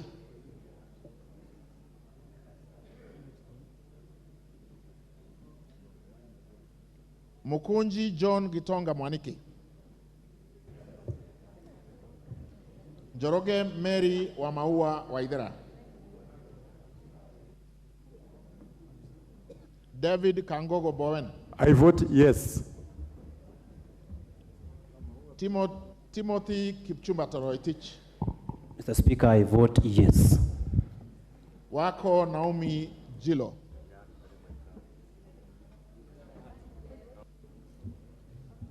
Mwalio Joshua Mbidi Mutua, I vote yes. Odanga Geoffrey Makoha, Olwoj Anthony Tom,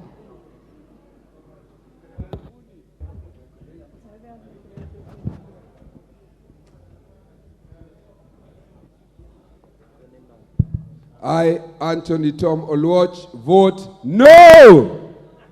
Gichuki Edwin Mugo,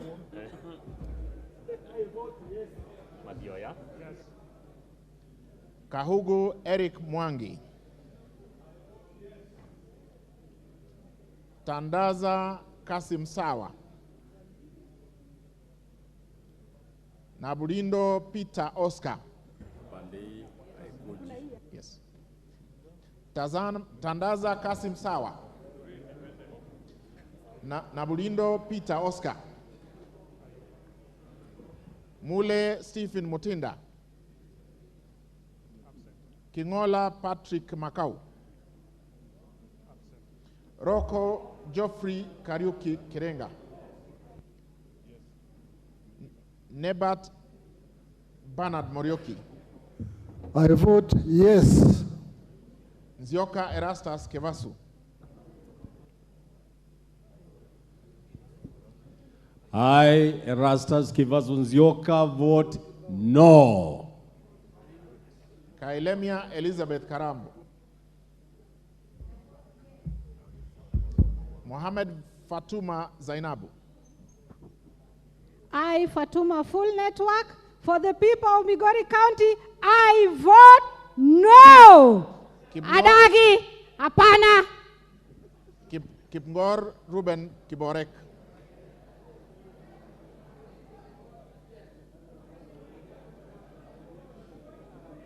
Phyllis Jepkemoy Barto,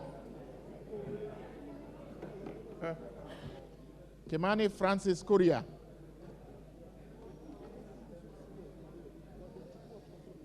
Chimba Zamzam Mohammed, I, Zamzam Muhammad from Mombasa County, I vote no. Abraham Kipsang Kirwa, Jaldesa Guyo Wako, Bader Salim Faisal,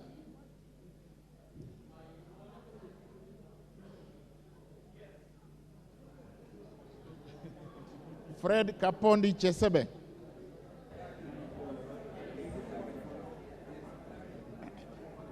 James Onyango Oyo,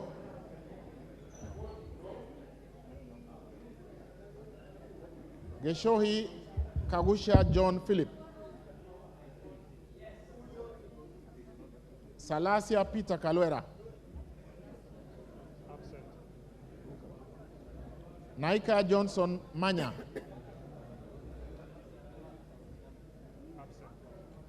Betty Njeri Maina, Mohamed Saud Machele, Musao Vincent Musioka, Shake Peter Mbogo. Maingi Mary. Muliongi Gideon Mutemi. Paul Musime Nzengu. Okay, sorry, okay.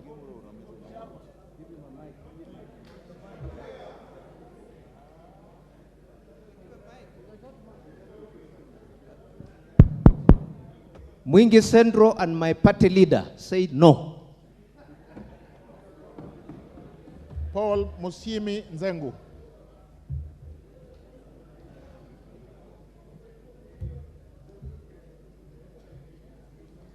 Charles Ngosia Nguna.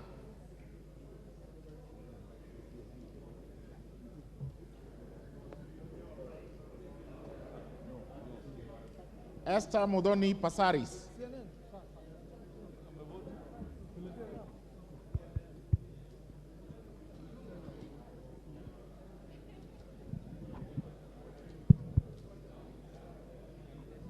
I vote yes.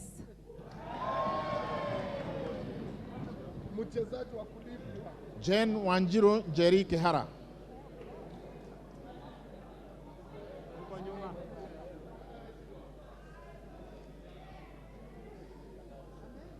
Liza Chepkorir Chelule. Yes. David Gekaria.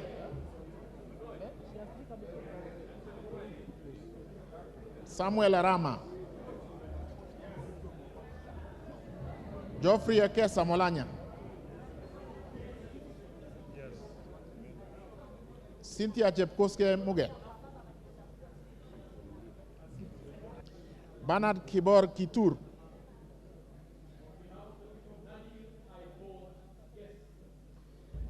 Rebecca Nonaishi Tonke. Lemanken Aramat. Agnes Mantaine Pareyo. Yes. Olen Tutu Kitilai.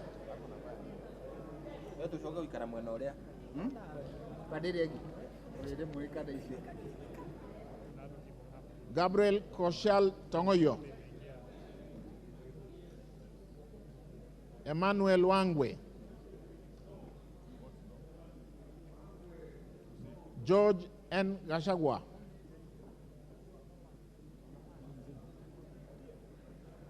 Martin Peters Owino. I, Martin Peters Owino Woodchief, votes no. GK George Masharia Kariuki. I vote yes. Charity Katambi Chepkwany.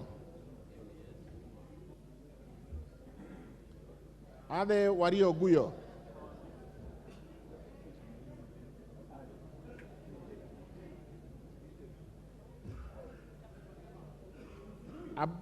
Rahim Dawood Abdul.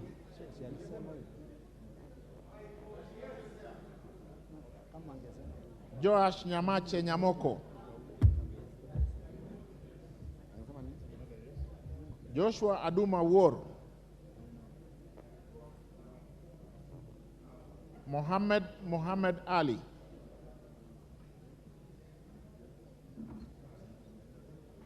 Jerusha Momanyi Mongina. Faith Wairi Mogitao.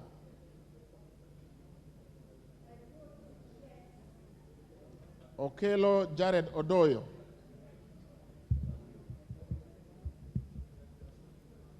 Zahid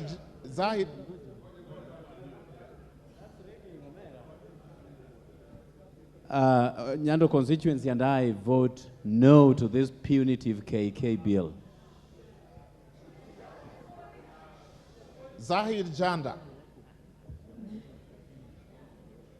That is a spoiled vote. Daniel Ogwo Kamanduku. Tom Boya Odege. Rahab Mokame Washira. Duncan Maina Madenge.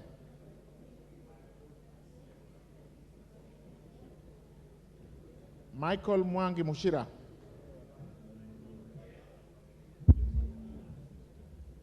David Joguna Kiaraho. Michael Wambogo Wainaina. David Losiakou Kosing.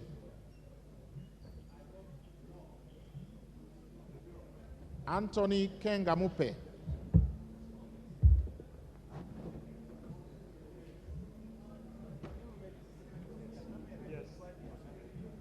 Linian Achieng Gogo.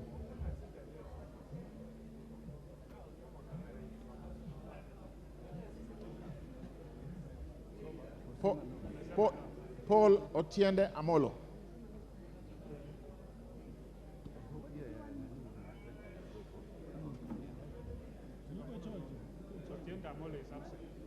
Paul Kibet Chebor.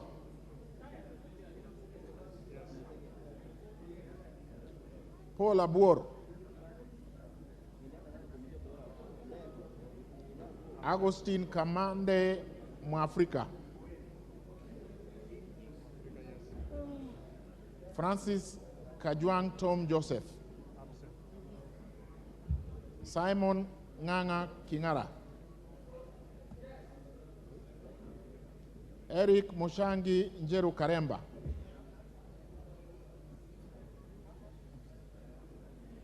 Logovas lawyer Clement. Caleb Amisi Luyai.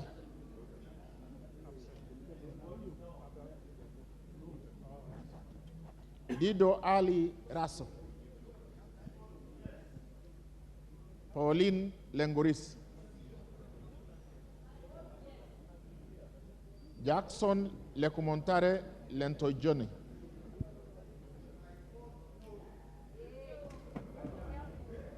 Dominic Eli Letipila.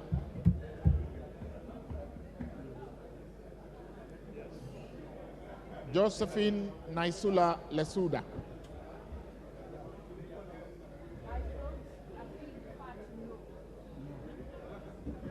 James Wambura Nyekal. Frederick Lusuli Ikana. Christine Ombaka Oduor. Peter Lochakapong.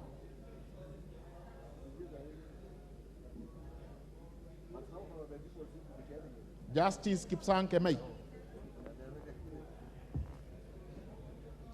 John Waluke Koi.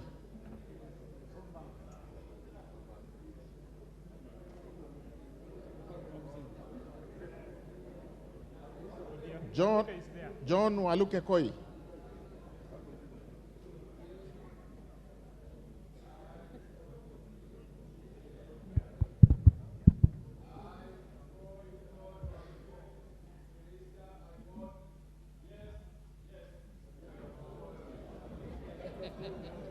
Francis Kipiegon Arab Sige.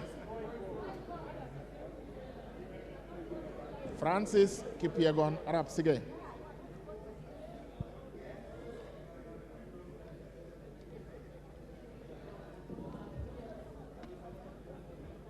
Dr. Shadrach Mwiti Irinji. Silvanas Osoro Onyego.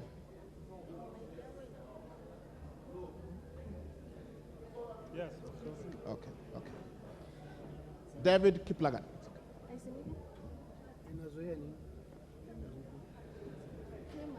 Mwago Amos Maina. David Kiplagat. I, Mwago Amos Maina, as an economist, I vote no.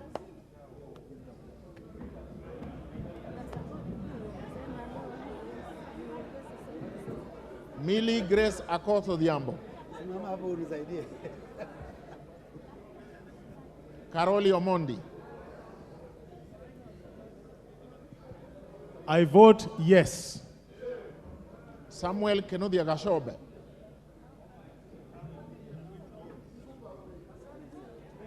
Junaid Sheikh Nu Muhammad. Peter Francis Masara.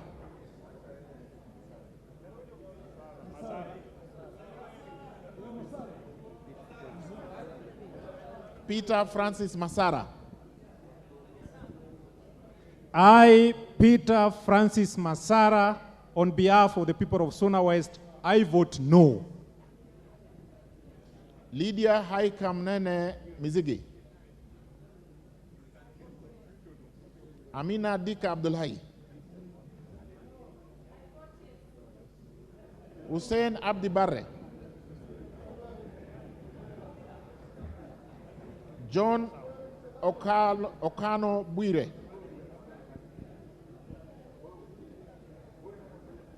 On behalf of the people of Taveta, I vote no.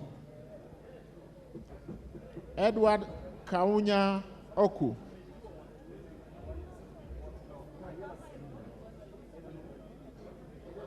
Mary Emase Otucho. We are spotted. You can't deport twice, spotted. Yes. Mary Emase Otucho. Geoffrey Wandeto Mwangi.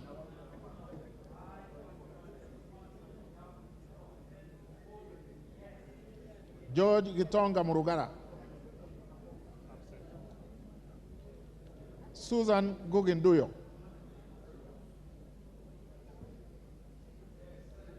Alice Wamboi Nganga. William Kamket Kasait. Lawrence Mpuru Aburi.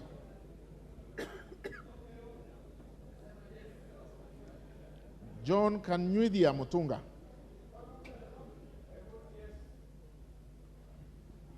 Julius Meli Kibiwot. John Murumba Chikati.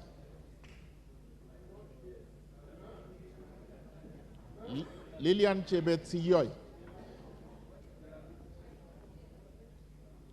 Janet Chepkemboy CTNA.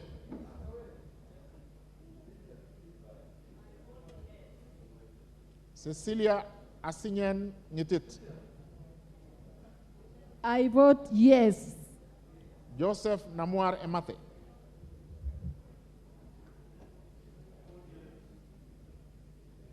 Nicholas Gikor Nixon Gikolong. I vote yes. Paul Ekwom Nabuin. John Ariko Namoit.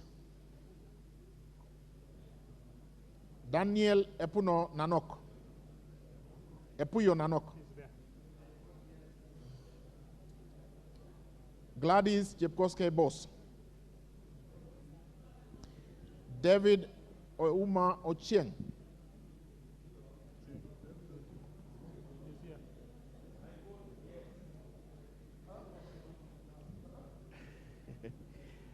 James Opio and I.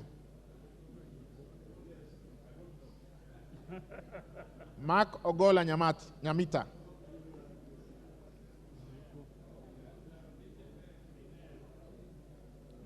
Kivai Enes Ogesi Kagesi.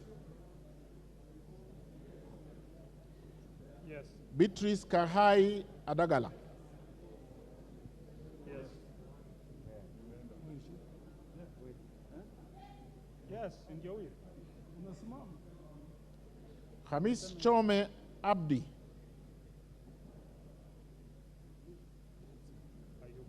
Fatuma Abdi Jeho.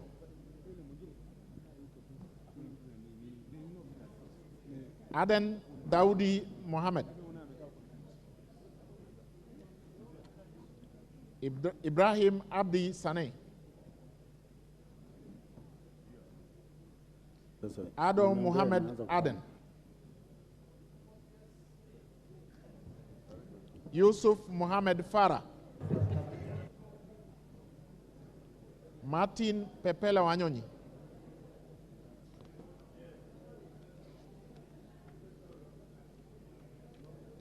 Daniel Wanyamasitati.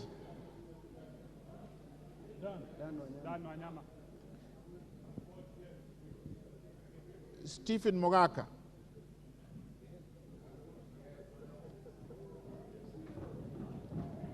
Rael Chepkemoi Kasiwai. Yes. Wetangula Timothy Wanyonyi. Team there, Nyuma.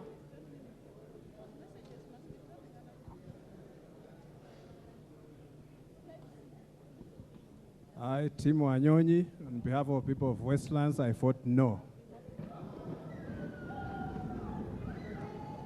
Danson Mwashako Makuona.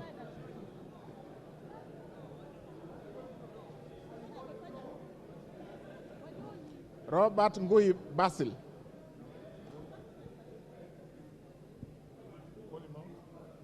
Robert Ngui Basil.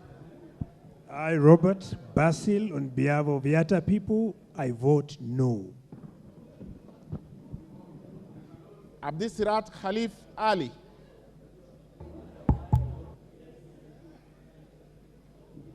Sabina Wanjiru Chege.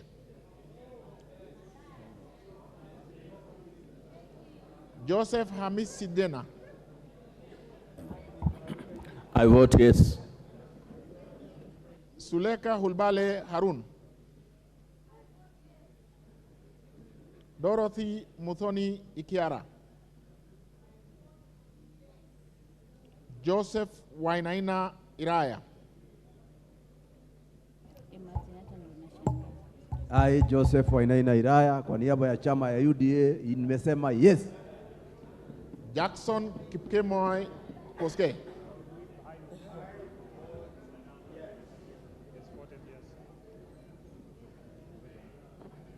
I vote yes.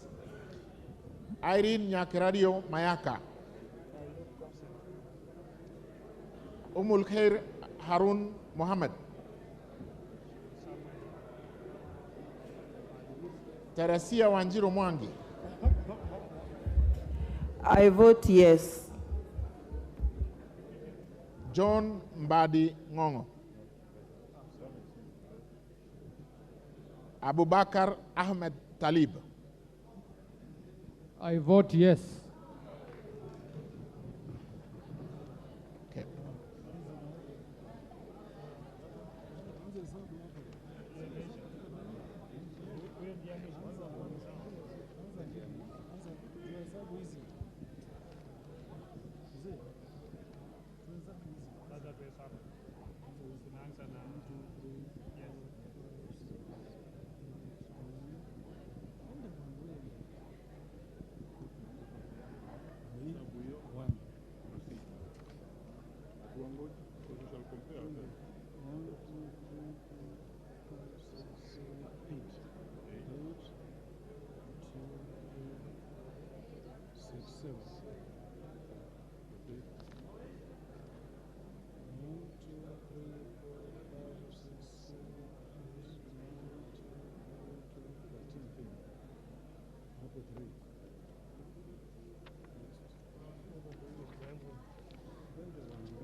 tunapiga na huyu. Nani? Tunapiga na huyu. Wacha hiyo vitu. Sisi huyu ni wa huku na mimi ni wa huku bwana. Sasa wewe piga yako tu. Piga tu yako. Piga yako. Wewe soma. Naanza na yes. 9. 9. 9 plus. Okay. Hata ukipiga ungesoma 8. 13. Usiniwache nyuma hata 8 ni 13. 13. Asante sana. Next. 9. Ngoja msubiri. Wacha mimi. After 13. 09. Nataka usikie 9. 7. 7.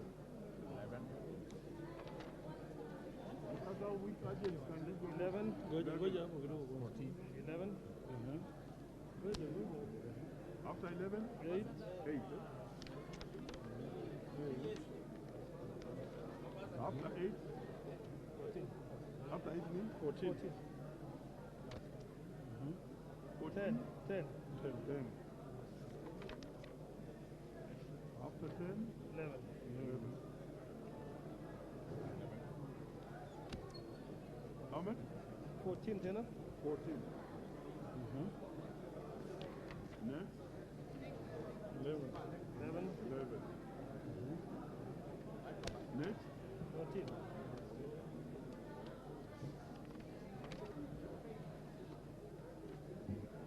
13. Yes, 13 then. 14. 14 then. 11. 11. Ndio mwisho. Yeah. Hebu ngoja tuone kama iko sawa.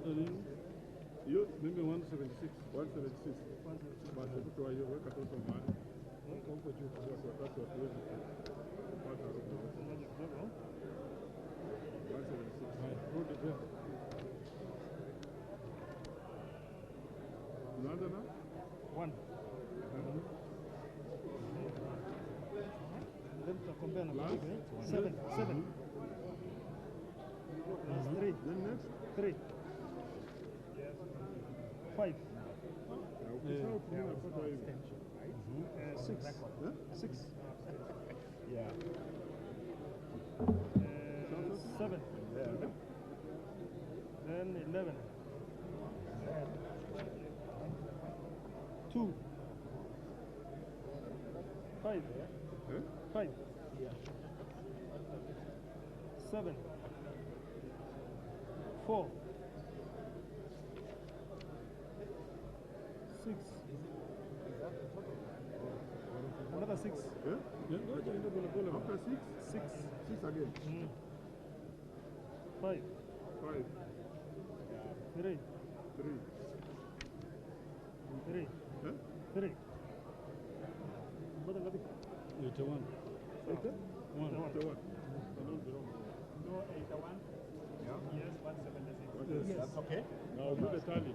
Yeah. That's all right. Ngoja mnisaidie hapa. Ndio. 176 idone. Yeah. Oh, great.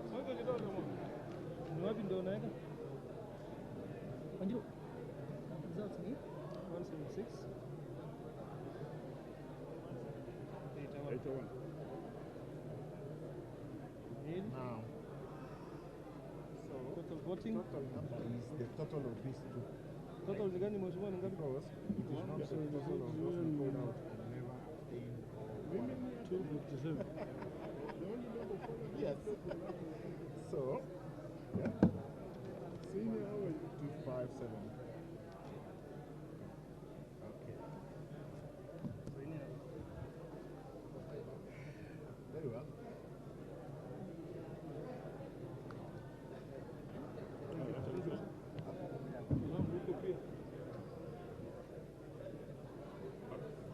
Where?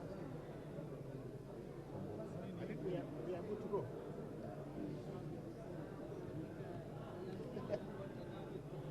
Yeah?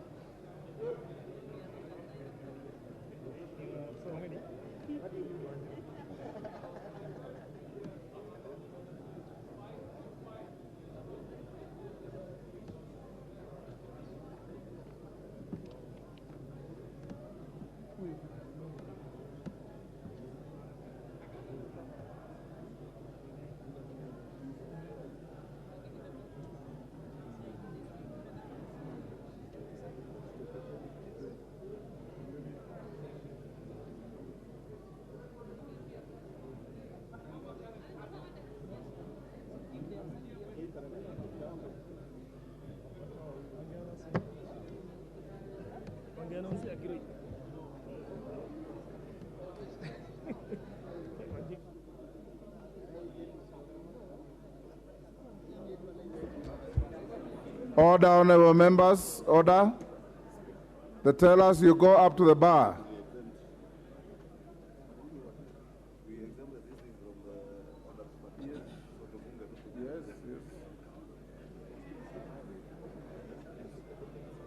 So, what?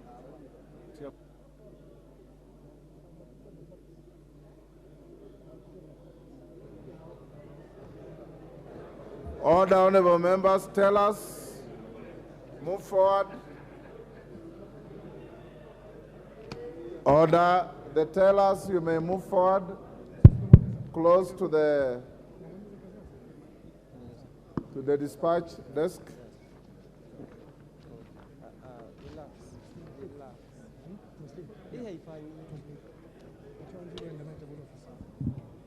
Go ahead. Honorable Speaker, on the vote results for the roll vote, the ayes 176, the nays 81. Order. Order. Total number of members voting. Order. Total number of members voting 257. No abstention, nil.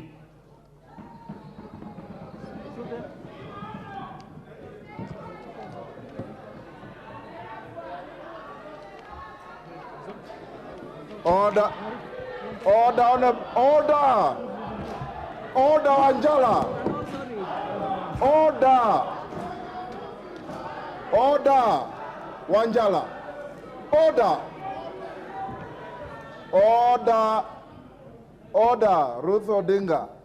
For you newcomers, the results are not announced until the Speaker says so. And it's out of order for the orchestra led by my good friend Mukami and the orchestra led by Ruth Odinga this side. You are all out of order. Honorable members, the results of the division are as follows. Total number of votes cast, 257. The ayes, 176. The nays, 81. Abstentions, nil. The returning document on the vote is signed by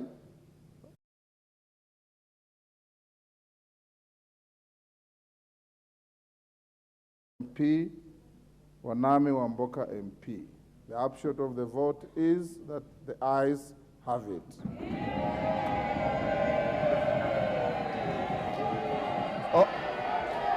Order, honorable members, you may be upstanding. Can the bars be drawn? Order.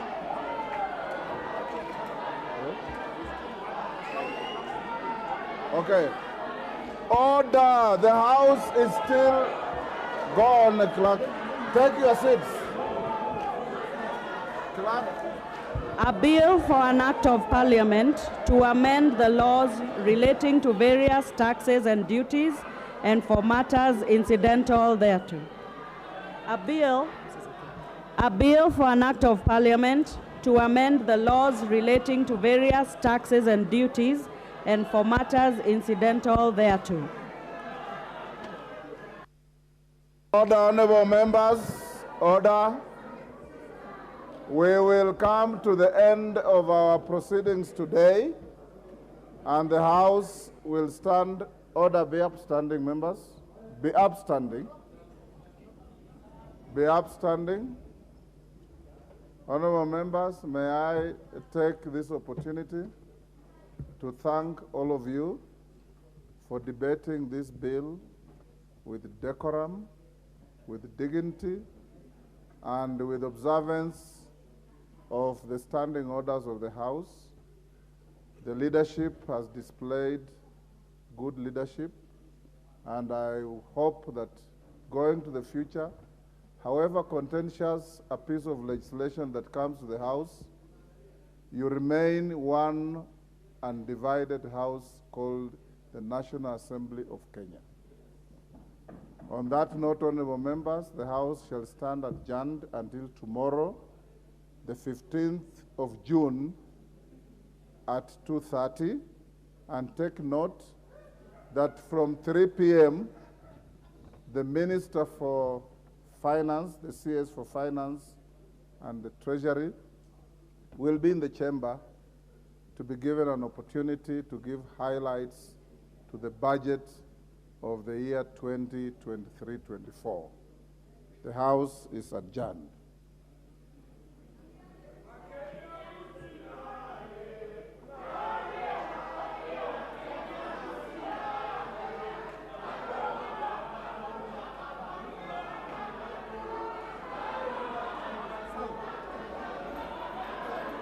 Hao jamaa bado wako hapo, wanaendelea na hiyo.